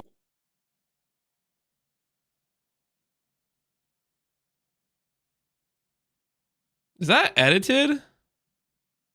How's he stretching his neck so far? That's impressive.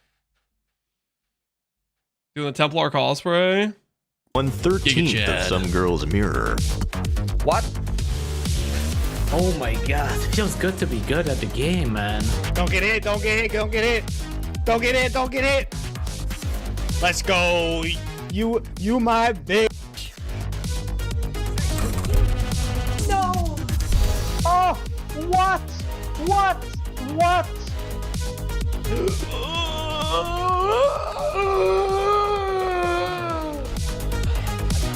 See that haste is just overlapping a ton of mechanics. Oh my god. I feel like before watching him die here, anyone else remember when Ben was doing the Uber runs on like day 4 or whatever? And I was like, this is over, man. Ben's freaking unstoppable. I was just like, I had full faith after watching the previous Ubers that he was just gonna clean like it was nothing, and then it's like, it's gods do bleed. Explode so fast. Maybe we have a chance. Oh, wow. Those explode so fast, dude. Meanwhile, he re-rolls and clears in like 3 days later. That was crazy. But it looks like you have won roughly $6,000. Straight to the retirement fund. Ben claims global first place as well as rank 1 witch after his indescribable performance. Ben from taking home rank 1 witch, duelist, and is Ben's 6th gauntlet win in a row, and I believe his 11th community event win. 6 in a row? But was it actually in a row? Was there no like space in between wins? Was it 6? Was it actually 6 in a row? Sounds crazy. What the fuck is I that? love here. I mean, he's done this fight. Whose so voice? many times. Joseph. He just knows the taste I buds, know. guess. There it is. Don't jinx him. He's fine. He's not. A little fuck you at the end. Wow. Am I really tired? What's going on? He's run this 4 times now. Every time he goes through to the end, he gets teleported back. Oh, yeah. Shaper got bugged. You know, honestly, Shaper should have been one of the harder Ubers because of the slam. I feel like the slam is such a... I mean, if you time your Mortal Call, you're fine or whatever. But I feel like the slam is one of the rippier Uber mechanics that you have to be able to tank with the AoE. We have more AoE this golem than we did last time. So it'll be cool having having this one actually be for completion again. Oh my. He was active. He too. lost? He had a health We bar. won? We beat him?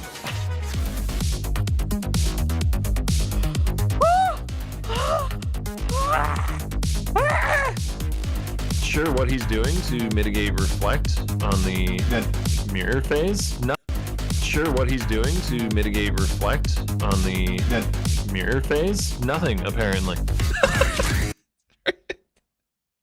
That's Octavian, isn't that? Sure what he's doing to mitigate reflect on the mirror phase? Nothing, apparently. That's gotta be Octavian, right? That's too funny. Sure what he's doing to mitigate reflect on the mirror phase? Nothing, apparently. Rest in peace, man. Rest in peace. Drink my ass. What the hell? Ventrua just kind of forgets to log out. Oh my. No way. I wonder what Ventura's playing. Is Ventura? I feel like I haven't seen Ventura streaming. Is he playing Gauntlet? Is he logging in? He's gonna cast, not play. Wait, what? Ventura's really good at the game. Why doesn't he play? Wait. I have to set a mirror. What? What? What the fuck? And you can see like the pained expression on Hey, his face. pay respect. Did he actually do that on stream? He just booted up RuneScape right after dying like 13 minutes into the run. And he's booting up the RuneScape. You can see the pained expression on his face. No. Log in, dude. Log in. I mean, just pretty much in every game for me, I'm just always trying to get better at something. So I actually wanted to like try to dethrone in quotes, but Ben is still extremely good at the game, and everyone knows he's like one of the best players, if not the best player. But I mean, I've always wanted to beat Ben in PoE racing.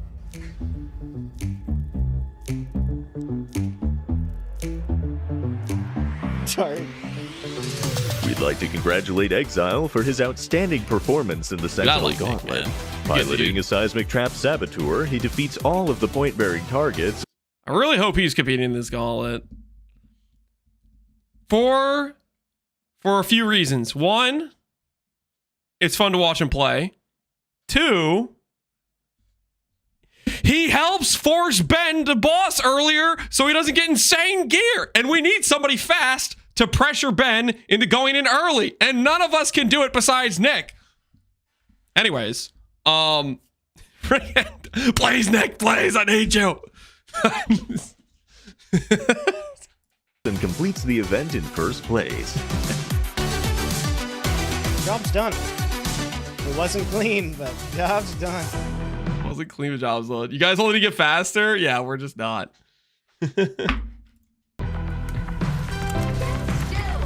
Here are our prayers. He's the only one that can save us. I can't do this just yet. He might take off Dare at 6 or 7. That'll be sick if he's playing, dude. That'll be freaking sick. Nick's such a freaking gamer. And then Steel Mages win. Does that mean I win the gauntlet? Wait, do you guys remember this? Do you guys remember the Steel Mage win? You guys remember the strat? This was like executed to perfection. You guys remember the Steel Mage win? He just locked in and just watched all of his competitors die for the entire event. Just one after another, just watched him die. And just kept gearing and making his character better. Just watched everyone die in front of him. Then just walked past their corpses with no emotion for the W. It was disgusting. Did I win? Did I actually win? Did I win? Is this the best? Did I win? As he's standing on the corpses of all his competitors, of everyone else who died before him. Did I win? Is this what it cost? I just had to kill a few other contestants. Timeline. The toy refuses. Actually, that was like the shittiest Uber Elder I've ever done. I should probably practice next time.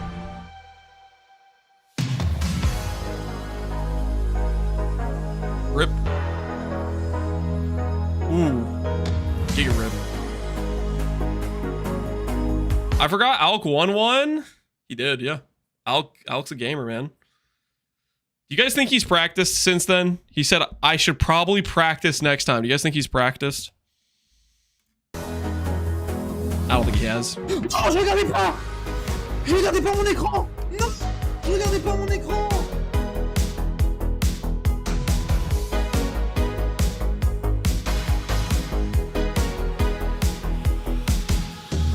Waggle multi-card is so sketch.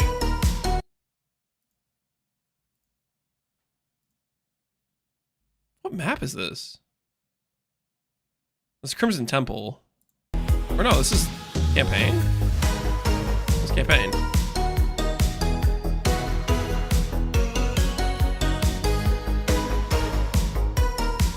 The thing that was confusing me, I don't know if you guys know Amy Cat, but Amy Cat, I don't think I've seen her stream recently. What was confusing me is I saw this and my brain thought she was in the T17 map Sanctuary because of like this stuff.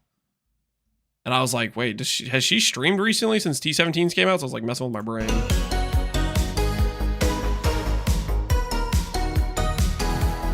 No, I died.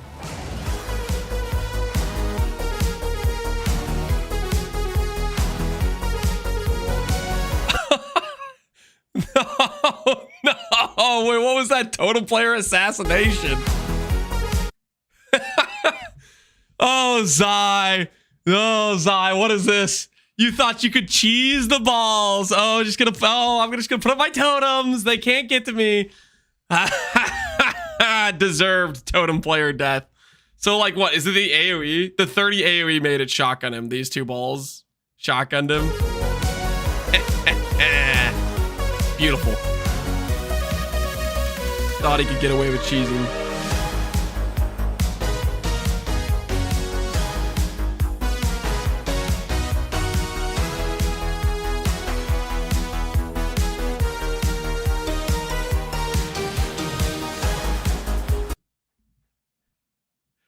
Why are they show? Come on, do the freaking double flame blast death. What? I want to see the Karn flame blast death where he lost to alteration orbs. What? Oh my god, really? Yeah. Holy Rip. shit. What?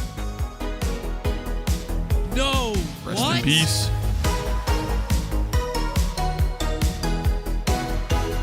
Wait, wait, no, wait. Rest in peace. Yep. Worm Flask. Was that Gauntlet? Was Worm Flask one Gauntlet?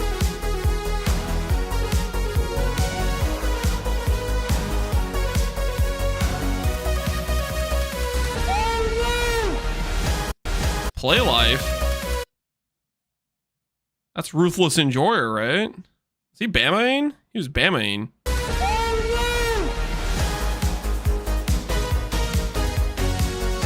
Wait, what the hell is this? Why is the rip you included for me the freaking... This was like 30 minutes into the race. Why? I made it to Uber Elder and you include the 30-minute rip? This is rigged, man.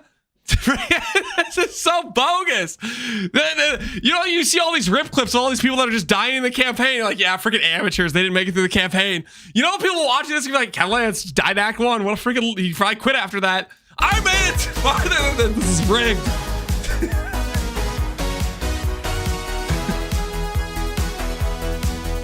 I was looking at chat, okay? Okay, just for the record, that was rigged. That was a hit job, okay? That was it. There's two monitors, okay? There's two monitors. Wait, hold on. Let me put some lean on this one. You know, there's two monitors, right? You know, I'm like hitting here, you know? Freaking, you know, gaming, you know? Right? And my eyes were looking here, okay? And then there's freaking these... What the hell are these things, honestly? What are those, dude? It's freaking rigged. It's rigged. All right, anyways. Just for the record, I made it farther than Act 1, just so we're clear.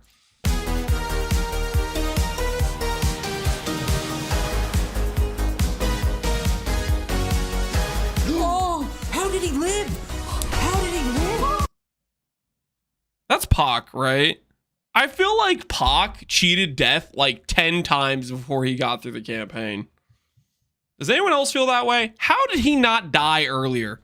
The amount of times as we were going throughout that first day and Pac was like, oh, he almost died. He's just better. I don't know how he kept getting away with it. How did he not die? Oh my... Holy shit! Oh, that is so cool! I love you! Thank you for watching the official Gauntlet highlights. We'll be... You're one to talk. You didn't even make it past Act 1. Yes, I did. I cheated death at least 2 times during the last gauntlet. I think the one time I cheated death was when I went in that reflect map and then somehow didn't die to it. That was probably where I deserved to lose my run, was that reflect map I walked into on accident. That was my cheat death.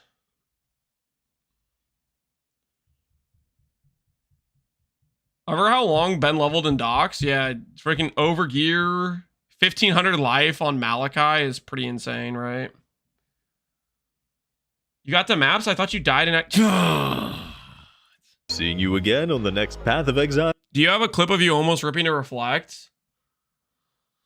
Somebody, people probably clipped it. Hold on, let me see if I can find it. I got this freaking... Stop it, Windows. Stop it.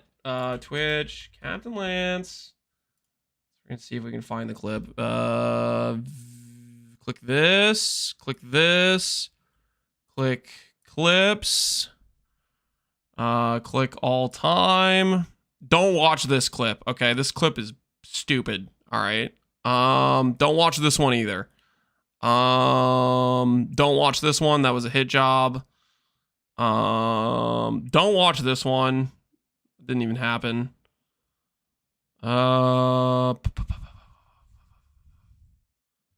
Wonder how far down I'll have to go to find this clip.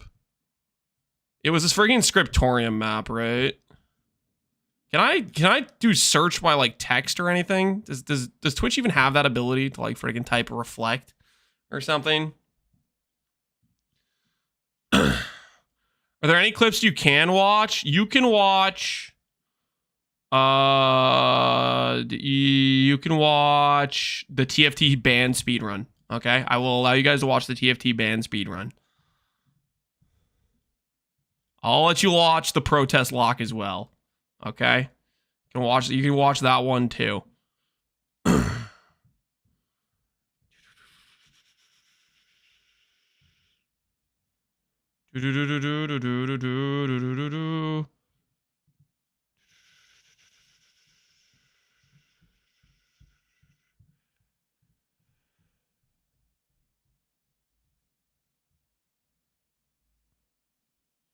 Does that mean they found the clip of me dying to Act 1 with 600 views, and that's the one they highlighted? The one where we dying from mana in Uber where there was like 20k views. They dug through to find the rip of me dying in Act 1. They had to freaking look for it. Yeah, huh? Uh-huh. I don't know how far back I'm gonna have to go to find the almost dying. It probably doesn't have that many views. The clip of me almost dying to reflect. Would it be within the last year? I have no idea if it even be in the last year. Oh. This seems kind of hopeless, guys. This seems kind of hopeless.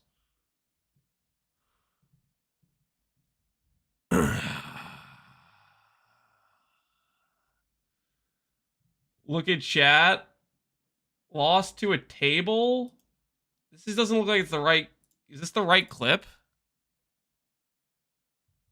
This is not the right clip, guys. Oh, somebody actually found it. How'd you do that? All right, yeah. Okay, so here's what happened. Context. 20,800 ES.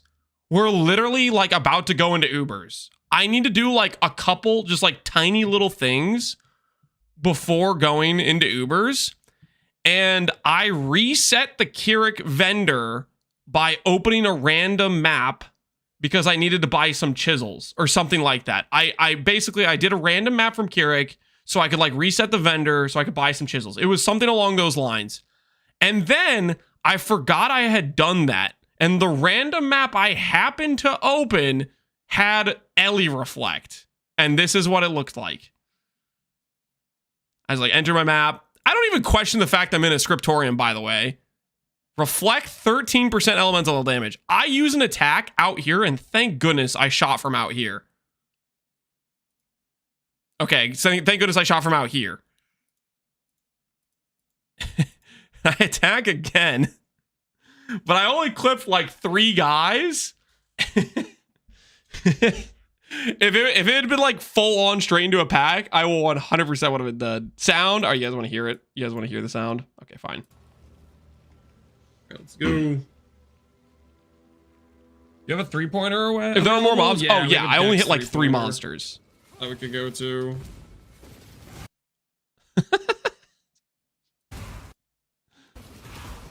Oh my word. Oh my word. My gauntlet run flashed before my eyes for like the stupidest possible way to rip. Dex 3-pointer that we could go to. Thank goodness there wasn't a larger pack of mobs there. Oh my word. Oh my word. I got spared. But yeah, that was a misplay. Luckily, that's not where we died. We died after that. Misery Gauntlet, are you really linking the turtle rip? I needed oils, guys. No! What did I die to? Chat sabotage, by the way. I followed your guys' suggestions to a T about the towers to build. I should have just listened to Jim, but instead I listened to the majority of chat. And next thing you know, I'm waiting for these stupid Uber boss dudes to die, and they're not dying because the meteor towers aren't working, and I needed to get some like different tower set up. And meanwhile, I'm trying to go back and figure out how I can get them to freaking and look at this. Poacher's Mark into Fizz shotgun attack.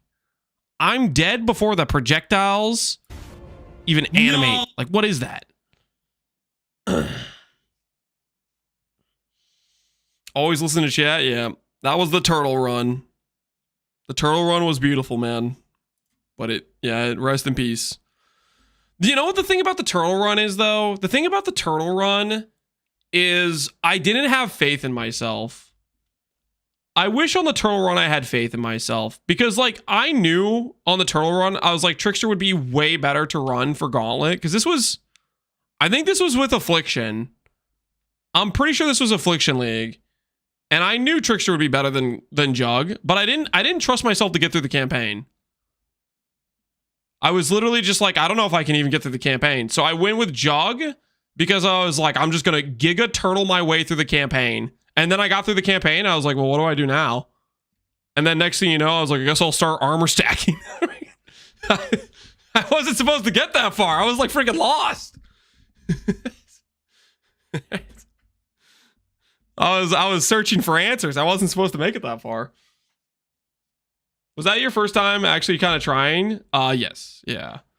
The switch to armor stacker. Oh, it was atrocious. You guys remember we tried out, oh, what was it? I think we tried the shield ability with like the fire version of the shield ability, the transfigured alt version. Oh, it was rough. We were like ZDPS on Merc Labizarro. It was okay. Eventually we did figure it out. We started getting something rolling once we like clicked a real skill. But the initial like it was, oh my word. Shield Crush Chieftain. Yeah, we were just like, we'll try Shield Crush Chieftain. Oh, it was so bad. We were ZDPS in Merc Lab. That was like a level 80 character or something. Died the heisters, remember correctly? Maybe. We did do a lot of heisting to get like replica Dream Feather and stuff. All right, anyways. All right, Undisputed. How many players will complete the Gauntlet? 3. Is 3 too high? Is 3 too high? 3 might be too high. 2.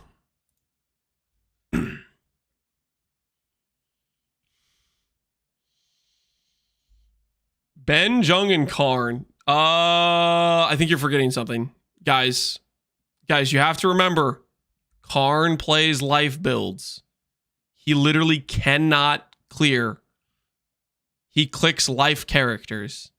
He negates his ability to clear when he does that. I put 3. I think you'll clear, Lance. I appreciate the vote of confidence. We're going to need to not screw up on our gear farm and then not choke on the respec before we do Ubers and not randomly kill ourselves to reflect.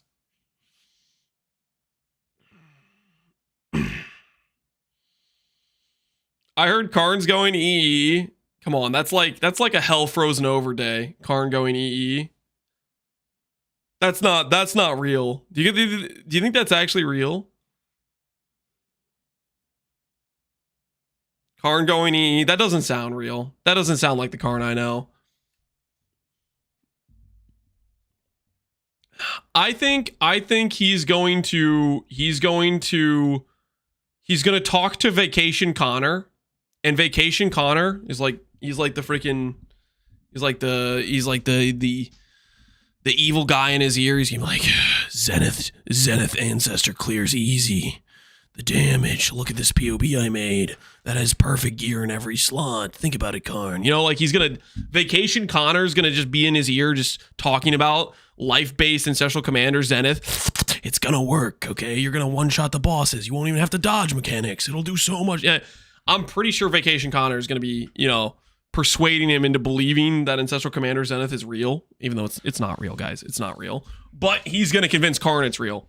And next thing you know, Karn is going to farm more alterations than every person in the entirety of Gauntlet. Just literally Karn alone, he's going to generate 2 million alterations to make his gear.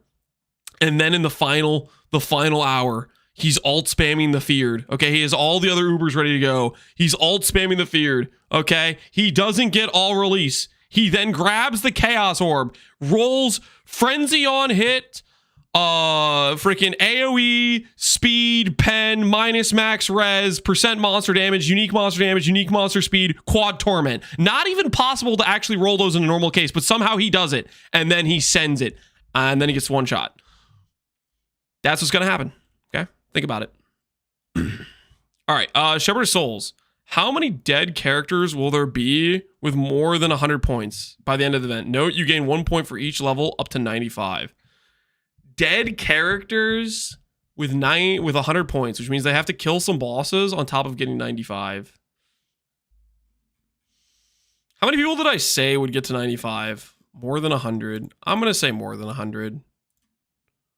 I'm gonna say more than 100 twice. I'm gonna believe. I'm gonna have faith. People are gonna clear some base level bosses and get to 95. I have faith.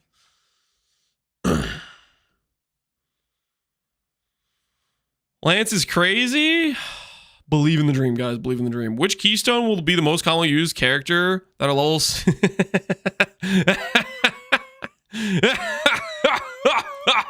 What do you guys think? Guys, what do you think? What do you guys think? Most common keystone of characters that make it to 90 or higher? Mage Vein, 90 or higher.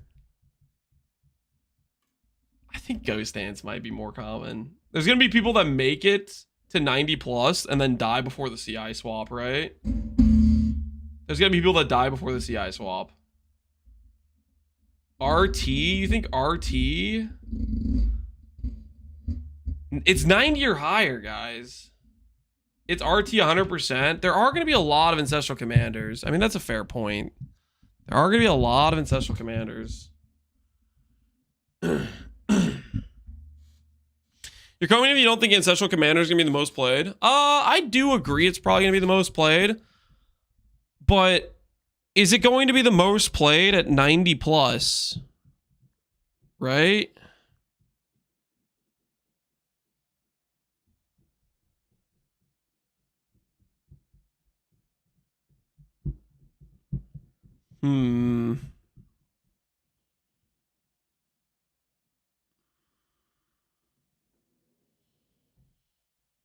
If you make it to maps, you'll easily make it to 90. Yeah, you're probably true that you have like a lot of easy going to 90.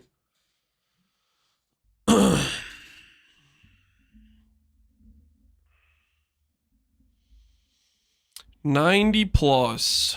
Common trait.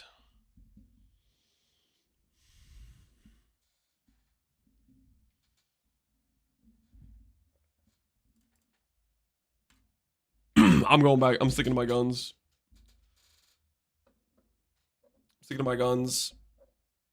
It's not just going to be Ancestral Commanders, guys.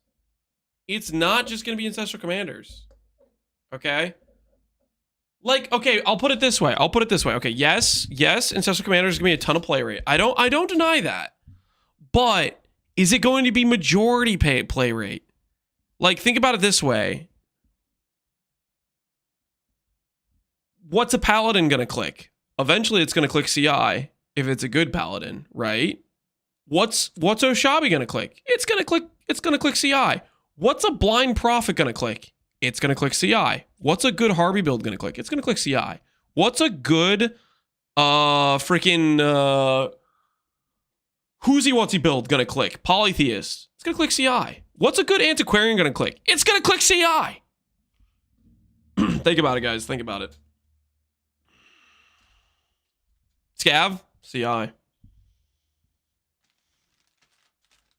Whoosy was, you know what I'm talking about. You know what I mean. I'm believing in CI domination. Onyx of Oblivion. Which timeless jewel is most commonly used in the top 500 characters? Not even freaking close. Are you kidding me? I am more confident in this answer than anything else. And I freaking love it. You know how hilarious this is to me? You know how often I had to deal with people be like, oh, lol, it's Balbala Bill. Well, look at where we are now, guys. Okay, turns out Balbala's really freaking good for the investment. Ah, let's go. I believe. CI coping incredibly.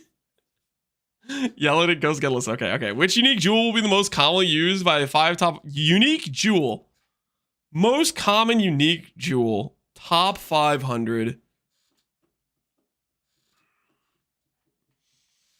Is it gonna just be Brutal Restraint twice? Or is it gonna be like Watchers? Or are all the people that have ES Light of Meanings and PoBs not lying to themselves?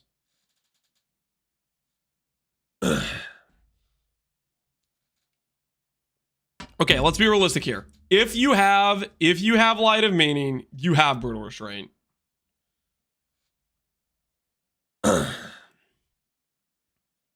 It's just Brutal Restraint twice.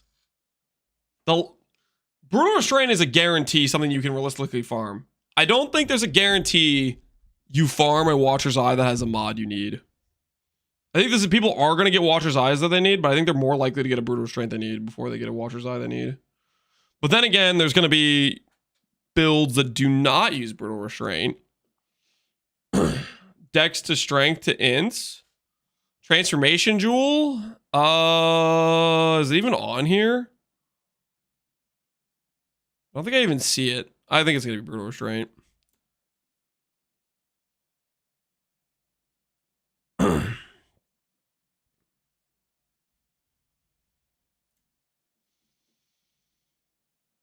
The kids are on the finished playset. If you want to see it, yeah, I do want to see them. Hopefully, they're being nice to each other now. Hold on, guys. I'll be right back. I'm gonna take a quick look at the kids real quick here. Give me one moment. I'm going to make it so YouTube chat doesn't get double played audio. And I will be right back. Give me one sec. See if the playset piece of chords work. Yeah, exactly.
All right, I have returned.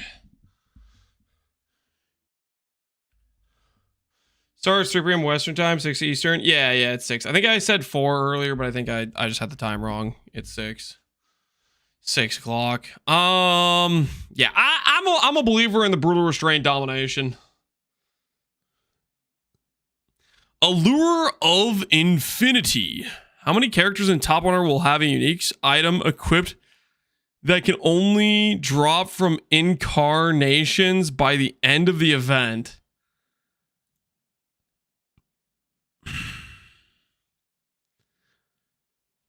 So we're talking Frost, we're talking Soul Eater, right?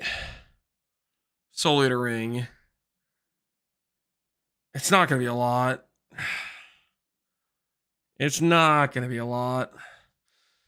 Going 6 to 9. Come on, believe in the numbers, guys. 6 to 9 always wins. 6 to 9 just, it's reliable, right? 15 to 20 with a reroll. Well, we don't know how hard the bosses are going to be. I'm assuming they're going to be pretty hard, right? What did I put for the amount of people killing the boss? I put 11 to 20, which would mean half of the players would have to re-roll with their item or use it. I just got all 1 passive voices in Sim. GG, Gregorian, GG. Fire as ring. Yeah, I think I'm going to make this number no lower. I think I'm actually going to go with 3 to 5. Because I feel like if those fights are really hard, then again, if they're easy, then it's just gonna be way higher. No, I'm gonna go 6 to 9. 3 to 5 is crazy. It's the top 100. You think 3 to 5 is too low? I'm going to make 10 accounts and finish it all with just to F your predictions. Oh no, what the hell?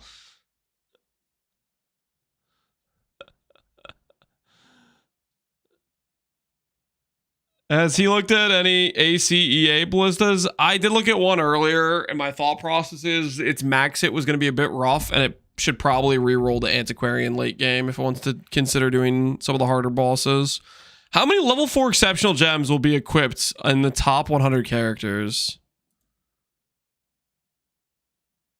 Exceptional gems level 4?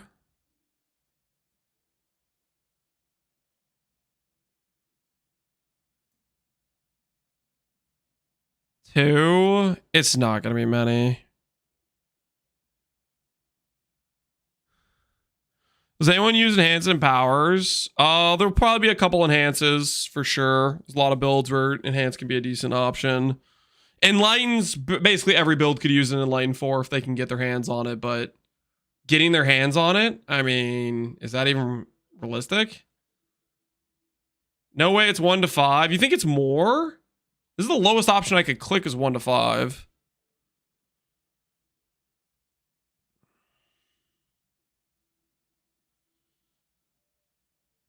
Isn't about getting the gem, is getting level 4. Yeah, level 4 is hard, man. It's a 1 in 4 with a double corrupt chamber. So you're talking about 1, it has to be the top 100 characters. 2, they have to drop an enlighten. And then 3, they have to equip it. With it being level 4. Grav, you think people are going to hit some Gravs? I don't know, man. I don't think I've gotten a level 4 Enlighten card once in all my Grav. I got a Maze Blood before I got a level 4 Enlighten Grav card. Luck or Lunacy? How many experimented base type rings and amulets will there be equipped in top 100 rings? Okay. Straight up, I'm going to be at least 3 myself, okay? I'm going to be wearing 2 manifolds and a freaking simplex. Okay? I'm at least 3 by myself. I'm assuming there's going to be a couple other people that put them on. So me plus like 2 other guys or 3 other guys that have like 1, at least 6 to 10. Okay, by myself, I'm going to have 3. Okay? You have to hit top 100. Oh, shut up. Listen, I'm going to find the bases, okay? Why do you have to freaking include the top 100 part? Lance, Act 1 is not top 100. I made it to Uber Elder. That was a hit job. Okay? Freaking, they had to dig for that clip, okay? They scrolled right past like the 20K view clip of me being out of mana to go find the clip of me dying to those stupid red squid things. They had to dig for that. They didn't even know I died that way on day one, I'm pretty sure. Well, maybe they did. I don't freaking know. All right, which Ascendancy class will have the highest death percentage by the end of the event?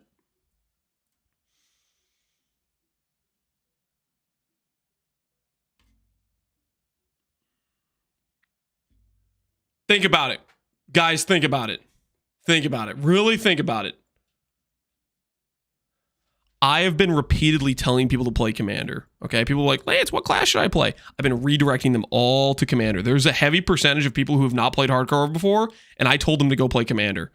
Now, Commander might be a good choice, but if people are all getting suggested to play Commander and it's their first time playing hardcore,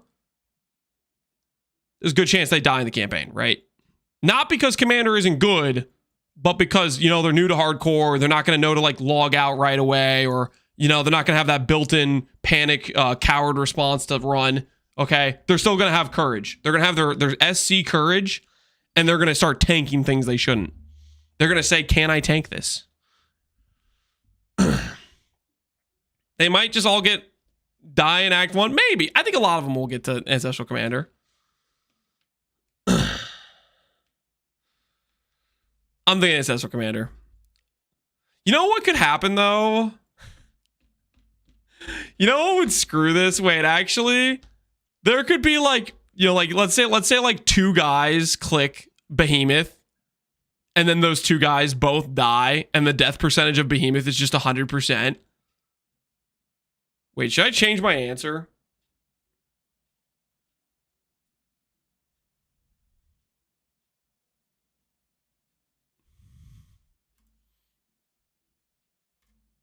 I'm changing my answer. Everybody who clicks this class is gonna die. Just guaranteed death. I will level 10 Behemoth. You have to actually ascend, okay? So you'd have to click the Ascendancy and then stop playing the game to not die.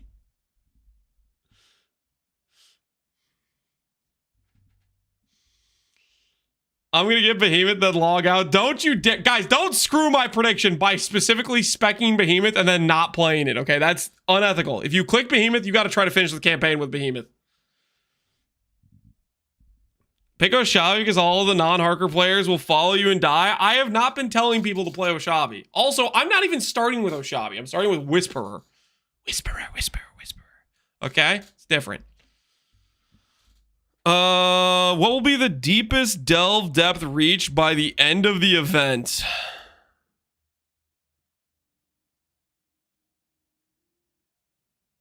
Is there a bounty for it? Is there a bounty for going deep in delve? There was like last time, right? I don't think there's one this time. There's three, yeah, there's three bosses, but you don't need to you get three bosses way before you get to 500 depth or whatever, right? 2K, nah, man. Why would people be delving unless there's a bounty for it? Steve's gonna grind it out. You think Steve's gonna log into Gauntlet just to see how far he can get in Gauntlet delve?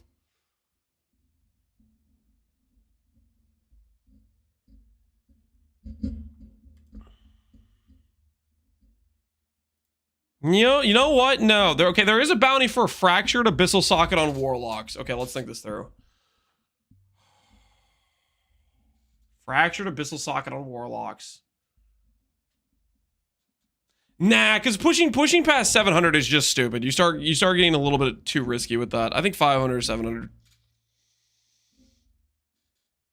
If you pick less than 1,000, I'm gonna delve. Guys, stop specifically planning your Gauntlet plans around destroying my predictions. Like, what even is that? If you have the ability to roll 10 characters to get 10 freaking and get them into the top 100 just to equip freaking the unique items from the semi-uber bosses, just freaking win the event, okay? Because that's how good you'd have to be to pull that off. Yeah, freaking. On what day of the event will the first Uber Pinnacle boss be defeated? The first 24 hours of the event count as the first day, etc. Okay, calculating. Will Ben be pressured to enter Ubers? 4? You think people will pressure Ben into Ubers on day 4? I think you guys are thinking older combinators, you know, back when you could multi-mod and force good outcomes. Nick's gonna be pressured by RWF. Yeah, that's the thing. What day did you guys say that was? Day 6? What's the Nick timeline? If it's day 6 that Nick has to go to do WoW stuff, I'll click day 5. The Nick and Rage timer. Yeah, the Nick and Rage timer. We need Nick to scare Ben enough to get him to go into Ubers early, and I need them both to die. Easy. All right, leader of the pack, duelist. Which player will have the highest ranked duelist character by the end of the event? Highest ranked duelist. The hell are these options? I don't know who any of these people are. Can I search Jung? Oh, I can. Okay, I'll pick Jung. He's playing duelist, right? Marauder. I'm gonna pick Nick. I think Nick will go Antiquarian. You guys think Nick will go Antiquarian? Just write Unk in the search. Ranger. I'm picking myself, okay? Not because that's the right answer, but because I believe in I gotta believe in myself if I'm gonna run Ranger. Okay? I gotta have some faith in the plan. Shadow? Who the hell would even play Garatha! Garatha, so help me, Garatha. If you log in a Ranger and beat me, you better stay in your lane, Garatha. You better stay in your lane. You picked a Shadow, you stay there. Freaking so help me. Garatha logs into a Shabby. We're doomed. Okay, let's hope not. Let's hope he stays in his lane and plays his little Shadow. Okay. Templar. Who would play a Templar? Who would realistically play a Templar? Any Templars that have high ambitions in chat want to raise their hand right now? Rise? Would Rise log in? The Rise Templar? I don't know. I don't even know if he's going to play the Gauntlet. I feel like I haven't seen him stream in a while. Tati? Would he play Templar, though? For totems? Probably not. There's not Hyro. Palstron? I don't know if Palstron's even playing Gauntlet. I'm logging into Polytheist. Jestar. What version of Polytheist are you playing? Quick quiz before I put you in here. What are you playing? Wait, Jestar, what's your Polytheist angle? I'll do it. I'll prove you right. I don't trust you, Ellie. You've been talking all sorts of crap this whole time. Pyroclast Mines and E-Blade Shock Nova. Okay, nope, no, I don't trust you. Okay, if you said EE Polytheist, I would be like, you know what, sure, I'll bet on it, but you're freaking scaring me. E-Blade Shockwave Totem? That's out of control. I am playing it, though? Wait, Ellie, are you actually? I thought you were just, like, making jokes. Nope, you didn't come. What? I don't know what your freaking view account name is. It's OP. Shock Wave Totem Polytheist. It's OP E-Blade. No, I don't believe you. I don't believe you. Do I believe Ellie though? Nope, didn't come up. I'm gonna say we'll just stick with Rise. I don't know if he's even gonna play. I put Vizniz. I think Vizniz said he was going to play an Antiquarian. He said he was going to be an EE cock. Leader of the Pack Witch. Pak. The Undying Witch Believer. Where is he? Get him in here. I think Rise is going to play Witch. Wait, has Rise actually streamed recently? I feel like I haven't.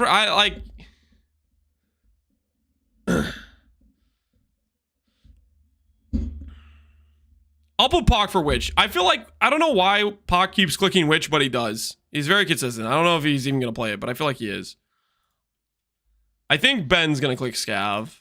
I don't know if Ben's actually going to click Scav, but I think Ben's going to click Scav. Rise, PO beats, and builds, so maybe he is going to play. How many players will end up completing the gauntlet during the final 24 hours of the event?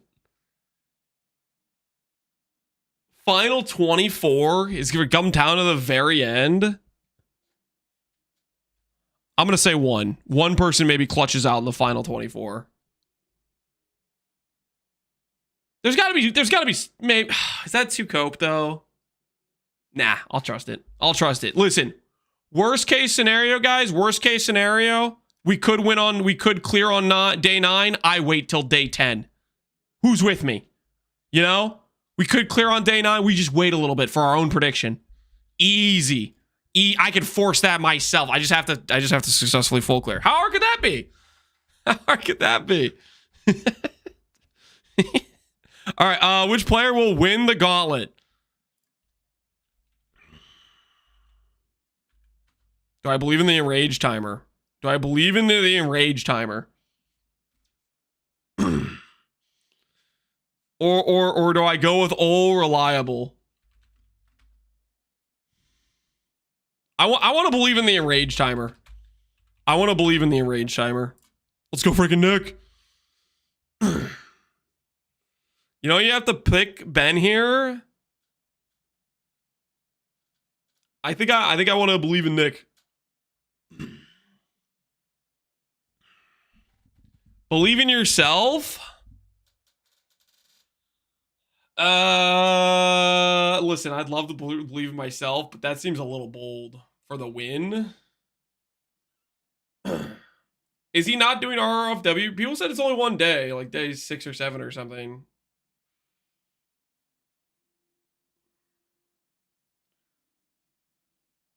No Jungle Ryan? I don't know how good freaking Merc bots are. Can Merc bots actually get a good tank threshold? Like, can they get like an actual like good number? Or are they like too stretched or something? I haven't seen too many like very convincing Merc bot POBs, but then again, I've only saw one Merc bot POE today, and it was life based. I have zero faith in Merc bot. Yeah, I mean, I don't know the freaking archetype that well. I haven't really played it.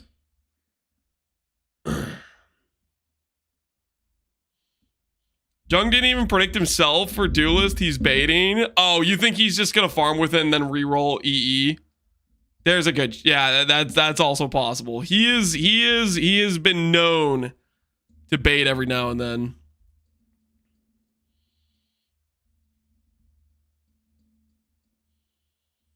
Well, how does this prediction thing even work?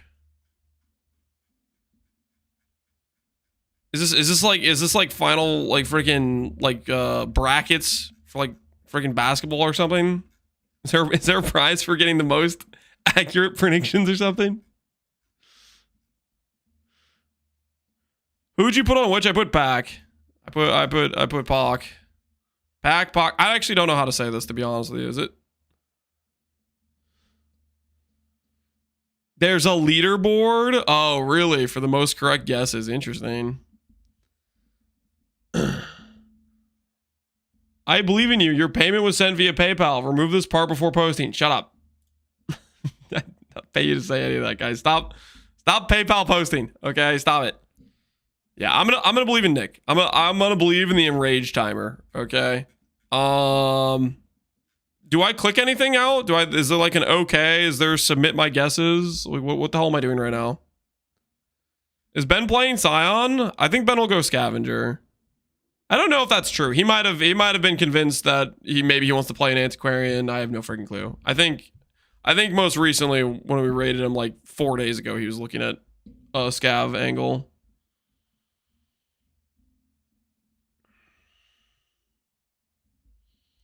Ben's gonna go Commander and Antiquarian. You think so? He's not gonna go Scav. 100%. Where's your evidence? Where's your proof? Is the Samsung race happening? It was canceled for today. They had tech issues, so I think it's going to be rescheduled. It's in his sheet. The hell is this? Okay, sorry guys. Sorry about the flashbang. Ben's PoE sheet. The hell is this?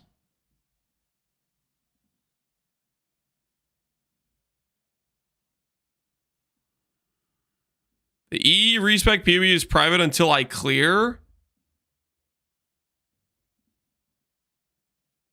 He just has his slammer PoE.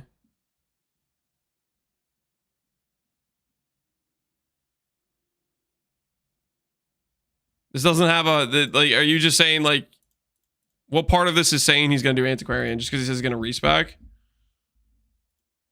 The PoBs for Commander? Yeah, that's because that's what he's starting. He's starting a Commander.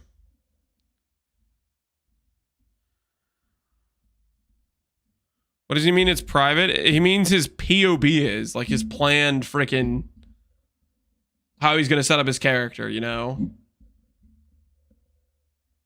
Would you do EE on Commander? No. Definitely would do it on Antiquarian.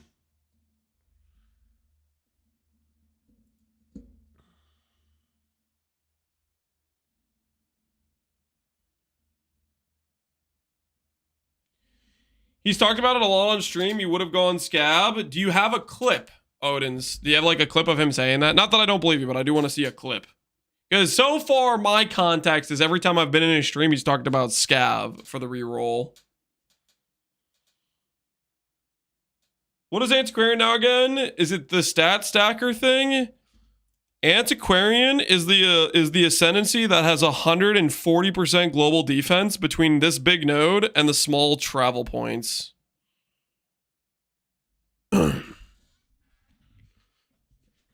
Exile said Ben was going Scav. Yeah, that's what I thought while I've been in a stream a few different times.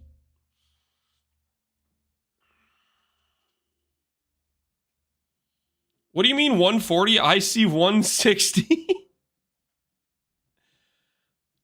You see 160? How on earth? You could get 150. You can't get 160. How do you get 160? I'm waiting. Let's see. Let's see. How do you get 160? Let's see. So that gets us 120. 30, 40, 50. 60. 60. 60. 60. 160. I think you're kind of memeing if you... I think you're memeing if you do anything more than 140. Or 150, I mean. Like 150, sure. You could justify this. I think the play is this, personally, but the biggest issue is fixing your decks for this. I think the 140 and have hits can't be evaded, plus the base blocks the way to go. How do you target farm EE and SSF? You chance a low-level sword in Ancient Orbit, or you do a div card and turn it into a low-level in Ancient Orbit. When is the Gauntlet? The Gauntlet is in 21.5 hours, roughly.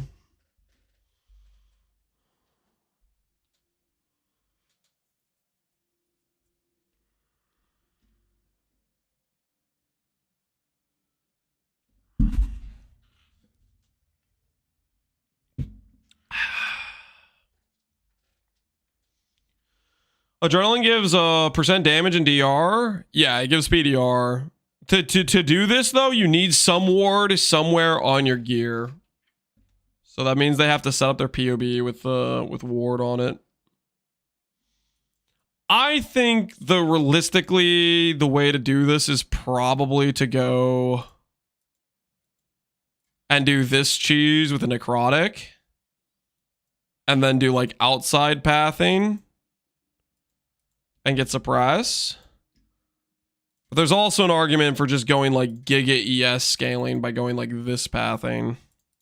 I think if Ben does Antiquarian, I think Ben Exile. I'm not sure what their setup's gonna be though. We'll kind of see. I kind of feel like they like the balance, the evasion just slightly under the ES overleach angle. Think Architect Cold Dot build will be playable for Gauntlet? I wouldn't play it for Gauntlet, no. I mean, like this first lab and this lab, like this stuff felt decent, but for Gauntlet, nah, you really need to be playing to just an absolute top tier level skill, which Cold Dot is not.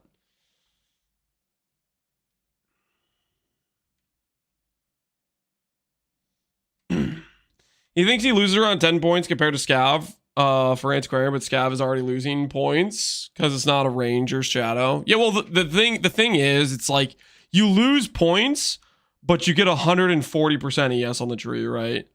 And so the points you lose is being made up for with how OP these like 10% global defense is, right?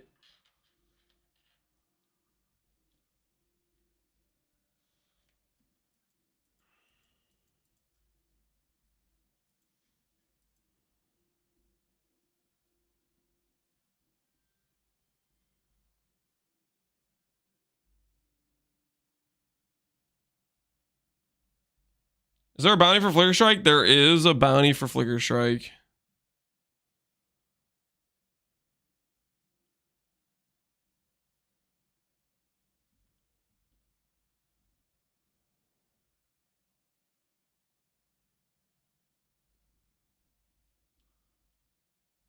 Are we still reviewing PoB's? Oh, yeah. Yeah. We'll look at... Okay.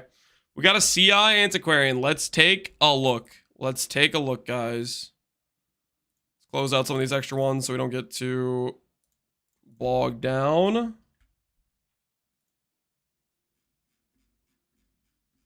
I don't know if I have to, like, change anything, but we have those there. All right. Let's take a look. First of all, take a look quick at the gear. Evasion, ES. Probably would want % ES crafted on the prefix pool. Reasonable-ish chest piece. Reasonable-ish helmets. Basically triple T ones with, you know, not perfectly divined.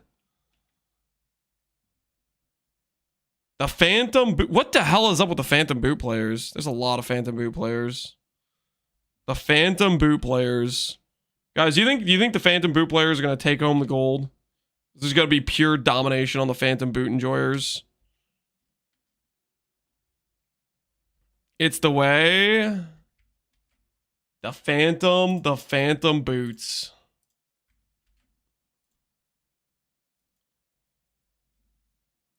Okay, so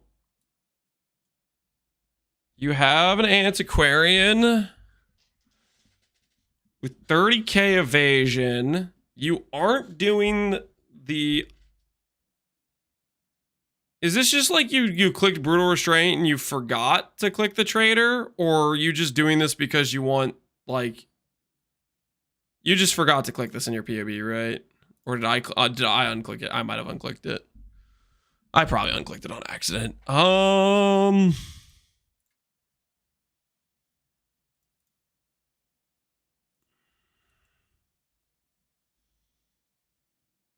I'm hoping the 20 crit chance is enough to sustain with crit on Flask. No. Do not depend on that. Do not depend on that. You are doing hits can't be evaded. Plus % defense or % block. So I guess these are decent ES nodes and they come with block and they get you shield mastery. Are you in like no clusters? Very little clusters. Ghost dancing. No overleach. You have Ghost Reaver.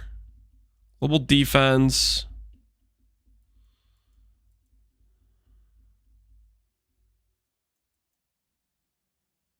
You have the mastery? So big thing right out of the gate that I see is you want to go for Crusader rings with evasion, flat ES, percent ES, and the mastery. Very big upgrade in ES for your overall character. That's one thing I'd always look at doing. That mastery is just very, very strong, very consistent. Man, there's a lot of light of meanings. People have a lot of confidence in their light of meaning farms. I would not want to bet on light of meaning. That's a painful farm to go for. That is a painful farm to go for. Do you need this much block chance? Block chance are you at?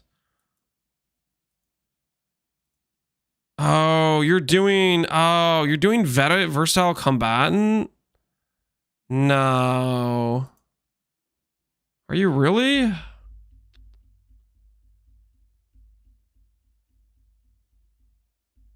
I'm not a big fan of versatile combatant.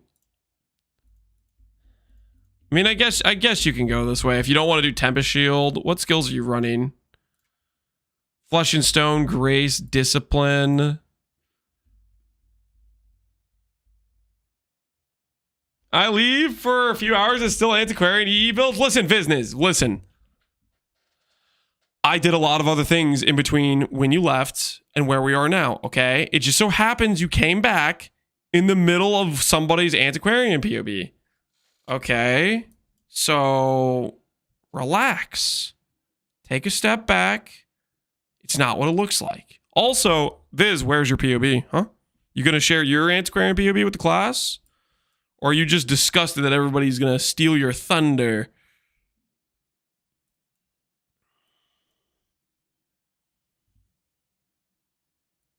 Share the PoB, Viz. Share the PoB. I don't know how I feel about this. I think if you want to force in Fortify, I think you should do the Worm tech. The Worm plus Warp Tattoo plus Vigilance Strike tech, I think is a good consideration. No, because I yoinked Exiles and I don't feel right giving away somebody else's. You yoinked Exiles? It's time to be the leaker. It's time to be the... Wait, he didn't stream it. Are you saying it's a PoB he didn't stream with? If he didn't stream it and stuff, then yeah, don't freaking share it. But, you know, if he was already freaking publicized it, you know. I sent him mine and then he sent a much better one back. You got some edits, some corrections, some notations. This is how it works, buddy. He gave you some good advice.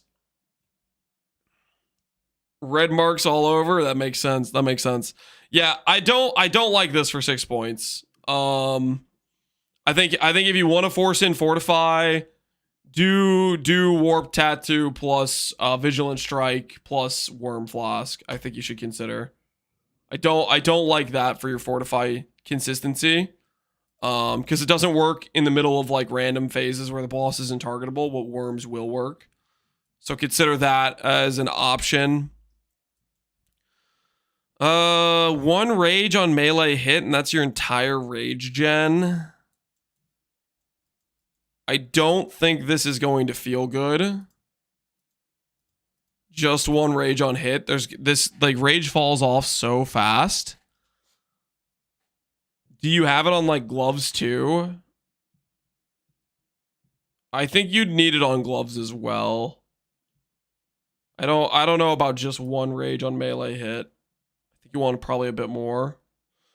You have glowing buzzing? No, but you do need rage on hit. I just don't know if this is gonna feel consistent.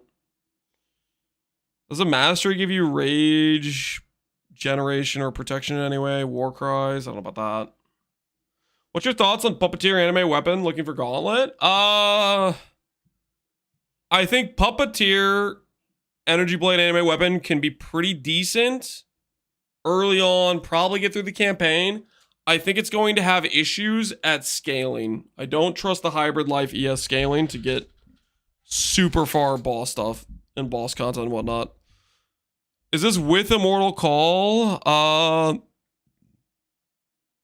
200 max hits with basically 20k ES because of the ward for the max hit. Probably not with Immortal Call.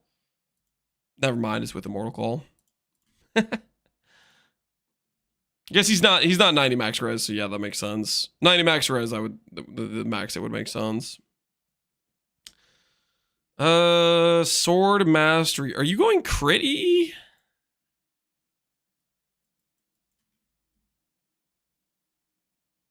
You're going crit? Don't go crit with EE. Unless you're like Blind Prophet, don't go crit with EE.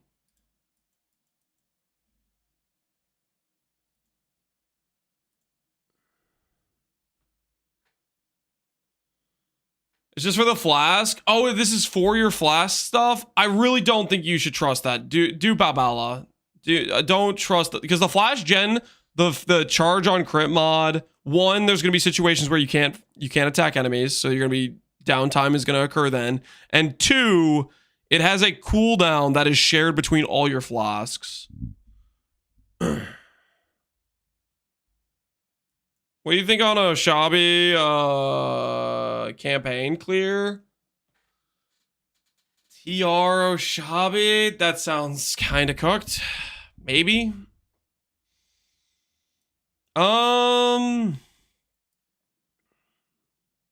Is it always the upright pathing? Yeah, that's always more technically. I guess this pathing still makes sense. I think the hardest thing I'm questioning about the Antiquarian is like you want the suppress. Yo, you Crash, appreciate the sub, man. You want the suppress, but the pathing on the outside here hurts kind of your ES scaling a decent amount because you lose out on like the ES stuff on the top side of the tree, as well as Zealot's Oath. Wide Trader with 5 flask. He planned on the flash charge and crit mod, but I'm suggesting he shouldn't use it because it's going to be very inconsistent, I think, for flash gen uptime. I'm also not confident in the versatile combatant angle. I really think you should look into doing, if you can, a Tempest Shield and getting the rest of the spell block somewhere else, but I don't know, 65 isn't really that bad. It is kind of nice to have 65 block. Are you going recover on block here? Shield.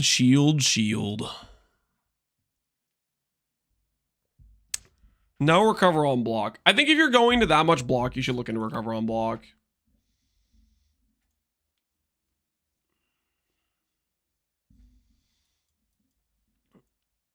Point blank. Cannot deal crits.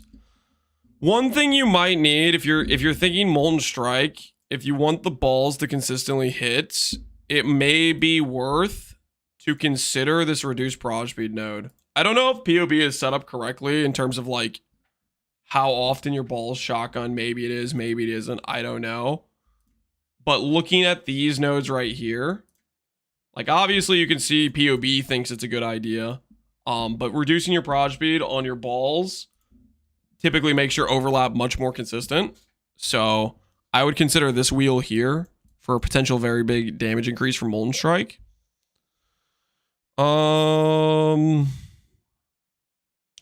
+1 prods, additional strike, veteran defender suppress. Aura wheel down here with damage per aura heralds.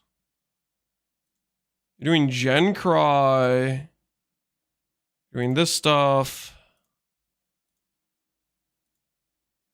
You're running Discipline, Grace, and Flush and Stone. I don't.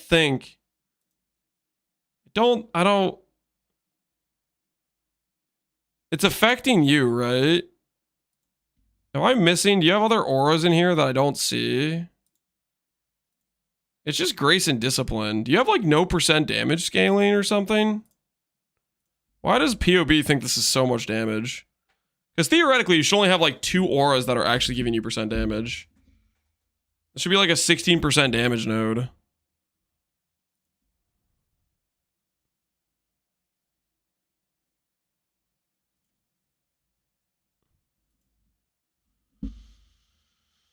He has Flesh and Stone. I don't think Flesh and Stone works for that. It says 8% increased damage for each of your Aura or Herald skills affecting you. Does Flesh and Stone count as affecting you? I know it has the Aura tag. Maybe it counts as affecting you. It might, I guess. Affects others? That's kind of what I thought. Let me look at Flesh and Stone's wording real quick. Flesh and Stone says buff makes you take up to less damage. Okay, fair enough. It does seem like it affects you. He gets no percent damage. Yeah, so it's a 24% damage point, which is like an okay damage point. It's crazy that it's that much. So that is definitely suggesting your percent damage on your tree is non-existent, right? Which, looking at your tree, yeah, your damage percentage is like damage while leeching.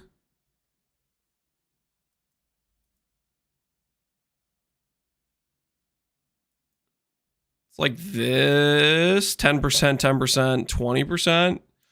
Yeah, your tree damage is pretty non-existent.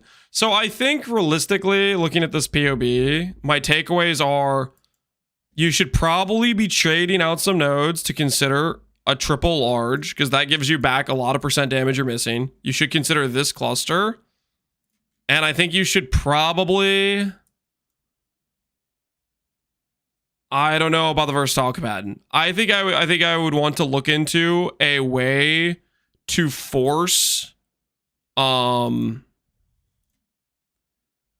decent spell block through things like Tempest Shield, block on jewels, stuff like that. And I've said before for other people, if you have like this 80, 80, 80, make sure when you're doing Ubers, if you get to that point, get a bunch of rare jewels that you can swap the max res around. Because if you can't swap that max res around, it's a big difference in how tanky you're going to be to each specific Uber fight.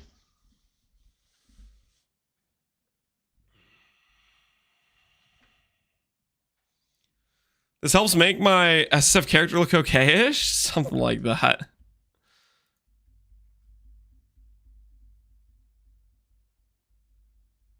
But yeah, I think that's what I would consider is large cluster, large cluster, large cluster. And you probably have to drop some nodes. You might have to drop this pathing. I'm not too confident in this pathing. Like, it has some nice things. You have Forces of Nature right over here. I'm not necessarily confident in the Charisma wheel. I feel like Treachery may make sense. Maybe dropping Grace in order to get...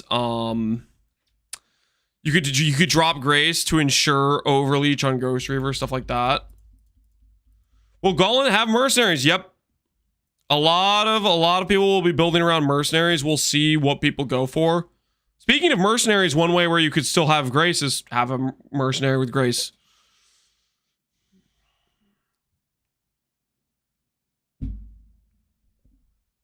People will probably get non-Exarch Ubers. You do Exarch with Merc is gonna be a sight to behold.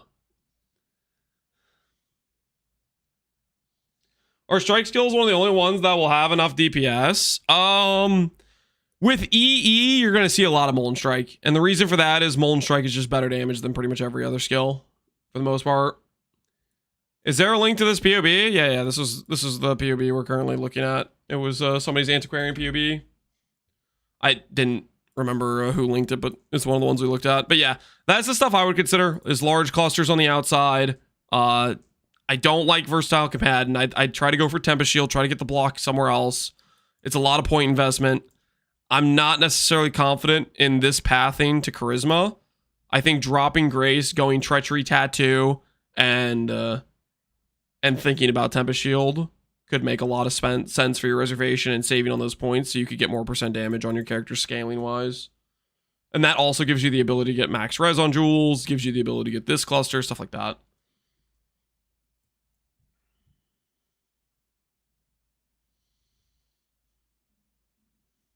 All right, we'll look at the next POB. Who's next? Whose character are we observing next? Treachery, Wild Strike of Extremes? Yeah, but then you have to afford Wild Strike of Extremes, which would be an argument for the one amulet. But also Wild Strike of Extremes if effectiveness is pretty rough. All right, so we got Rage Injected. Could you really use your input on this Poison, Cobra Lash, Servant of Arakali? All right, we'll take a look. Servant of Arakali, Poison, Cobra Lash. What are we cooking? Oh, what is this? There's another square that just got unlocked. What is this? There's another. Oh, man. I hate when this happens. You guys ever get stuff like this on your PoB and you're like, oh my word, these nodes are effective, but it just looks so wrong and you just have to like unspec it? What do these have on them? Poison, poison, dot multi, % damage, attack speed, instant leech. I guess they're like, it's like a decent wheel. But man, does it look ugly to look at. I was triggered the entire time because I had this box in Phoenicia League. Oh no. Just unspec the life node so it doesn't look bad. But the life node's really good and he doesn't have a lot of life. He needs that life node. I usually just close my eyes when I allocate the passive. Alright, fair enough, I guess. So, block.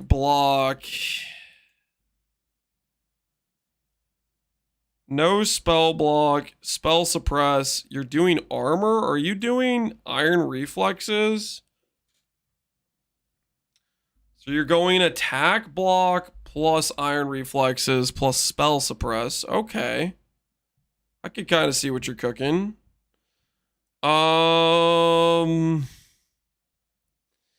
Is there a reason you don't want to go for Tempest Shield? I'm like a Tempest Shield salesman, guys. Tempest Shield might be. I might have a problem.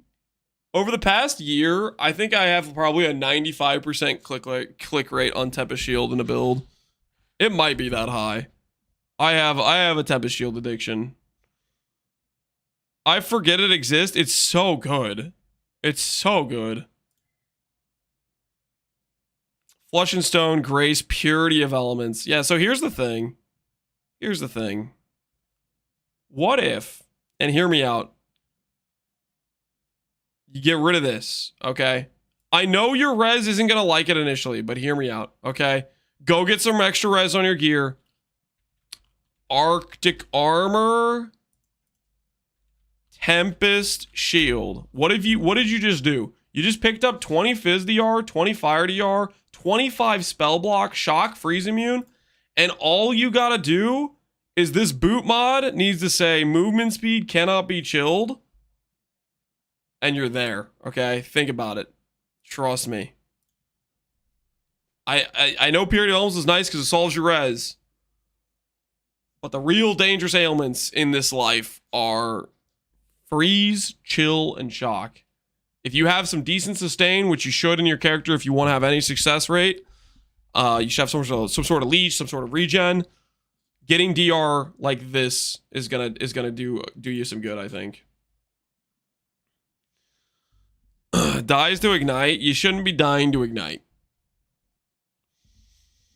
You can go Pantheon if you really want for ignite. Well, Pantheon you kind of need to use bleed on. You kind of need to go bleed Pantheon. What ascendancy points are you going? Envy, Fatal Blight.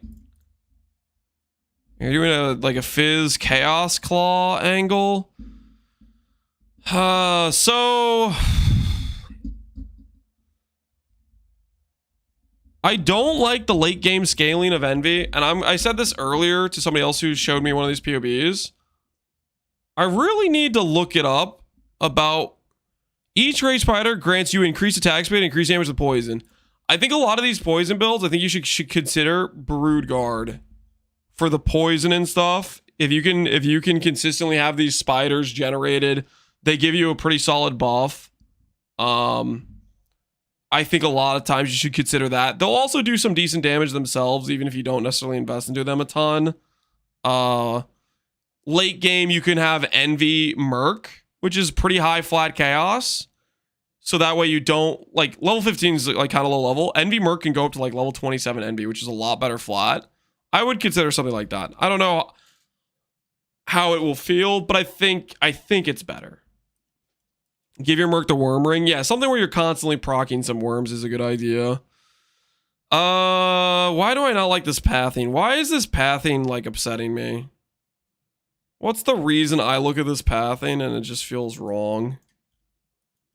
Do you have good percent damage? I don't feel like you have that much percent damage on your tree. I feel like if you don't have that much percent damage, the tree pathing should look something more like this. I feel like this is just a better efficiency a lot of times, doing something like this. And that should free up your ability to go like cluster type of thing to get more effective damage scaling.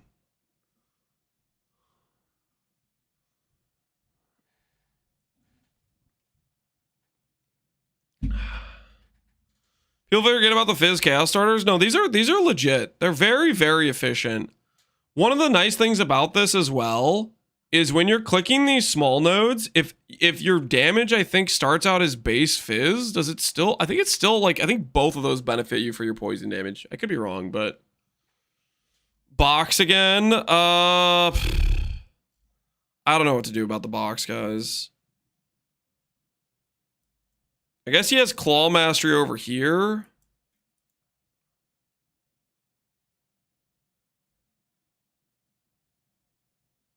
And the problem is it's a pretty decent node, right? Ailment damage, attack speed, dot multi. Right? Like this wheel is pretty dang efficient.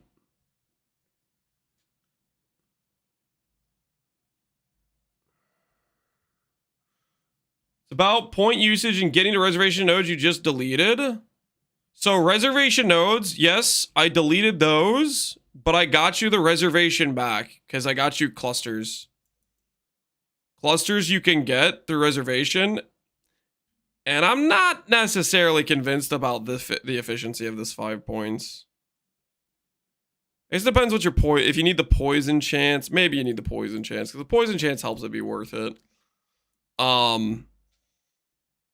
So like the reservation on your current skills, if you have hits can't be evaded, Grace, for example, doesn't matter for treachery. Precision matters a little bit, but if you have hits can't be evaded, you're not using this. Arctic Armor, Tempest Shield, Flesh and Stone, none of these help the enemy with treachery. So what you would do is you'd grab like a treachery tattoo and then like 1 jewel with reservation efficiency. And like even just treachery tattoo and you're fine in reservation.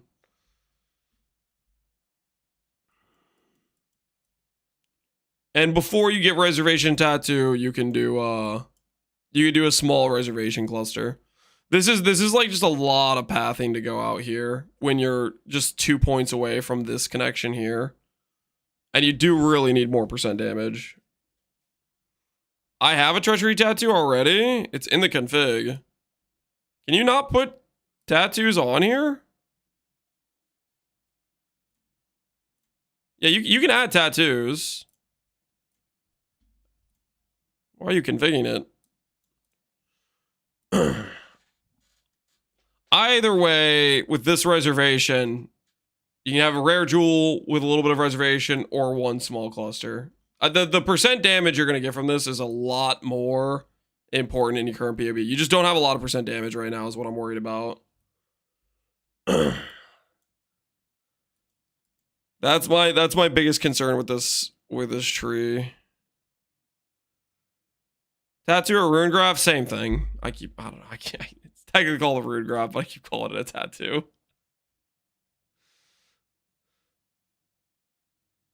You can't add the point to allocate it?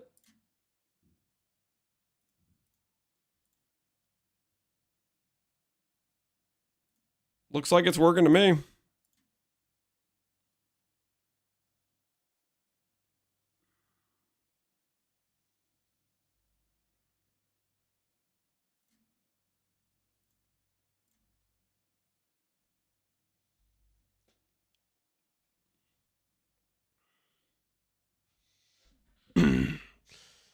What's the play for getting rune graphs ASAP? Nito, rune graphs. You need to be like, you need to be kind of printing in maps. You need to actually be farming, you need to actually be farming the freaking ore, and you need to be getting gold, and you need to be getting farmers.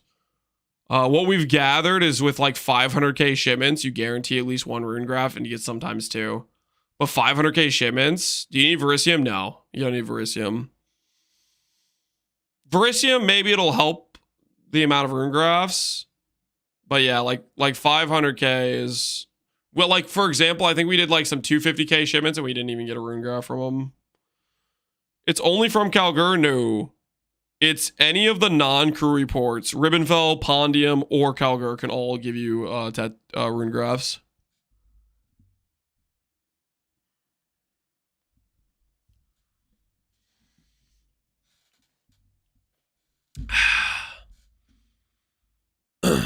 All right, anyways, I'll share the rough suggestions I have for your Rage Injected. Let me know. Hopefully it goes well. I wish you the best on your Cobra Lash run. But without like trying to remake everything, this is probably the smaller changes I would make to try to get you some more % damage. What does Cobra Lash change at elite? I mean, I think he just wants to play Cobra Lash and just see how far he goes with it. I personally am going to use Cobra Lash for a grand total till level 12, and then I'm going to use Peaconk, and then I'm going to do Ballista Totems after. That's my plan. So we'll see how that goes.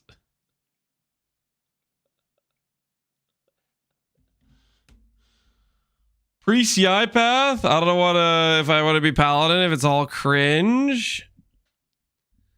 I'm trying to plan out a pre-CI path, but I don't know if I want to be this or Paladin or if it's all just cringe. So you're trying, wait, okay, let me gather here. You're trying to decide between EE, and you think EE is kind of cringe, and Paladin, but you think Paladin's kind of cringe. What's stopping you from logging in to Bog Witch Blighted Contagion and being a Giga Chad? I heard Wrathpith plus Bog Witch is 80% effectiveness of an EE build. And you could be a Giga Chad at the same time. Think about it. Considering? You like that option?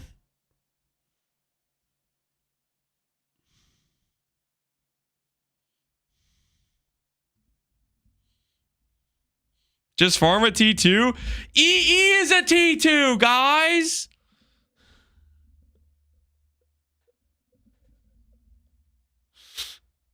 Master Baiter? I am not baiting, guys. I'm not baiting. I am quoting somebody who may or may not have been baiting. Okay, I added the Blighted Contagion. I'm not gonna lie, I added that. But that's because I like a Blighted Contagion.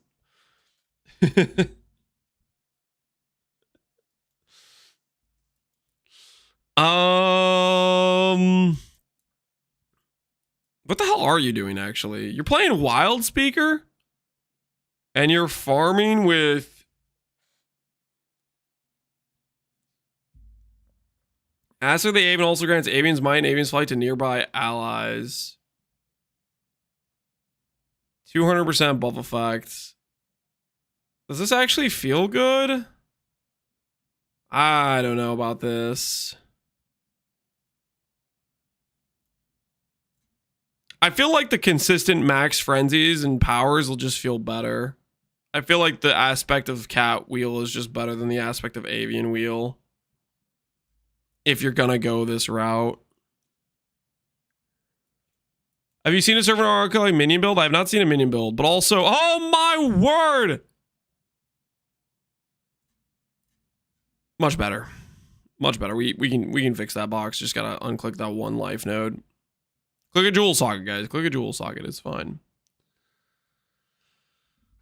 It's fine. I actually, like, what is this?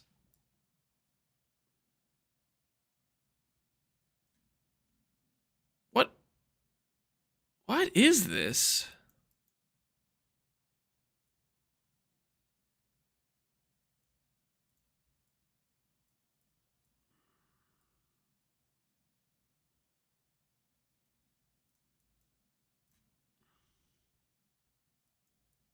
Attribute wheel. He is doing dex because he gets a bunch of % damage from it, I believe. Is this better dex than doing the dex per wheel?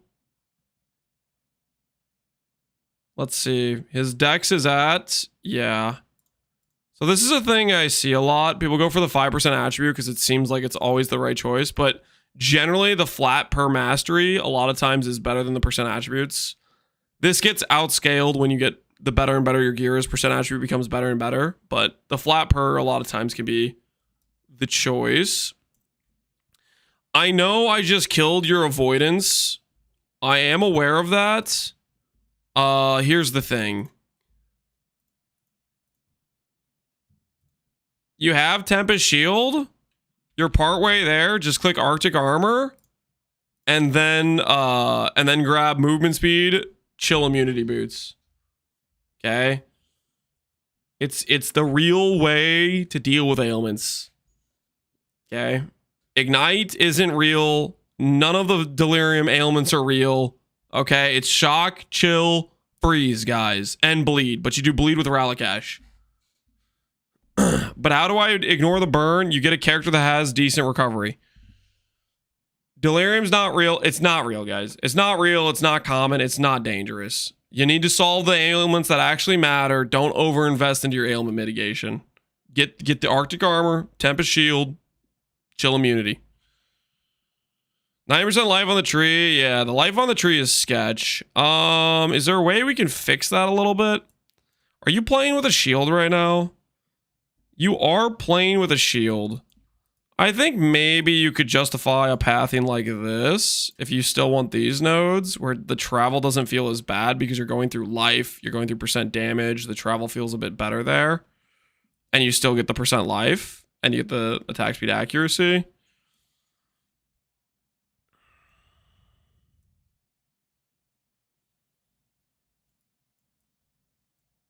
You're doing instant leech, proj, reservation.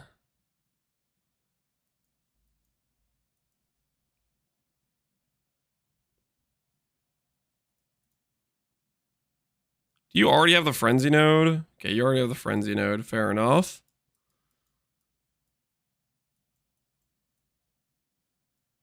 Does build actually scale off frenzies? Oh, that's a good point. You're playing precise technique. All right, precise technique is fair.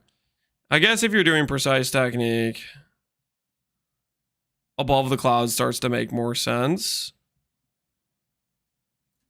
Why not just go like mini headhunter plus tailwind consistency?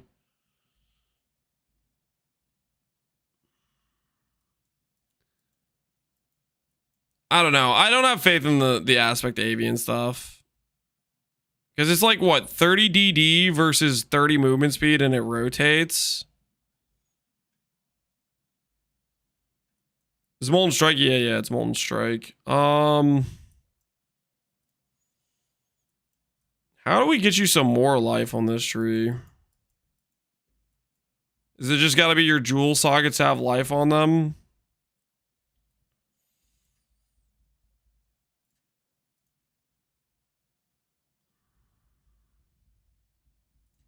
That doesn't actually look any better. It still looks atrocious.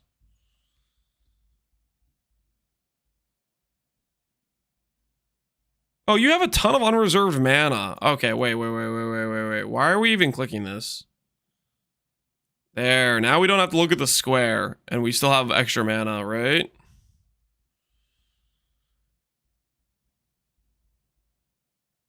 I don't know if you have a way to generate endurance charges in this setup, but maybe you would want to consider charge duration for like consistent endurance charges potentially if you invest in this max charge and this frenzy, right? And you're generating them.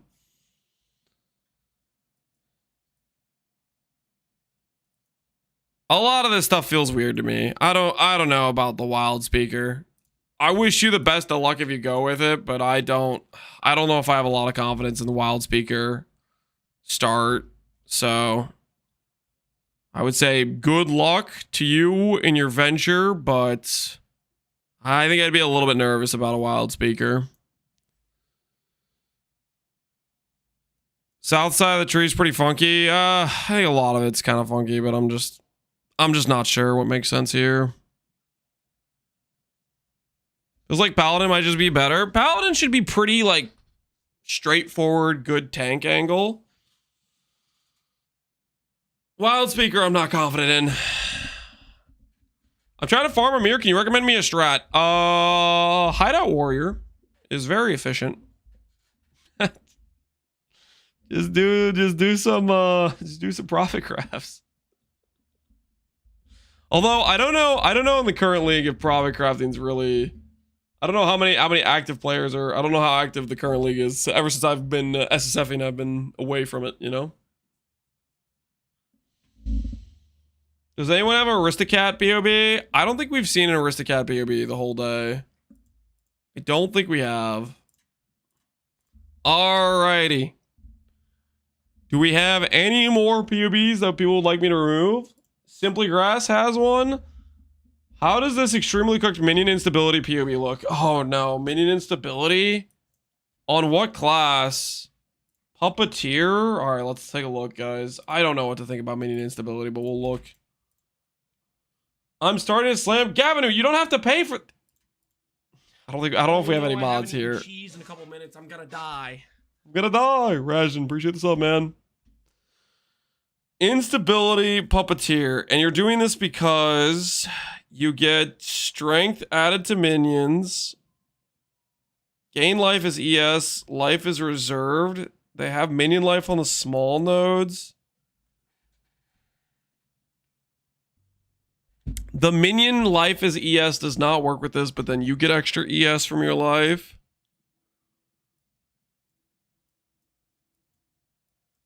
I forgot to add a second curse. Yeah, if you have the extra curse, I mean, power to you. I don't know what I'm even looking at. Does this actually, is this a thing? 4.6 million damage sounds good. Dude, I don't know, like... And you're doing SRS of enormity because they're just like thicker SRS dudes and they blow up. Crit works for this? Interesting. I doubt I can sustain 6 minions. It's inaccurate. Okay. You need the accuracy. I'm kind of confused here. Accuracy helps minion instability? Is it not just like a spell explosion? They always crit.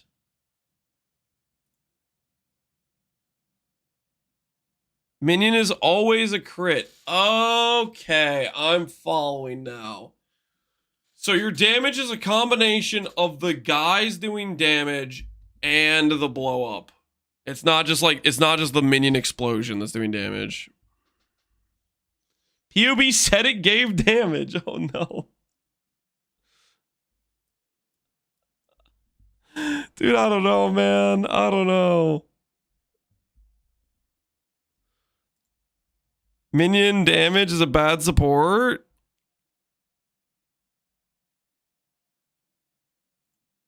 Yes, that does appear to be the case. Because it loses you life.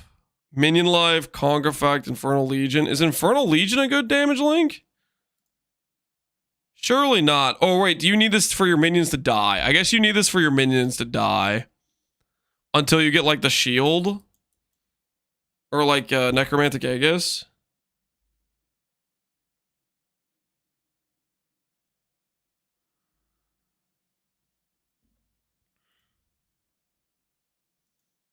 You want Tavu Kai? Yeah, if you have something that guarantees they die. I guess until then, yeah, you're -1 link. So you have Conk effect, Infernal Legion, some Fire Pen. I don't know what it would be your 4th link, but yeah, you need to figure out what that is.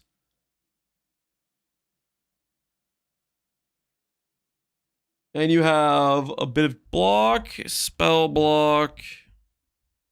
What kind of items are you going for? You have a block chance shield. I would recommend a mastery like this. You know, if you have a block chance shield, this block chance is very effective. And if you have decent attack block, you click this node for 1 point as well. Just 2 points. That gives you, 8 attack block, 10 spell block. Your block will start being a lot more effective that way, I would say. So if you can go for those nodes, I would do it. This pathing doesn't feel... Okay, so... I think you're kind of overcommitting to armor here in terms of like your actual armor scaling. You really are going to want some better armor scaling gear, because right now with D-Term and the gear you have, you're at 12k armor. So that does not feel great. What's your items you have? Hubris, gloves. Okay, so I would consider trading this hubris for a hybrid. So all your helmet, gloves, and stuff, and then you can click a node like this, which gives 100% for your body armor, which is pretty good. Maybe consider dropping... I don't know about the 4 points there. I think if you do care about percent armor, percent ES, I'd rather spend the points here. Like, let's put it this way. This is 3 points. This is 5. So this is 4 points here to get, 5%, 4%, 40% armor plus 20% ES. Whereas this is 2 points instead of 4. And you're getting 30% armor, 15% ES, 5% life, and life flat, and some regen. So I think this is a bit more efficient to go that pathing. 1 point path versus 2 point path there. Pathing wise,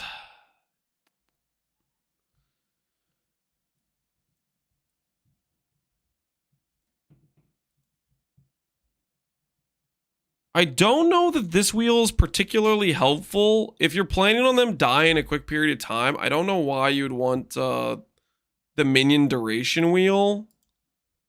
So I feel like that doesn't make necessarily a lot of sense. I will say, if you want to do shield charge, you want your shield charge to feel good, you can also consider a pathing like this. Cost you some extra points, but you get minion attack speed applies to your attack speed. And all of a sudden you have an extra 30% on your shield charge, so it feels a bit more zippy for shield charging around. Baby's bedtime. All right. I think we'll call it here, guys. This will probably be the last PoB for the night. That's probably some of the obvious things I can think of that would make sense to change on your current setup. There might be some other stuff that might make sense, but that's just the baseline easy stuff to like not change your build too much, but just try to improve it a bit. Hope that helps, Simply Grass. Hope that helps. But yeah, I think we're gonna call it here today, guys. Tomorrow we will start streaming before Gauntlet. Maybe doing a bit of I don't know, we could do a bingo prediction about some stuff in Gauntlet, or maybe a bit more last minute preparations. We'll have to think about it, but tomorrow is Gauntlet day, and hopefully ballistas are not a meme, and I didn't bait myself into something completely trash. We'll find out. We'll find out though. All right, let's see who's streaming. Who is online? I'm gonna send you guys over to who was going to be my teammate. Jung was going to be my teammate for the Odyssey race that got canceled for tonight. And we can get some high quality bait, He'll give us the best bait suggestions known to mankind. So enjoy Jung's stream. I'll catch you guys later. Thanks for hanging out. Hopefully you had fun tonight. And yeah, until next time, I'll see you all later. Have a good rest of your evenings.